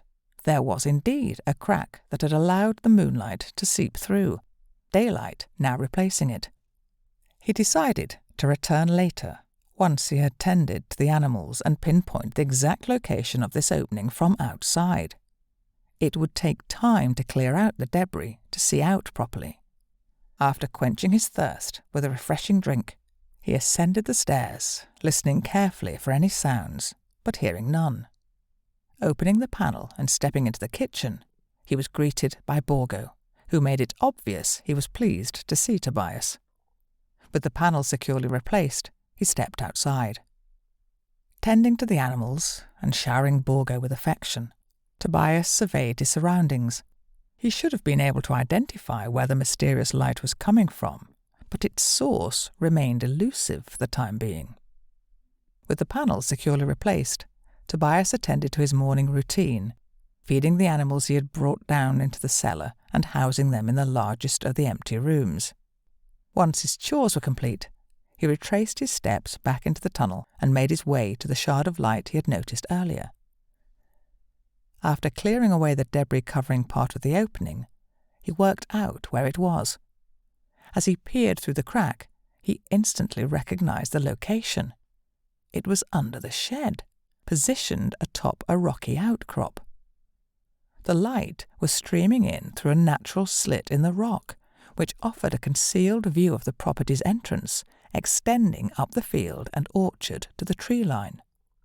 Satisfied with his discovery, he returned to the cellar, dismantled the makeshift bed, and carried one of the long-angled pieces of metal up the stairs. With unwavering determination, he commenced the arduous task of clearing away the remaining earth. The hours passed, broken only by brief breaks for sips of cold tea and water. But Tobias persevered until the last speck of dirt was removed. Then, summoning all his strength, he turned the wheel that operated the sliding door with purpose, and it worked. The trap slid smoothly into place, sealing the stairway to the cave that doubled as the floor to the old pantry. Pleased with his day's achievements, he decided to inspect the sliding door from the opposite side, which, from that side, when closed, would be the pantry floor the next day. As night descended, he found himself without further options for continuing his work, and chose to retire for some well-deserved rest. For tonight, a simple mattress on the floor would suffice. Chapter 16. Gregor. The captain's office was a cramped, dimly lit room filled with the stale scent of old sweat. Dust motes danced lazily in the faint shafts of daylight filtering through the small, grime-covered window. As Gregor entered, the air seemed to grow even heavier with tension. "Find that hunter, the one that catches game for us, and bring him to me," the captain demanded, in a voice tinged with impatience. Gregor, accustomed to the captain's sharp tone, responded promptly. "Do you mean Hutch?" "Yeah, that's him. Hurry, I'll be in the guardhouse," the captain replied, waving him away. Gregor made his way down to the detention area, where he relayed the captain's orders to the guard on duty. The guard nodded and led Hutch out toward Gregor. "I fancy some venison. No more squirrels, please," the guard remarked sarcastically as he handed Hutch over. Gregor didn't dignify the comment with a response and steered Hutch across the compound to the captain's office. His grip on Hutch's shoulder remained firm. Hutch, once a formidable figure, had withered away over the years, bearing the physical marks of his captivity. His haggard appearance told a story of suffering and hardship. "We need to find someone. They've killed some of our own," the captain began, his tone more measured. "We need you to track this person. If you bring him back, dead or alive, though Victor prefers alive, your wife will be freed from her duties. She'll be sent to the kitchen staff, where life will be easier for her. Will you do this for her sake?" the captain asked, his eyes focused on Hutch. Hutch considered the offer. For the sake of his wife, he would undertake this odious task, although the idea of someone out there exacting vengeance on Victor's men secretly pleased him. "Yes, sir, but how am I supposed to bring this person in by myself?" Hutch inquired, expecting they would send him out alone. "You won't be alone," the captain reassured him. "Gregor and Flint here are going with you. You only have to track. They will do the rest." "Just the two of us?" Gregor interjected, a hint of disbelief in his voice. "Isn't that reckless? This man just killed 5 orcs and 2 of your guards. If Scar was right, he also killed 3 of his best men in Rivertown. We need more than just the 2 of us." "Victor's orders," the captain responded firmly. "And no horses. You'll be travelling on foot." Gregor couldn't shake his apprehension as they began their journey with Flint and Hutch. His frustration simmered beneath the surface, aware of the formidable threat they were chasing. As they walked, Hutch suddenly stopped, and Gregor and Flint watched attentively as he pointed out the spots where the 2 guards had been struck by arrows. "Up there," Hutch indicated with a pointed finger. "On the ridge. We need to get up there." They ascended the ridge, where Hutch carefully surveyed the surroundings, searching for any signs or clues. Despite his keen observation, there was nothing to be found. They continued in the direction of where Fredrickson was killed, and the abandoned campsite, the last known whereabouts of their quarry. Hutch's scrutiny remained unwavering, but the darkness began to shroud their path. As they neared the last campsite, they decided against using it for the night. Instead, they chose to make camp on the opposite side of the road, cautious of the unseen danger that lurked in the shadows. While they sat eating, Hutch's curiosity about Fredrickson's death led him to ask for specific details. Where Fredrickson was found, his orientation, the entry point of the arrow, and its angle of penetration. Gregor, however, could only provide basic information, mentioning that the arrow was lodged about 3 inches into Fredrickson's chest and was upright on the cart.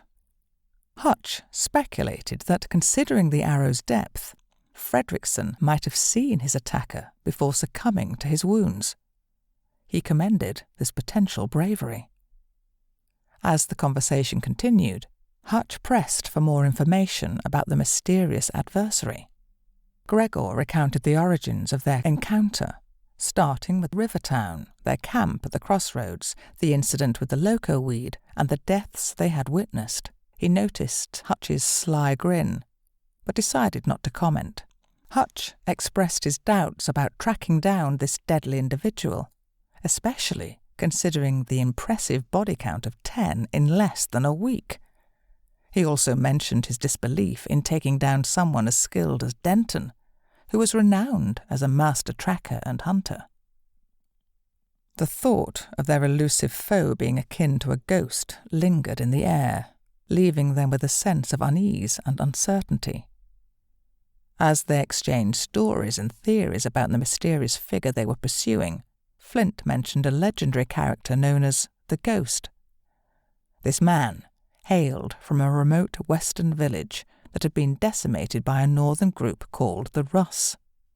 According to the tale, the Ghost tracked down every member of the Russ and eliminated them, leaving messages on his arrows as proof. Flint acknowledged that it could merely be a legend. Hutch chimed in with a similar story from his village, where they referred to a similar figure as the Man of Air. Once again, it involved a confrontation with the Russ, but this event had occurred over 50 years ago. The coincidence of both stories mentioning messages left on arrows intrigued Gregor, raising questions about the nature of their current adversary. Gregor expressed his wish that Flint had shared these stories before their departure, as it might have prompted them to gather more reinforcements. Flint, however, pointed out that their superiors were well aware of the threat posed by this mysterious assailant, and still sent only 3 of them to confront it. It left the trio with the unsettling realization that their chances of returning unscathed were slim. An argument began about who would take the first shift, but Gregor asserted his authority as the one in charge of their mission, deciding that he would assume the initial watch. With a wry smile, he ordered Hutch and Flint to get some rest. As Hutch drifted off to sleep, he couldn't help but marvel at the skill and audacity of the assassin. At the end of the day, that's what he was, even if his actions were driven by revenge. A smile crept across Hutch's face as he entertained the hope of one day meeting this elusive man, already doubting that he would ever be caught. Gregor and Flint awoke to the enticing aroma of a rabbit cooking over the campfire, accompanied by the scent of fresh herbal tea simmering nearby. Hutch had been up early, venturing out to capture a rabbit and gather herbs before his companions stirred. By the time Gregor and Flint were awake, a delicious meal was nearly ready. Hutch had even utilized Flint's crossbow, suspending it in a tree within Flint's line of sight, knowing it would bother him. He also borrowed Gregor's knife to prepare the rabbit, which he returned with a playful gesture. After thanking Hutch for breakfast, Flint remained mostly silent, while Gregor expressed his gratitude. Hutch updated them on his reconnaissance of the road, noting that someone had passed through recently, leaving tracks that weren't particularly well concealed. They could easily follow these tracks, and Hutch suggested they set off as soon as they were ready. Flint, who was hungry, insisted on having some of the rabbit before they left. Once they packed up their camp, Hutch took the lead, following the trail left behind. However, Hutch soon grew suspicious of the trail's simplicity.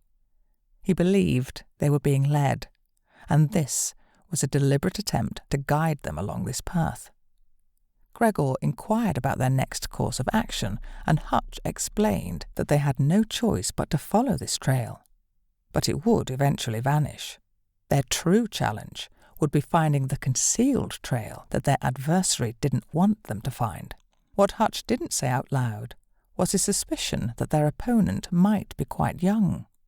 The false trail indicated that the person behind it had a light step and was likely not very heavy, possibly even a boy or someone of slight stature.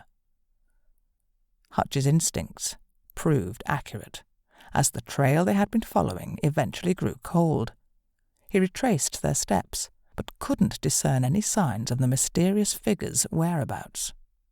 Flint, in a mocking tone, criticized Hutch for his hunting skills, suggesting that hunting animals was quite different from tracking people. Hutch challenged Flint, inviting him to do better. Flint responded by delivering a powerful blow to Hutch's face, sending him tumbling down a slope. Gregor and Flint quickly reached Hutch, finding him unconscious, but still breathing. Gregor chastised Flint for his recklessness, accusing him of potentially killing Hutch. He reminded Flint that Victor, not the captain, had placed him in charge of this mission and instructed Flint to find firewood and start a fire while they waited for Hutch to regain consciousness. Gregor's firm tone made it clear that he wouldn't tolerate any insubordination, and he expected Flint to follow his orders without question. Gregor carefully examined Hutch's condition, making sure there were no signs of serious injury beyond a bumped head and the punch from Flint. Flint, feeling sheepish after his earlier actions, went about the task of lighting a fire and assumed the role of keeping watch, wanting to avoid further confrontation with Gregor. However, Gregor was still dealing with his own frustration and anxiety, which had built up over the past few days. The tensions with Fredrickson, Scar, Victor, and the captain had left him on edge, and Flint's behaviour had pushed him to the limit. Despite these challenges, Gregor remained doubtful about their chances of successfully tracking down the elusive figure responsible for the recent killings. Throughout the night, both Gregor and Flint struggled to stay awake, succumbing to fatigue and eventually falling asleep. When morning arrived, Hutch had regained consciousness, though he was far from fit for tracking. Gregor proposed sending Flint back to the compound to fetch a cart to transport Hutch for some rest, but Hutch adamantly refused. He was determined to continue the pursuit, driven by his desire to rescue his wife from the life of servitude in Victor's pleasure pool, even if it meant enduring more hardship himself. The next day, with a sense of futility, Hutch announced that he was ready to return to the task of tracking their quarry. Gregor prepared some drinks, and they began their journey back, heading west. Despite Hutch's determination and keen tracking skills, they saw little that could be attributed to the mysterious figure they were pursuing. Each fleeting glimpse or suspicious sign Hutch noticed turned out to be nothing more than animals or the marks of other hunters. After 4 days of fruitless searching, Hutch voiced his frustration, acknowledging that they were making no progress in their pursuit. "Gregor, it's time to admit that we're not getting anywhere," Hutch conceded. Gregor reluctantly agreed, aware that returning empty-handed would not earn them any favour back at the compound. However, he also recognised the futility of their current efforts. "I hate to admit it, but I think you're right. We know we won't be popular coming back without any results," Gregor admitted, having a good idea of how it would go when they imparted their failure to catch the elusive archer. Victor had no tolerance for failure. As they made their way back, Gregor reflected on the time spent with Hutch and the newfound perspective it had given him. He realised that he had accepted the way Victor and others treated people without question. But now, thanks to Hutch, he saw that every captive had a life before their capture, and some were good people who didn't deserve their fate. Hutch's story of being taken while innocently travelling with his wife to buy a cow struck a chord with Gregor, and it made him question the morality of their situation.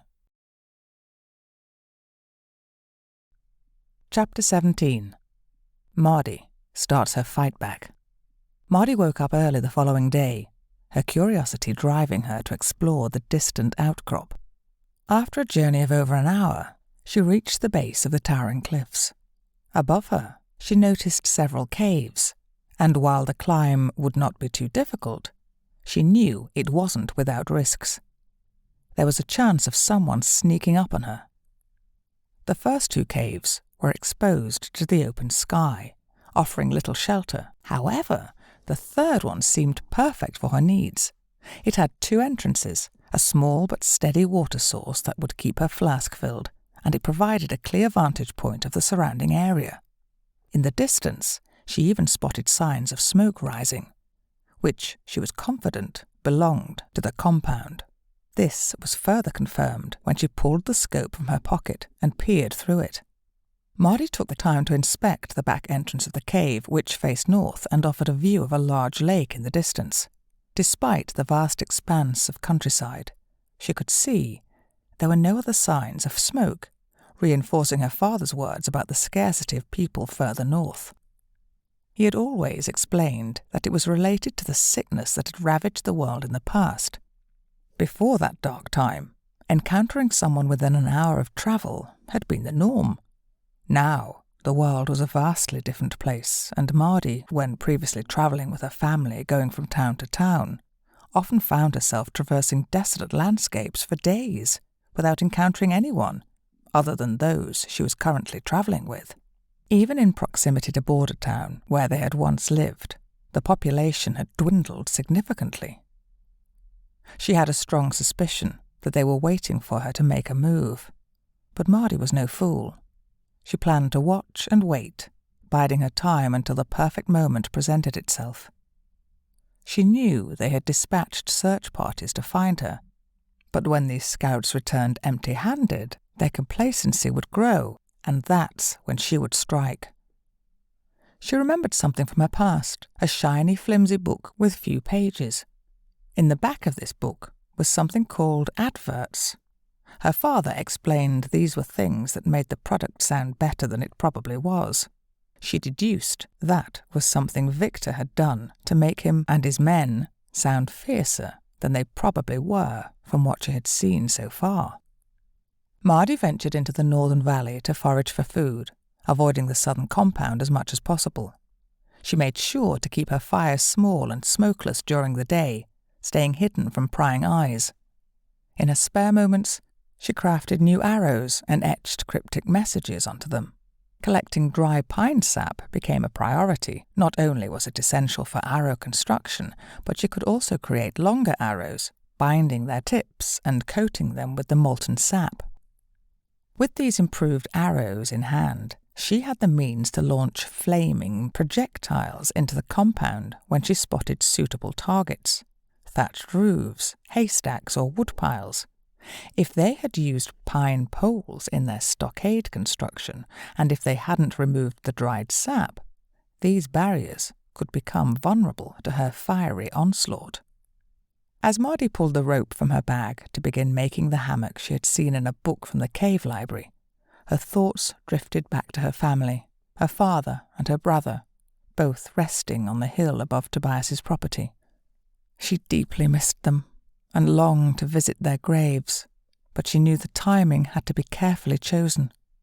She couldn't afford to take unnecessary risks. Victor was out there, and given the chance, he would rebuild his forces, whether it was this year, the next, or the one after. As long as Victor lived, she would never truly be safe. Moreover, she was acutely aware that if Victor ever discovered Tobias's assistance to her, he would exact a deadly revenge. Saving her mother was a priority. Her mother was the last living member of her family, and over the weeks she had spent with Tobias, she had grown to consider him as family as well. The thought of her mother in captivity weighed heavily on her heart. She knew she had to act. However, Tobias might assume the worst, thinking she was dead due to her prolonged absence. He had already endured significant losses in his life, and she hoped he wouldn't do anything reckless, trusting that she would return, as she had promised, once she had avenged her family and freed her mother. Mardi waited for 5 days before she ventured closer to their compound. She positioned herself in a concealed spot at the back of the compound behind foliage on a rocky outcrop, where she could observe the compound's activities, study the placement of the soldiers, and the locations of the slaves. From her initial observations, it became clear that the compound had minimal guarding. Each entrance was manned by 2 individuals positioned in towers on either side of the gate, with 1 guard in each tower. These guards rotated 4 times in a daily cycle, and she estimated there were no more than 15 in total. The slaves appeared to be confined to the southernmost section of the compound, making it difficult for her to get a clear view. She noticed people delivering food and occasionally taking slaves out for tasks before returning them to their confinement. It seemed most of the time the slaves remained locked up. While observing the back gate, she saw only guards passing through it. They usually rode out on horses and returned carrying supplies or other items that were challenging to identify. She had already reduced their numbers somewhat and didn't want to kill more unless absolutely necessary, except for Victor, whom she had yet to encounter. She had heard his commanding voice from a window, but she couldn't access that part of the building or see what was happening on that side. During one of her observations at the front gate, the guard she had spared to deliver her message returned. He was accompanied by another guard and a slave. Victor's displeasure was evident, and his voice carried, berating them for failing to track her down. The slave was roughly taken to the slave area, while the guard, a burly one, was subjected to a beating on Victor's orders. Another guard escorted the smaller one into Victor's quarters, though it was unclear whether it was willingly or by force.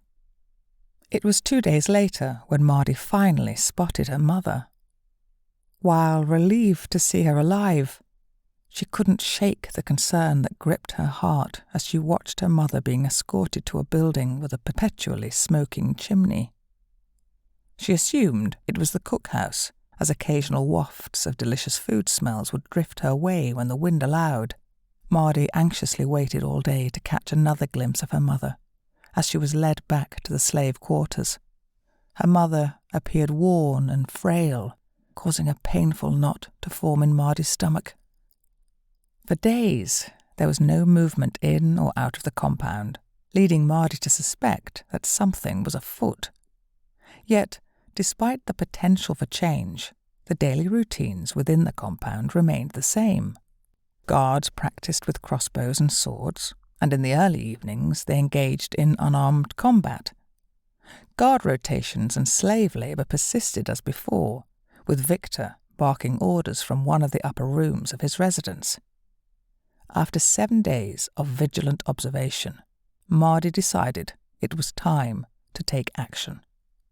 She had identified 2 vulnerable spots on the compound's wall near the front gate, marked by large crusty patches of tree sap.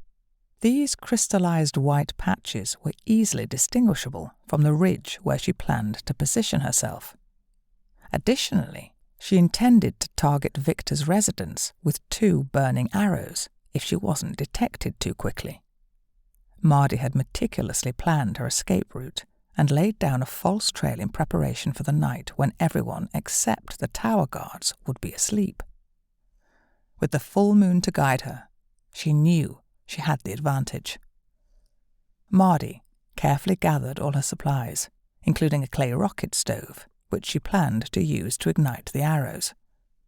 The next day, she set out early, taking her position and observing the compound closely through the scope. The guards followed their usual routine, and as the moon began its ascent in the night sky, the compound fell into silence. Mardi waited patiently until the changing of the guard, ensuring that quietness persisted. Then, with determination, she eliminated the 2 tower guards positioned at the front gate. Although she had sworn not to take any more lives, the thought of her mother's suffering compelled her to carry out this mission. She hoped that the shock of the attack might unsettle the remaining guards, possibly even prompting them to reconsider their allegiance, although she held little hope for such an outcome.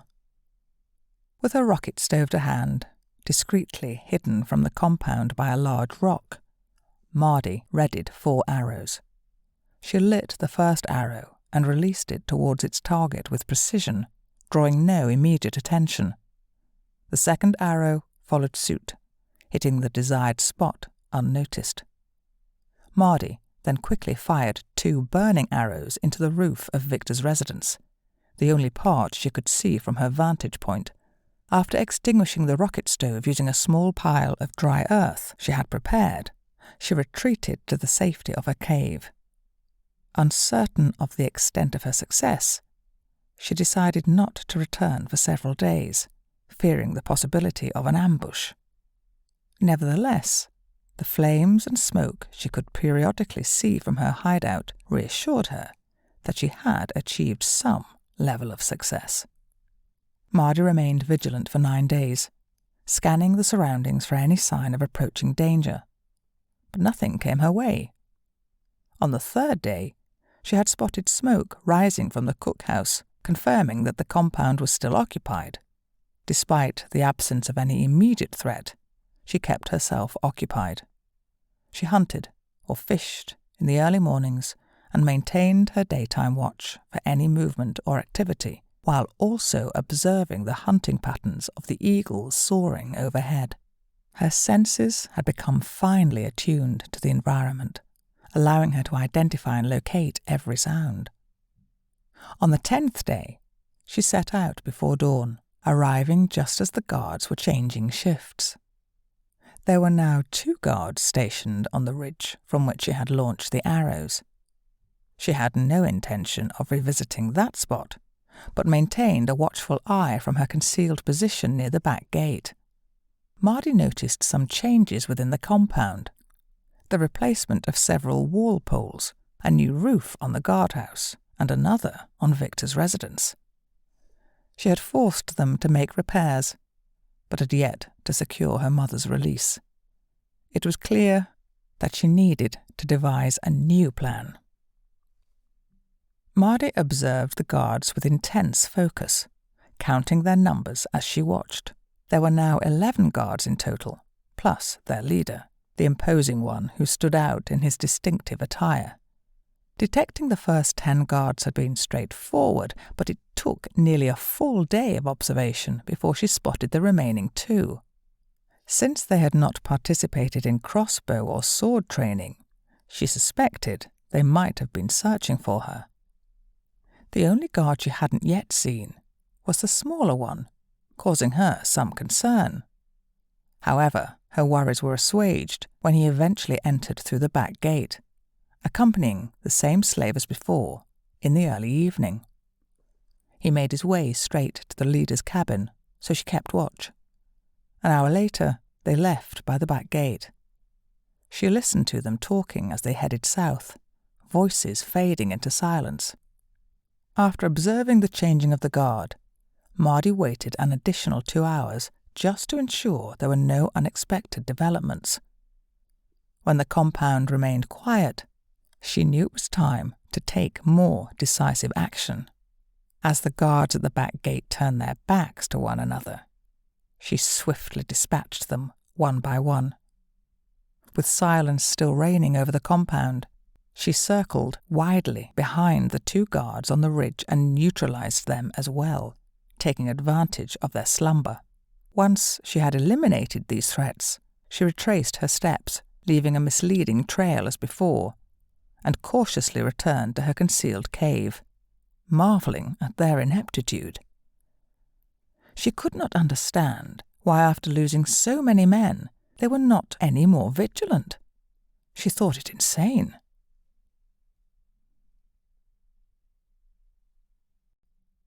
Chapter 18. Victor, 2 weeks earlier. Victor's face was red with anger as he confronted Gregor, Flint, and the hunter. He demanded to know why they had returned empty-handed, his voice thundering through the compound. "Why are you back? You should have stayed out there until you found him," he roared. His fury was palpable. Flint, never one to hold back, chimed in. "We were getting nowhere. This so-called tracker is useless." Victor's rage intensified, and he pointed at the hunter.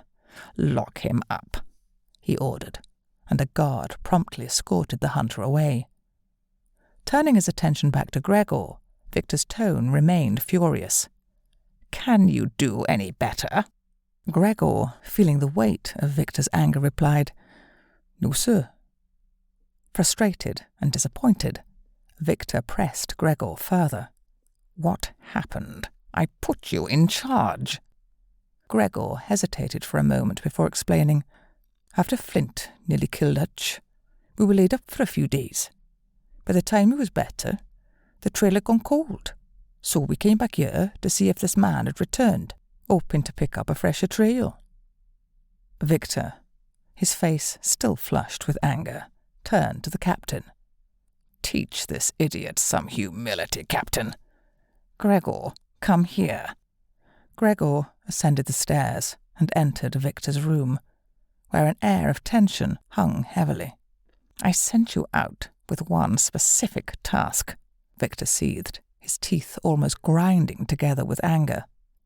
"How the hell did the hunter get hurt, and why the hell did you let it happen? I expected more from you." Gregor felt the weight of Victor's fury. He trembled as he tried to explain the events that caused them to return. Flint called him useless, or something like that. Hutch fight back with something, but I didn't catch it. I was at the rear. Flint punched him square in the face, and he tumbled down the hill, hitting his head on something. At first he looked dead. I thought he was, but he survived, albeit in a bad way. I wasn't even sure if he would recover, but after 2 days he did. I have to give it to the guy. He was eager to continue, but it was futile. There was no trail to follow. After several more days I decided to return, hoping that he might have revisited here, given us a fresh trail to follow. I didn't know what else to do, so we came back." Victor leaned forward, his eyes piercing Gregor's. "Well, he hasn't been back, so what are you going to do now?" Gregor carefully considered his response, not wanting to appear hasty. "All we can do is wait. Unless you can think of something else that might work." Victor's anger flared, and he snapped, "Get some food and feed the hunter. You two will go out every day looking for signs, just in case he's been watching us. You will give me a report every evening, and you'd better find something soon, or you'll have new quarters. In with the hunter. Got it?" Gregor nodded, fully aware of the consequences of their failure. Before leaving, he decided to share what Flint and Hutch had mentioned about the mysterious figure known as the Ghost.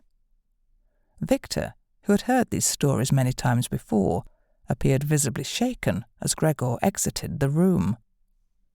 The captain entered as Gregor left, knocking politely before entering. Victor wasted no time in expressing his displeasure, instructing the captain to assign Flint to the most grueling and unpleasant tasks available. He seethed with anger, lamenting the missed opportunity to make an example out of Flint if they hadn't been so short-staffed. Victor spoke in a commanding tone, issuing his orders to the captain. "The men are to undergo rigorous training every day. Mornings will be designated for crossbow practice, and afternoons will be dedicated to sword training. To enforce discipline further, in the evenings, those who you judge to have made the least improvement will engage in brutal hand-to-hand combat until only one can stand. Now go." Every day, Gregor and Hutch set out to conduct a thorough perimeter check, diligently searching for any trace of the elusive figure Victor suspected was observing the compound. Over time, Gregor grew increasingly impressed with Hutch. While his expertise was initially in tracking animals, not humans, his skills provided them with a rich bounty of game, mushrooms, and wild vegetables during their outings. Their midday meals, featuring the best of those foraged delights, had become the highlight of Gregor's day, offering a respite and a feast he hadn't enjoyed in months. Despite their meticulous efforts, however, each day concluded with the same frustrating report: no signs of anyone lurking around the compound. The mystery of the elusive attacker remained unsolved, continuing to confound Victor. Hutch continued to venture out every day with Gregor, forging a growing bond with him. He had developed a genuine liking for Gregor, unlike the others at the compound, and was determined to keep him on his side. One way he achieved this was by ensuring that they had satisfying meals during their outings, even teaching Gregor how to walk silently and leave little in the way of a trail. It wasn't just about providing for Gregor. It allowed him to sneak food back to his suffering wife, who endured increasing abuse every day. While Hutch gave the impression of diligently searching for tracks, it was mostly a facade. In reality, he was biding his time, hoping the elusive attacker would strike again. He held a deep respect for the mysterious figure, who he believed to be a young man. Hutch took every chance to impart the stories of the ghost to his fellow prisoners, making sure the guard was also listening, hoping to instill a sense of fear and dread among them. 10 days passed, with the compound maintaining its strict routines.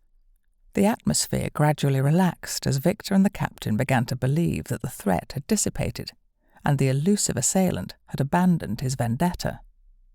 They held discussions and shared the stories circulating about the man known as the Ghost, leading them to a logical conclusion. If this was indeed the same individual, he would be well into his 60s or 70s. They reasoned that someone of that age would soon tire and give up, particularly when confronted with the compound's formidable defences. To play it safe, they decided to continue the lockdown, forbidding anyone from leaving or entering the compound for another 10 days. Rations were also imposed to make the available food last longer. Furthermore, given the low morale among the guards, they were wary of assigning daytime duties outside the compound in the fields, as they feared that some might desert in their current state of distress. The sudden commotion outside jolted Victor from his slumber. The darkness shrouded the scene, but the glow of distant flames seeped through his window. Still half asleep, he hastily abandoned the woman in his bed, shoving her unceremoniously to the floor. Rushing to the window, his eyes widened in disbelief as he took in the sight. The first thing that greeted Victor was the wall adjacent to the guards' quarters, engulfed in roaring flames. Panic surged within him as he glanced upwards and realized that his own residence was also ablaze. Furious and disoriented, he bellowed orders, demanding that they prioritize extinguishing the fire on his roof, though it took some time before his voice rose above the cacophony of chaos. It wasn't until dawn that the fires were finally brought under control. The guardhouse's roof had been reduced to ashes and the interior was charred and damaged. Many of the possessions belonging to the guards had met the same fiery fate. A 10-foot section behind the guard quarters had been entirely consumed by the flames, while another portion bore severe scorch marks. The guards stationed in the tower and the 2 on the ridge were discovered later. Each of them had an arrow embedded in their bodies with different messages for Victor, meticulously etched into them in impeccable handwriting, and all the words were correctly spelled, an observation the captain made as he received the arrows. Unbeknownst to Mardi, the rumours of the ghost had circulated among the compound's inhabitants. The captain read the first message aloud. "The ghost of revenge is here for you." The second arrow bore a chilling warning. "Don't sleep, you might never wake." Despite the limited literacy among the men, the contents of these arrows spread like wildfire through the compound.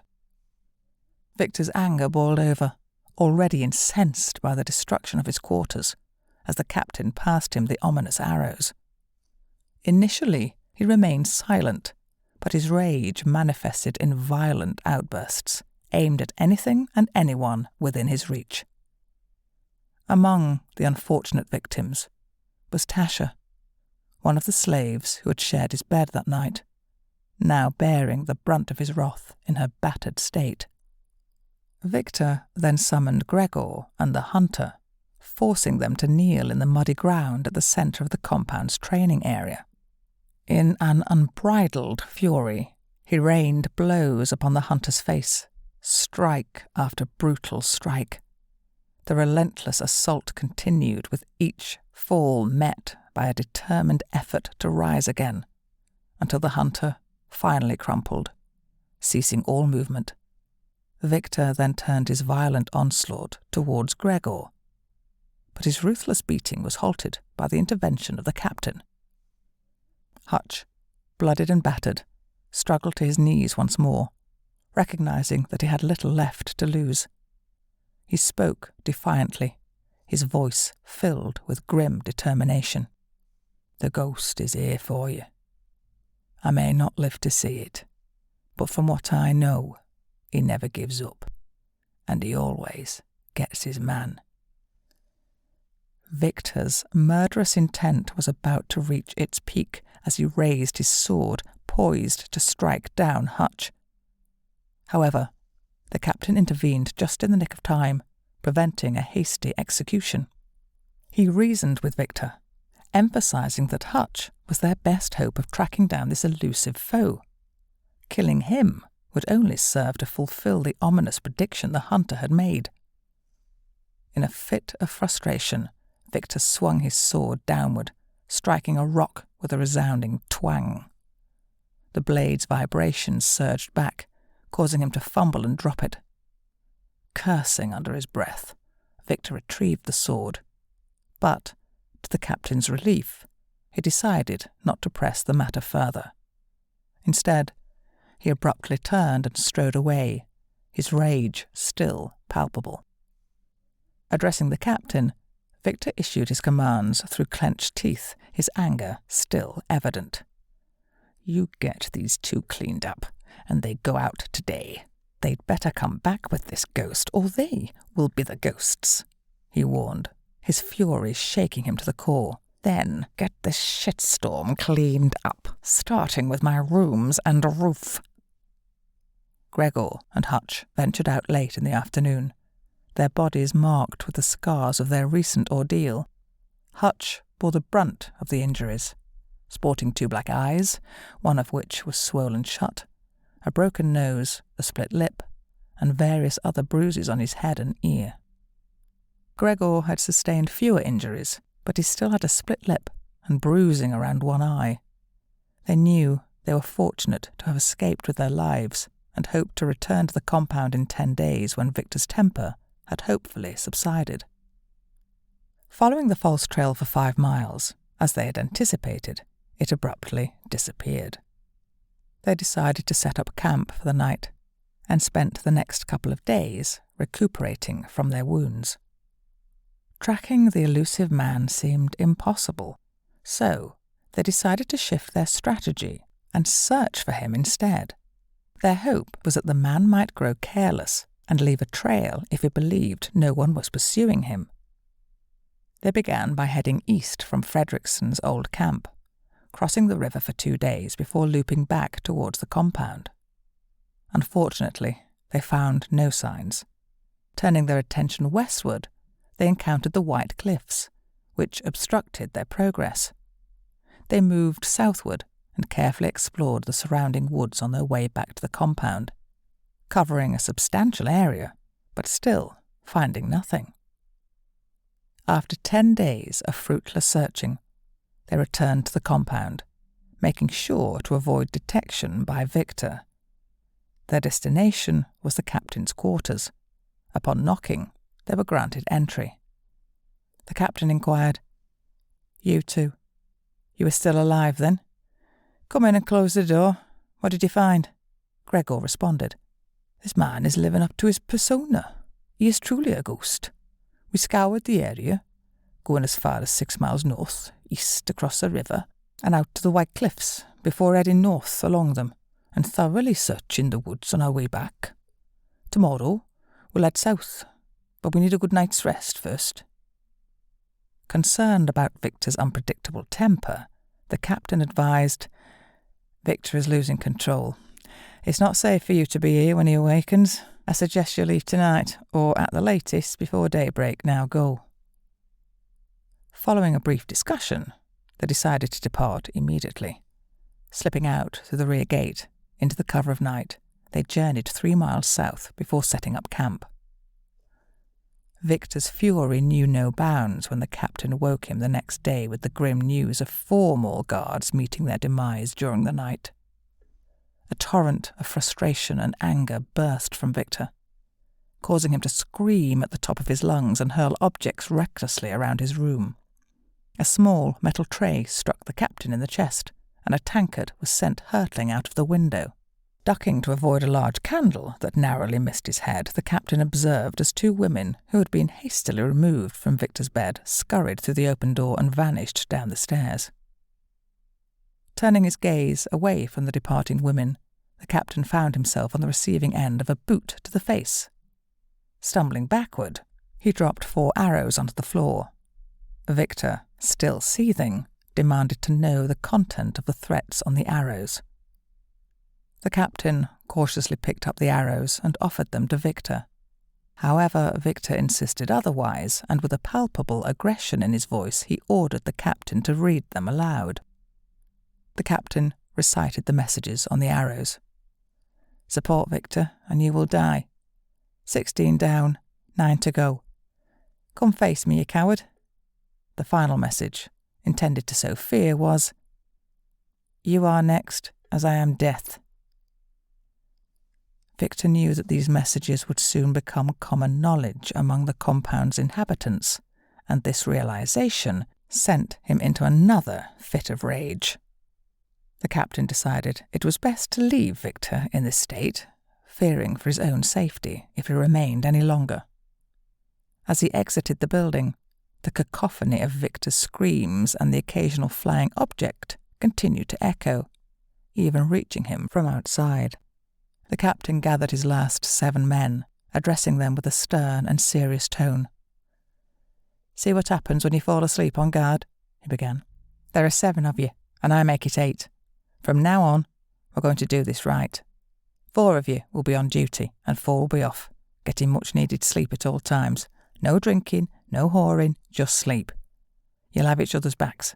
Shifts will rotate every 6 hours. While on duty, remember, you don't only watch outward, keep an eye on the other towers as well. The guard towers at the front can see the ones at the back, and vice versa. Check on the other 3 guards with you every minute you're on duty. If anyone goes down, raise the alarm. Do you hear me?" he demanded. His men nodded in understanding.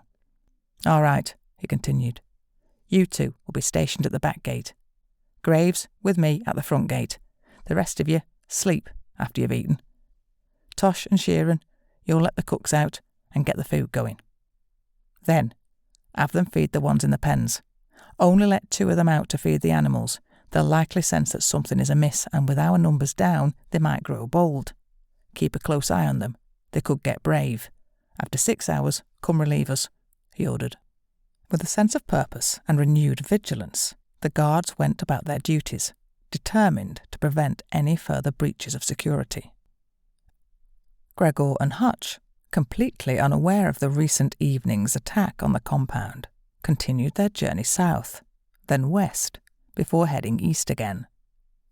They navigated through the dense woods, their movements slow and deliberate as they inched their way further south. As daylight waned, they decided to set up camp. Hutch ventured out to find food, while Gregor gathered wood and started a fire. They sat together, eating their humble squirrel stew, their conversation inevitably turning to their dire circumstances. "You know, this feels rather pointless, doesn't it?" Hutch remarked, a hint of frustration in his voice. Gregor sighed, his eyes reflecting a weariness that went beyond the physical. "Yes, it does. But what choice do we have? I can't run. I've got nowhere to go. And you have your wife waiting for you. We need a break, Hutch, or we'll still be out here this time next year." "True," Hutch conceded, his gaze distant. "At this rate, Victor won't have anyone left in a month, let alone a year." Gregor's expression darkened as he contemplated the grim reality. "That might be true, but if he loses any more men, he might take it out on us. Our only chance of survival is to find this man." Hutch pondered Gregor's words for a moment, before tentatively suggesting, "Or we could take matters into our own hands and eliminate Victor ourselves." Their conversation hung heavy in the air, the weight of their predicament pressing down on them. Hutch couldn't help but feel a glimmer of hope as he noticed that Gregor hadn't immediately dismissed his audacious idea. Chapter 19. The Captives. Later than their usual start time, the group of slaves, led by the rotund woman Chantel, began their morning cooking tasks. The lone guard present soon left, and Chantel took charge, instructing her fellow slaves on their duties. When the guard returned to collect items from the storage area for the morning meal, She was surprised to find Tosh instead of the captain, who usually handled this responsibility.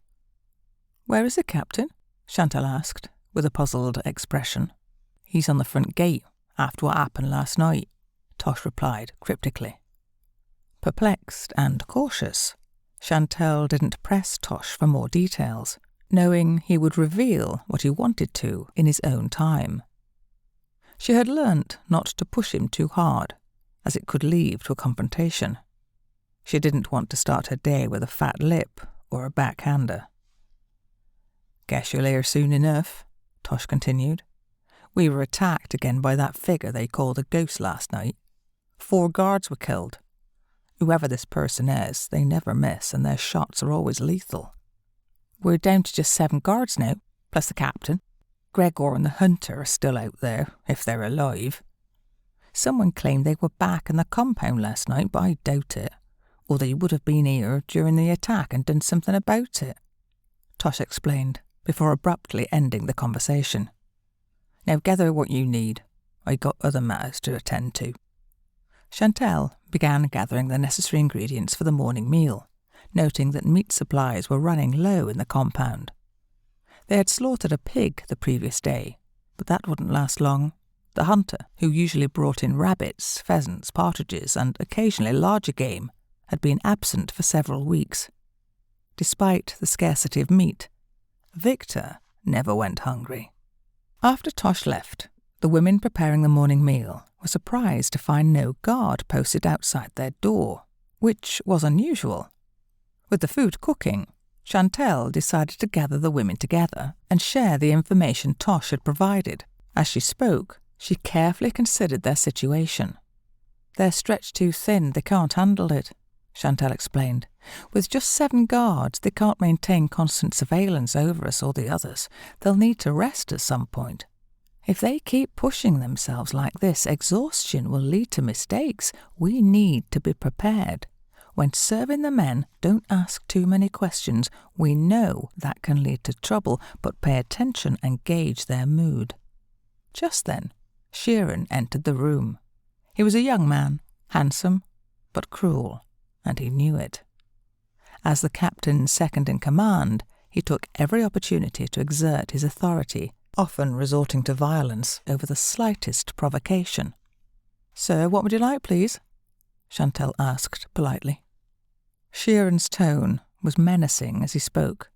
"Things are changing round here. We won't be locking you away at night anymore.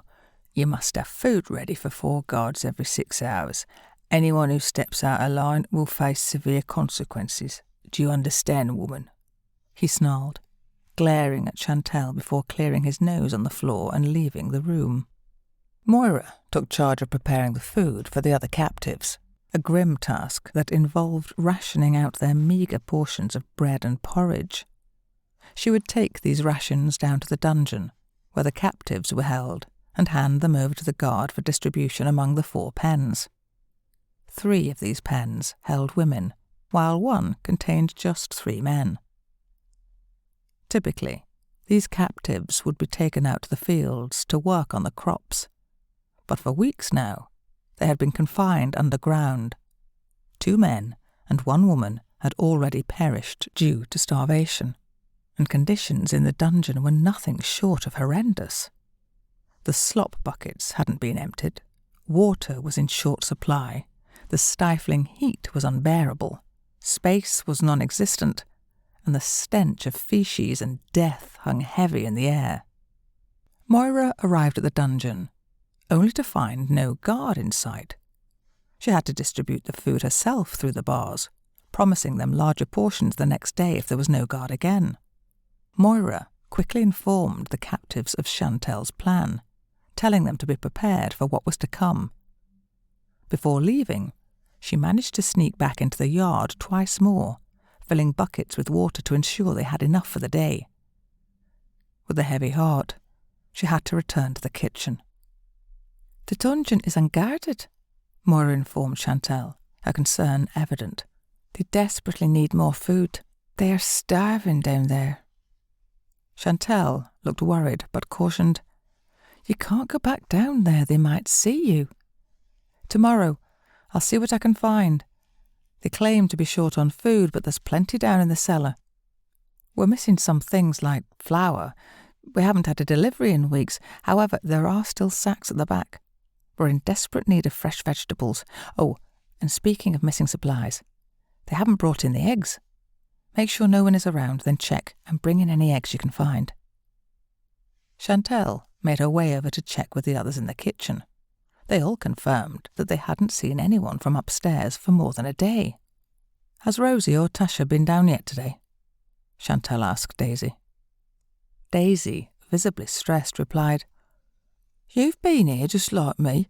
Have you seen them? Careful, girl, Chantelle cautioned.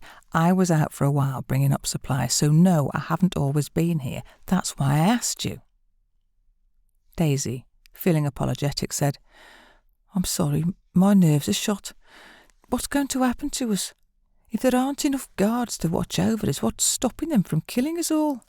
Don't worry about it, Chantelle said soothingly. We're all on edge here. Rosie and Tasha were currently Victor's companions, living upstairs with him. Their daily duties included fetching Victor's food from the kitchen, following a specific list of his preferences. Lately, Victor had become a recluse, rarely seen outside his rooms. Tasha and even some of the guards had commented that he seemed too frightened to come out since the messages had arrived a few weeks ago. Chantelle couldn't help but think that if he was scared then, with 4 more men dead and 4 new messages delivered, although they didn't yet know their content, he must be absolutely terrified now. When Moira returned with 22 eggs, she placed 12 of them in the rack for general use and discreetly set aside the remaining 10. She planned to boil them later and sneak them down to the dungeon for the captives. The next day, Moira and Daisy kept a vigilant watch while Chantelle made a trip to the underground store to retrieve extra flour for making additional bread. They had to be cautious, especially when Tosh returned. I hope you don't mind. We collected the eggs, Chantelle explained. Moira will go out to milk the goats later. If there's enough, we can make some cheese this afternoon. Tosh grumbled in response. Send one of the others with her and have them feed the goats, pigs and chickens, I'll handle the horses, he commanded before leaving, expecting compliance without further discussion. Yes, sir, Chantelle murmured as he departed. Moira, while you're out there, as soon as he's done with the horses and heads for his bed, send Daisy in to inform me, Chantelle instructed. Daisy, you feed the animals and remember what I told Moira. Be cautious. After Moira and Daisy left, they immediately started making bread. In under 5 hours, the first group of guards preparing to go on duty would come in for their meal, followed shortly by the guards finishing their shift before heading to bed. They anticipated one of the girls from upstairs bringing Victor's breakfast order soon. The girls usually had their breakfast in the kitchen while Victor's was being prepared. Chantelle didn't have to wait long. The girls arrived about half an hour later. Victor was quite hungry and ordered a substantial breakfast consisting of eggs, meat, beans and potatoes. The girls shared what they had heard, and Tasha, who could read, relayed the messages written on the arrows. They also mentioned Victor's deteriorating state, how he was becoming increasingly paranoid about the ghost. He had even contemplated leaving, riding for days to escape from the relentless fear. Victor had reached a point where he insisted on having his food tasted by Tasha first, fearing it might be poisoned. Pity he won't eat mushrooms, Rosie commented. He's always drunk these days. He's already started drinking this morning, Tasha added. We can't risk poisoning him. It might backfire. And one of you could end up dead, Chantelle cautioned. It's not worth the chance. With Victor's food ready, they collected it and left, promising to keep their ears open for any valuable information. Chapter 20. Mardi changes tack. Knowing that after every attack there would be fewer defenders left in the compound, she also understood they would become increasingly vigilant. Uncertain whether they were dispatching search parties to find her, she had to exercise extreme caution to avoid falling into an ambush. She waited for a few days, biding her time, but the need to gather information about the situation in and around the compound grew urgent. Each day, she cautiously approached the compound, sensing an underlying sense of danger that prevented her from getting too close. Deciding to approach from the south, an uncharted path for her, she believed the risk was worth the potential gains. She planned to follow her own false trail, which would be the safest way to approach the compound, then cross the road and navigate through the dense trees on the eastern side of the river.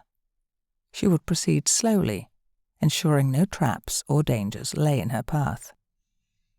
As she reached the far side of the river, she stumbled upon a cold campsite that had been abandoned many days before. She suspected it had been used by 2 people, a sign that they were still actively searching for her. Backtracking about a mile, she found a suitable tree for the night, settled in, and prepared to get some much-needed sleep. Just as she was drifting off, her keen senses picked up something unusual in the distance. It was faint, but there were voices. She immediately became alert, not entirely sure of what she had heard. She strained her ears to listen more intently, and indeed there were voices. They sounded distant, carried by the wind. Cautiously, she climbed higher up the tree, making use of the fading twilight to remain hidden. She squinted into the growing darkness, trying to discern the source of the voices. As night descended, she finally spotted it. A campfire. It was in the same location she had left just over 2 hours ago. She couldn't believe her luck. Her conflicting thoughts wrestled with her decision. It took nearly an hour for her to muster the courage to investigate further. She moved stealthily into a position where she could both see and hear the campfire clearly. The 2 figures were sharing a meal that appeared to consist of a squirrel, and she detected the distinct aroma of fish, though it took her a moment to identify the scent. As she listened in, she realized that these were the smaller guard and the man she had encountered twice before. Their conversation revolved around someone known as the Ghost, who had attacked the compound a few weeks earlier. 3 crucial details emerged from their dialogue. They held Victor in low regard. They hadn't returned to the compound since her last attack, and the man hunting her was only doing so because he had a loved one held hostage within the compound, compelling him to hunt her down. However, she missed the reference to the Ghost in their discussion. Mardi continued to eavesdrop, her curiosity piqued by their conversation. She learned that they intended to return to the compound that night, but they planned to see the captain of the guard, avoiding Victor altogether. This puzzled her. Why would they avoid Victor but seek out the captain? Then, just before they departed for the compound, she overheard a crucial piece of information. Victor had given them a specific directive. They were not to return unless they had killed the Ghost. It took her a few moments to realize they were referring to her. However, they also seemed to believe that she was the same avenging angel her father had once talked about, a figure who had eluded capture for a very long time. The revelation left her both surprised and intrigued. It didn't matter that they were mistaken about her identity. What mattered was that she now had something she could potentially use to her advantage. As Mardi continued to shadow the 2 men, she watched them closely as they entered the back of the compound and made their way to the captain's cabin, as she had seen them do once before. Despite her curiosity, she knew that getting close enough to overhear their conversation was too risky. Instead, she observed the compound for any signs of unusual activity. It was eerily quiet, with only the occasional movement of horses in the stables and the hushed conversations of the guards across the gates breaking the silence. After a while, she decided to return to her hideout near their previous campsite. As she settled back in, she contemplated the idea of contacting these 2 individuals, However, upon reflection, she realized the potential dangers involved. Instead, she chose to remain hidden and listen to their discussions, which proved to be a wise decision. She listened to their conversation about what the captain had told them about the lack of food, now causing them to ration what was left as the camp was on lockdown. This meant no one was working the fields. But what was even more intriguing was a revelation that Victor was not only paranoid about the ghost, but also on the brink of losing his sanity. The men were starting to question why they didn't simply get rid of him or ride out and abandon him to his fate, with the latter option being the more favoured one among them. This newfound information gave Mardi a glimmer of hope. Perhaps the compound was on the brink of internal strife, and she might be able to use this to her advantage. As Mardi settled down in her hidden spot for the night, she contemplated her next move. Her initial plan had been to avoid the two men the next day, as she assumed they wouldn't linger around. However, she had to adapt her strategy based on their presence. Being so close to them might pose a risk, especially if they had established some sort of signalling system to alert the compound about her attacks. Moving too quickly could lead to a mistake they could follow. Over the next few days, she continued to observe the two men and realized that they had given up on tracking her. Instead, they seemed stuck in a frustrating limbo, unable to return to the compound without incurring Victor's wrath, which could be a death sentence. The conversations she overheard also hinted at the captain's growing impatience with Victor. They hoped he would take action against Victor, and then they could return. Mardi couldn't help but consider the possibility that one more attack might push the captain and his companion to take action. Perhaps they would leave the compound, leaving Victor behind. It was a risky gamble, but Mardi was running out of options, and she needed to find a way to break free from her relentless pursuers. Mardi maintained her vigil from the ridge that night, positioned to get the best possible view of the compound. She observed their guard rotation closely. They changed shifts at midnight, then again just before daybreak. Throughout the day, she continued her watch, making note of the shifts at midday and another change 6 hours later. Satisfied with the information she had gathered, she decided it was time to return to her tree for some much-needed rest. She had been away longer than anticipated, and her supplies were running low. Mardi finished the last of the cold meat she had brought with her and settled down to sleep, keeping an ear out for any unusual sounds that might require her attention. The following day, Mardi carefully observed the hunter and the guard as they ventured out to find food. She seized the opportunity to send them a message, placing an arrow into a tree near their campfire before taking cover to watch their reaction. 2 hours later, the pair returned with a Hessian sack containing 2 rabbits. As the hunter hung the rabbits from a tree and noticed the arrow, he retrieved it and read the message, then shared its contents with the guard, who couldn't read. "It says, 'Stay here,'" Hutch informed his companion. Gregor initially expressed concern about returning to the compound to warn the others, but Hutch persuaded him to think it over. He argued that Victor's instability might lead to their immediate execution upon their return, rather than gratitude for their efforts. Hutch envisioned a different path, one where they could live peacefully if they aligned themselves with the enigmatic ghost. Gregor pondered Hutch's words in silence for an extended period, causing Hutch's anxiety to mount. Though still technically a prisoner, Hutch was prepared to act if Gregor made a detrimental decision. "I'm getting hungry," Gregor finally spoke, breaking the silence. "While you think about it, let's stoke the fire and I'll cook one of those rabbits." Hutch seized the opportunity to grab the rabbits and his knife sitting on a log and deftly dressing the rabbit. the silence between them grew increasingly uncomfortable. By the time the rabbit had finished cooking, Gregor had come to a decision. "I've considered all the possibilities and outcomes, and I agree. We do nothing for now. We wait," Gregor declared. "With luck, the captain and his remaining men may just leave. Now, give me some of that rabbit."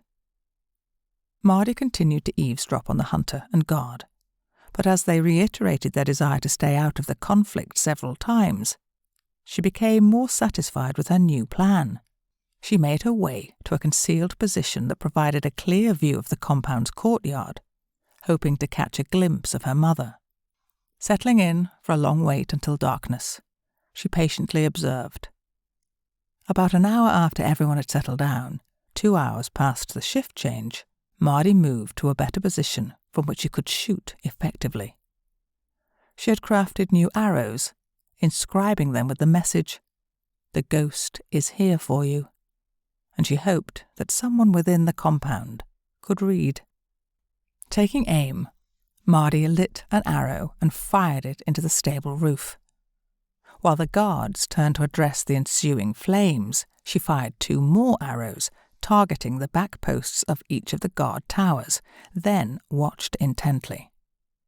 One guard read the warning and informed the other as they both descended from their towers and rushed to deal with the stable fire. They quickly evacuated the horses, retaining 2 for themselves, and then opened the rear gate before riding off into the darkness. Meanwhile, the guards in the front tower struggled to comprehend the unfolding scene.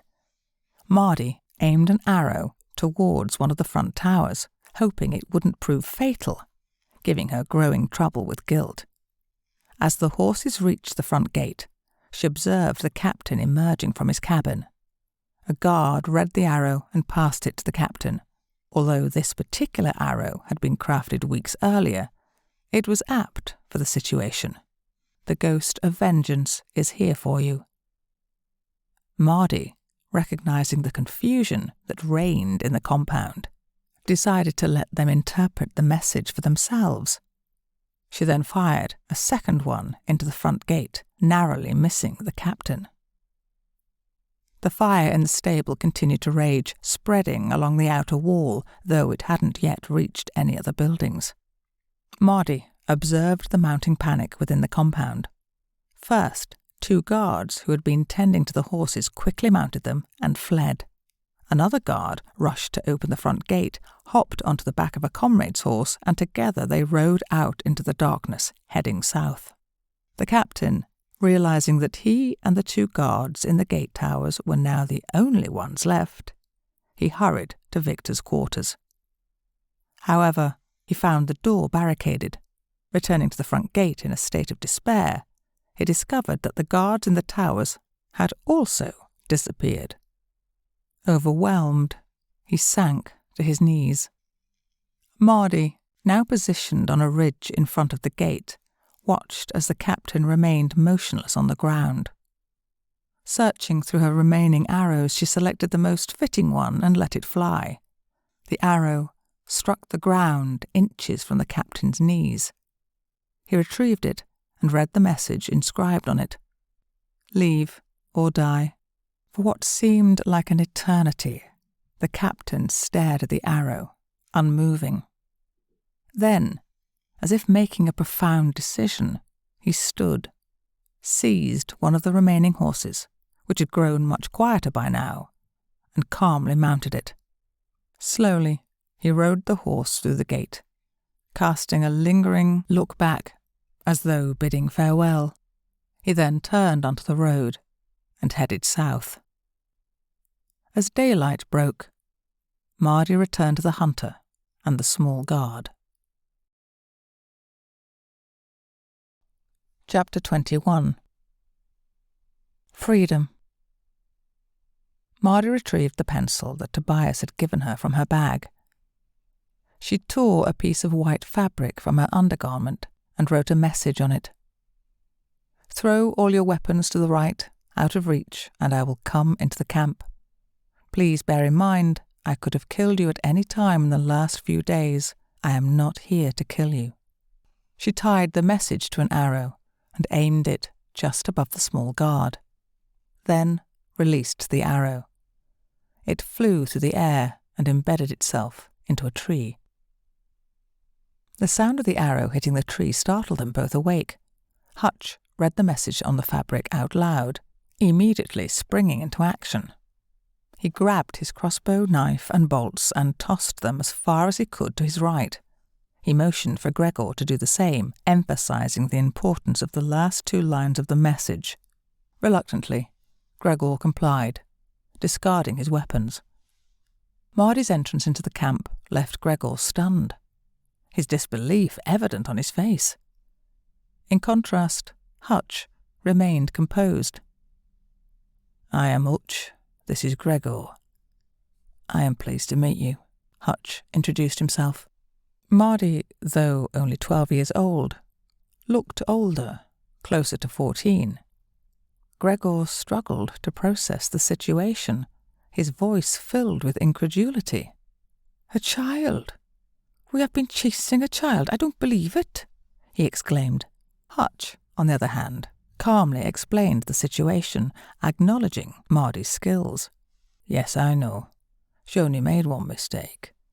When she laid the false trail, she left footprints. They were too small and far too light to be that of a full-grown man," Hutch said. "But apart from that, she was faultless. I never stood a chance of catching her."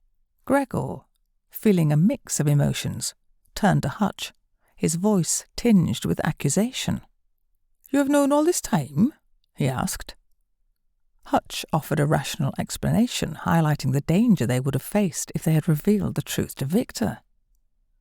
"Sorry, yes, but if I told you, and you told Victor, what do you think he would have done to 2 people that could not find a child?" Hutch reasoned. Mardi interrupted their conversation with a sense of urgency, laying out her plan. "Have you 2 finished?" she interjected. "There are no more guards at the compound, only Victor, and he is mine. You 2 need to release all the captives and get them fed. My mother is one of them if she is still alive. I haven't seen her for weeks. We need to get back there now. I will keep guard from the ridge while you 2 check the place out. Put everyone in the kitchen, then barricade the doors until I deal with Victor. If I have to, I will burn Victor out." Gregor, still trying to process everything, snapped back with a question about their role. "Why do you need our help now?" he asked. Mardi provided a clear rationale, emphasizing their advantage in approaching Victor peacefully. "You will be welcomed by Victor. I would not. This gives you an advantage. You can get everyone safe away from Victor so he does not use them as hostages," she explained. "Once they are safe, I will come in." Hutch chimed in with a practical suggestion. "We can use the back gate. He may not even see us until we go for the dungeon," he suggested. Gregor hesitated before finally giving in. "I have to think about this," he said.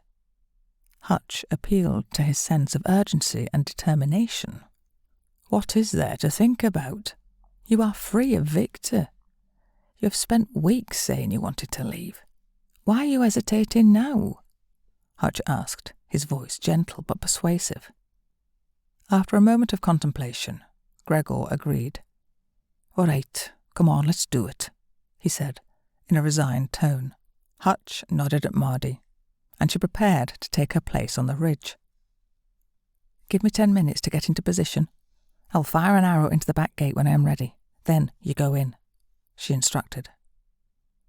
Gregor looked at Mardi once more, still amazed at the incredible turn of events. As they reached the open gates, they braced themselves for what lay ahead. Mardi got into position and fired the arrow into the back gate. Hutch reminded Gregor to stay focused as they waited for Mardi's signal. It took a bit longer than 10 minutes, but eventually they saw Mardi's arrow, signalling them to proceed.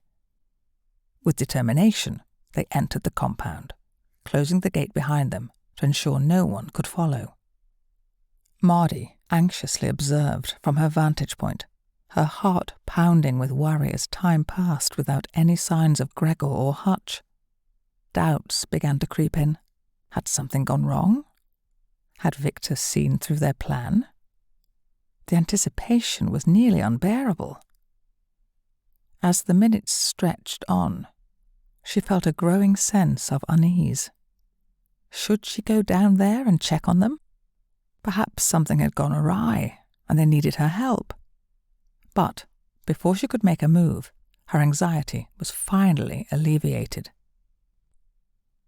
They slipped into the compound, making sure to close the gate behind them to prevent anyone from sneaking back in.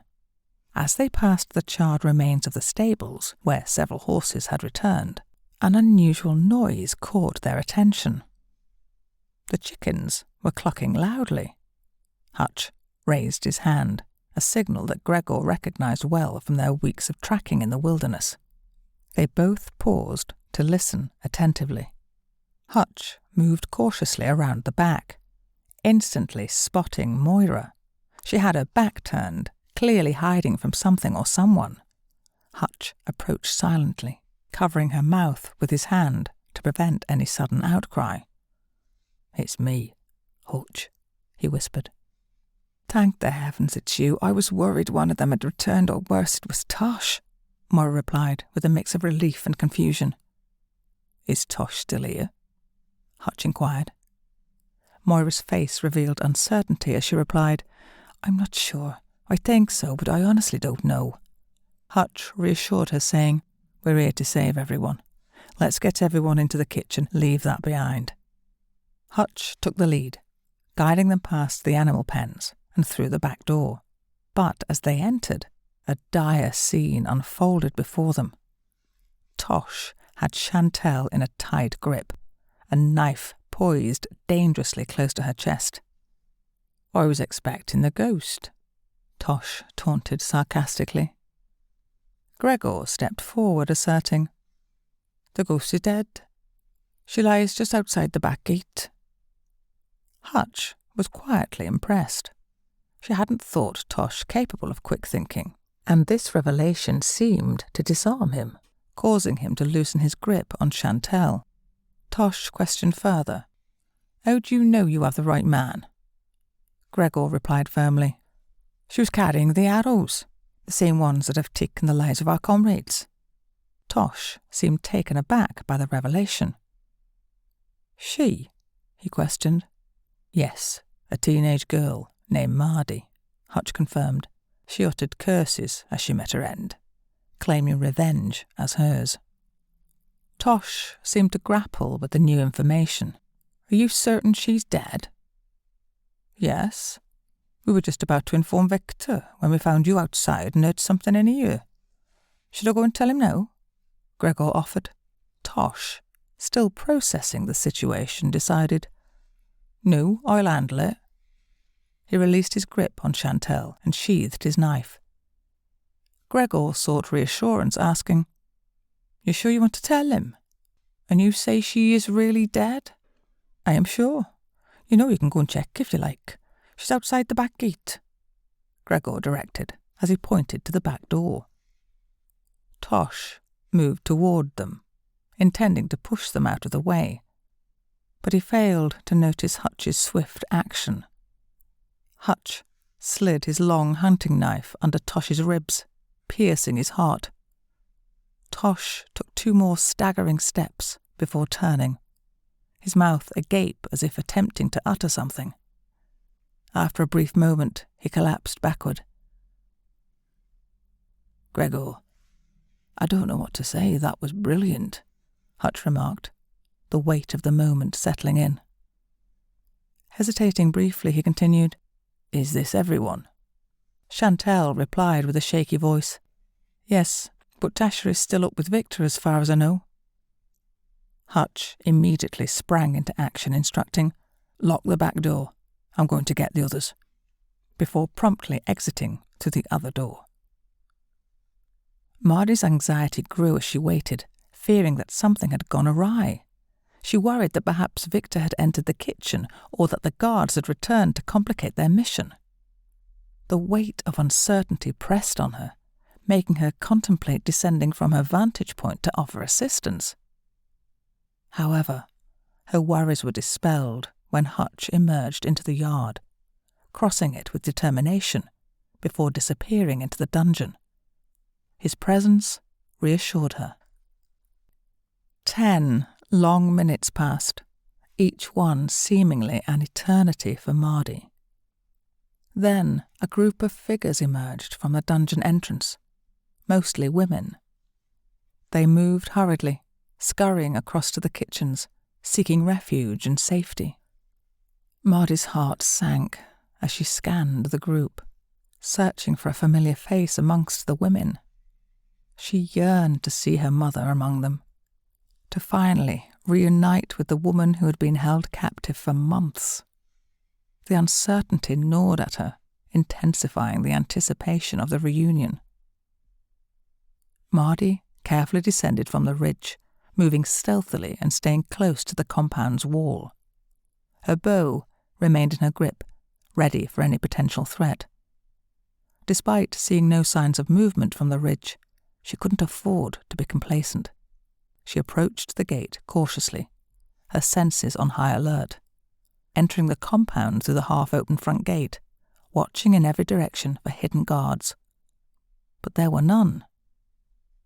Pushing open the door to the guards' quarters, she entered with her bow raised, prepared to react swiftly to any movement.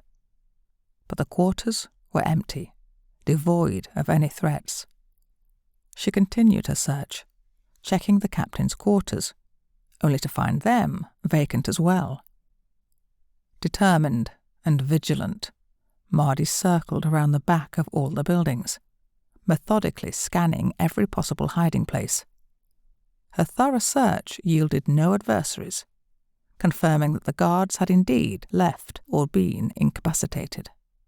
Returning to the front gate, she secured it, ensuring no one could enter from behind. Her focus shifted to Victor's quarters, where she knocked on the kitchen door. The door swung open, revealing her mother standing there.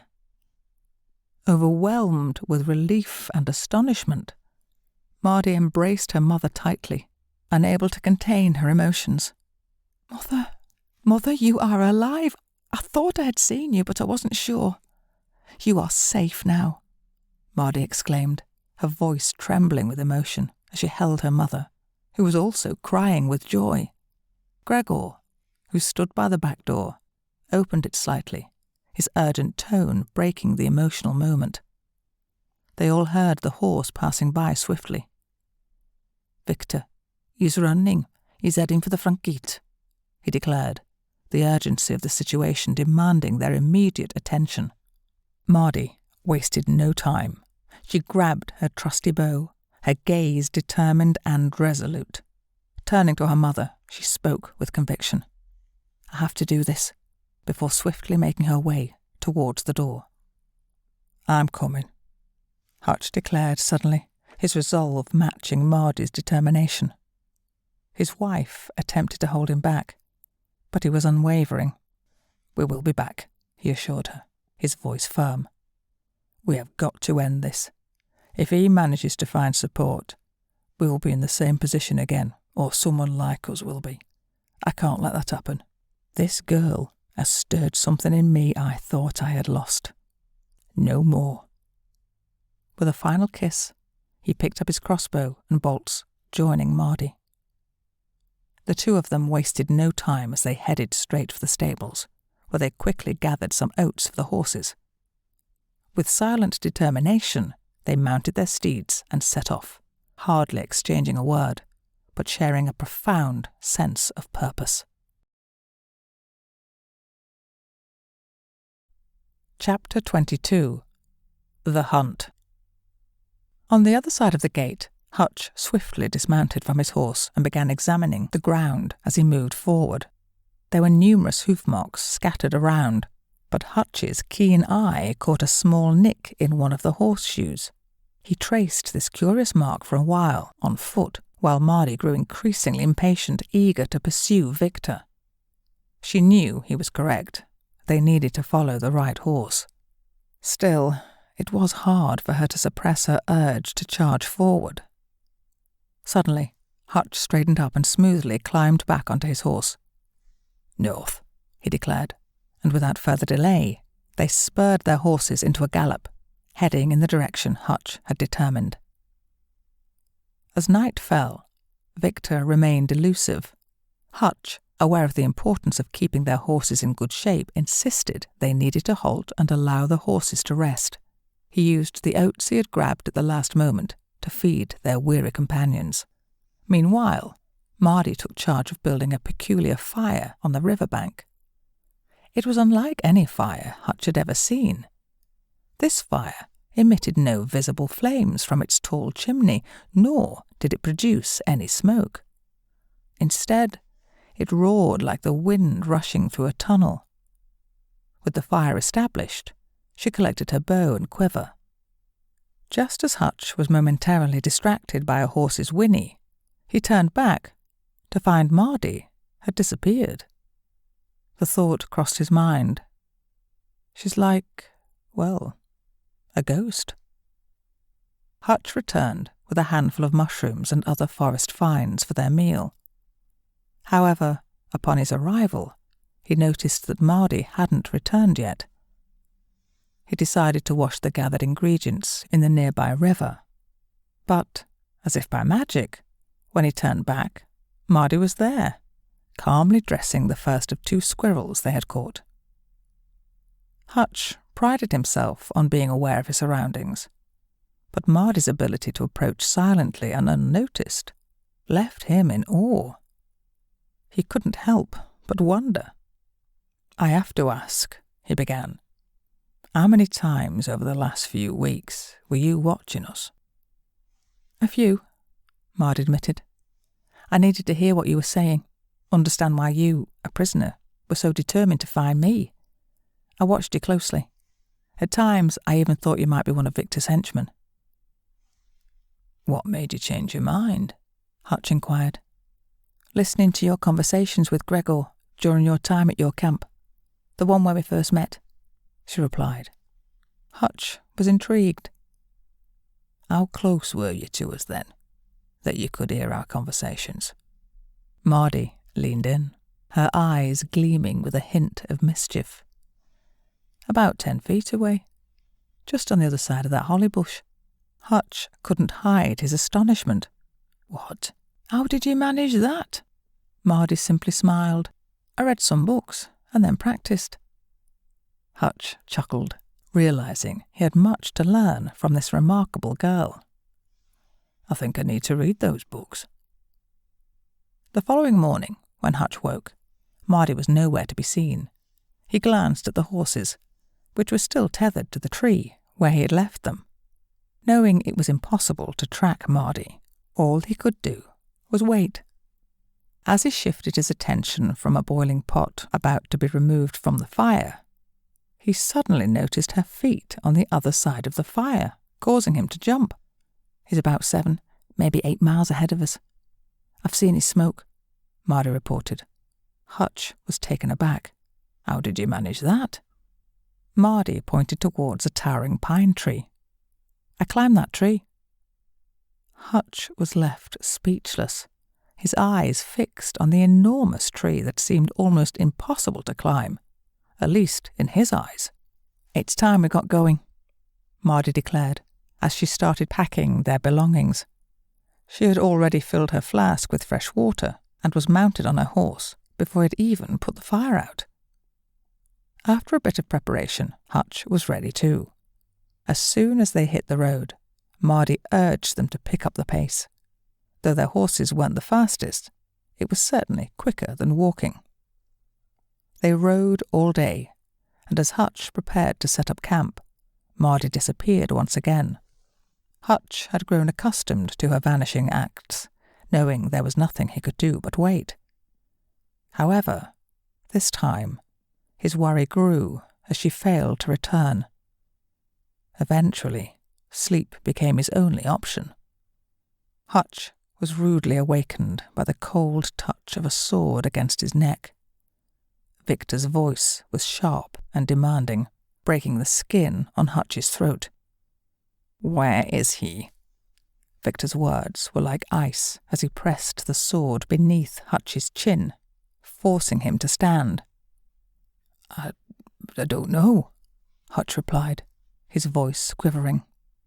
Come out, or I will slit his throat, Victor threatened, his tone filled with menace.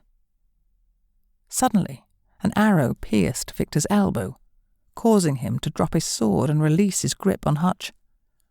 Hutch instinctively moved to the side as Mardi seemed to materialize from thin air. Victor fumbled for his knife, his eyes wide in disbelief as he gazed at the girl standing just 10 feet away. You are the ghost, Victor stammered, unable to comprehend what he was seeing. Victor felt excruciating pain in his injured elbow and his knife trembled in his hand. Before he could react, an arrow, shot from Mardi's bow, silenced him forever. Victor fell backward, a look of profound surprise frozen on his face. His wide open eyes stared into nothingness as he slid down the slope, coming to a rest after his head struck a rock. Leave him. The animals will feast well today, Mardi said, her voice resolute. Hutch remained stunned, struggling to find words. Finally he blurted out, "Where? How?" If I were Victor, I'd want to know if anyone was following. Back where we left the road to stop for the night, I noticed what seemed to be a hoof print heading up the opposite slope, Mardi explained calmly. I climbed a tall tree to get a better look, and when I saw he hadn't lit a fire, I waited. I knew he would spot your smoky campfire from up there, and he couldn't resist investigating. He arrived early this morning, while it was still dark. The rest, as you've seen, is history. Can we go now? Chapter 23. Reunions. 2 days later, they returned to the compound. After exchanging greetings and recounting the events, mostly narrated by Hutch, Mardi proposed a bold idea. Why not take over the place? None of them had loved ones waiting elsewhere, and they had ample food supplies that could last until they established their own crops. With Hutch's hunting skills, they could secure additional meat, and the compound could offer them protection. However, Mardi emphasized the need to clear the overgrown vegetation from the perimeter, since it was this cover that had allowed her to do what she did. Mardi remained to assist for the following 2 days, as her mother gradually regained her strength. During this time, Hutch eagerly seized every opportunity to learn from Mardi about the knowledge she had acquired from her books. They efficiently organized their tasks to cover all the necessary jobs. With only 4 men and Gregor alongside 16 women, Chantel optimistically noted that the women's presence would likely attract more men to their growing community as word spread. They officially christened the place Newtown, as Mardi had objected to it being named after her. During these 2 days, Petra, Mardi's mother, made a remarkable recovery. Mardi shared the news about Tobias, where they would be living once Petra was fit for travel. Gregor decided to stay and teach them all how to defend themselves. Instead of having a single leader, they decided on a different approach. Gregor, Hutch and Chantel would become the village elders, responsible for settling disputes. If anyone wished to join their community, they would all have a say through a collective vote. On the day of their departure, fully expecting to embark on a long walk, they were taken aback when the residents of Newtown surprised them with a cart, pulled by a young filly. The cart was thoughtfully loaded with enough food to sustain them on their journey, sparing Mardi from having to leave her mother to hunt for sustenance. With gratitude, they set out on their journey. It took them 3 days to reach Rivertown, where the locals had heard the news of Victor's demise but lacked detailed information. Mardi kept quiet, only showing interest in the various stories circulating about a girl, a boy, and a man known as the Ghost. Their journey continued, leading them uphill, crossing the river towards the pass. Mardi paused at the graves of her father and brother to pay their respects.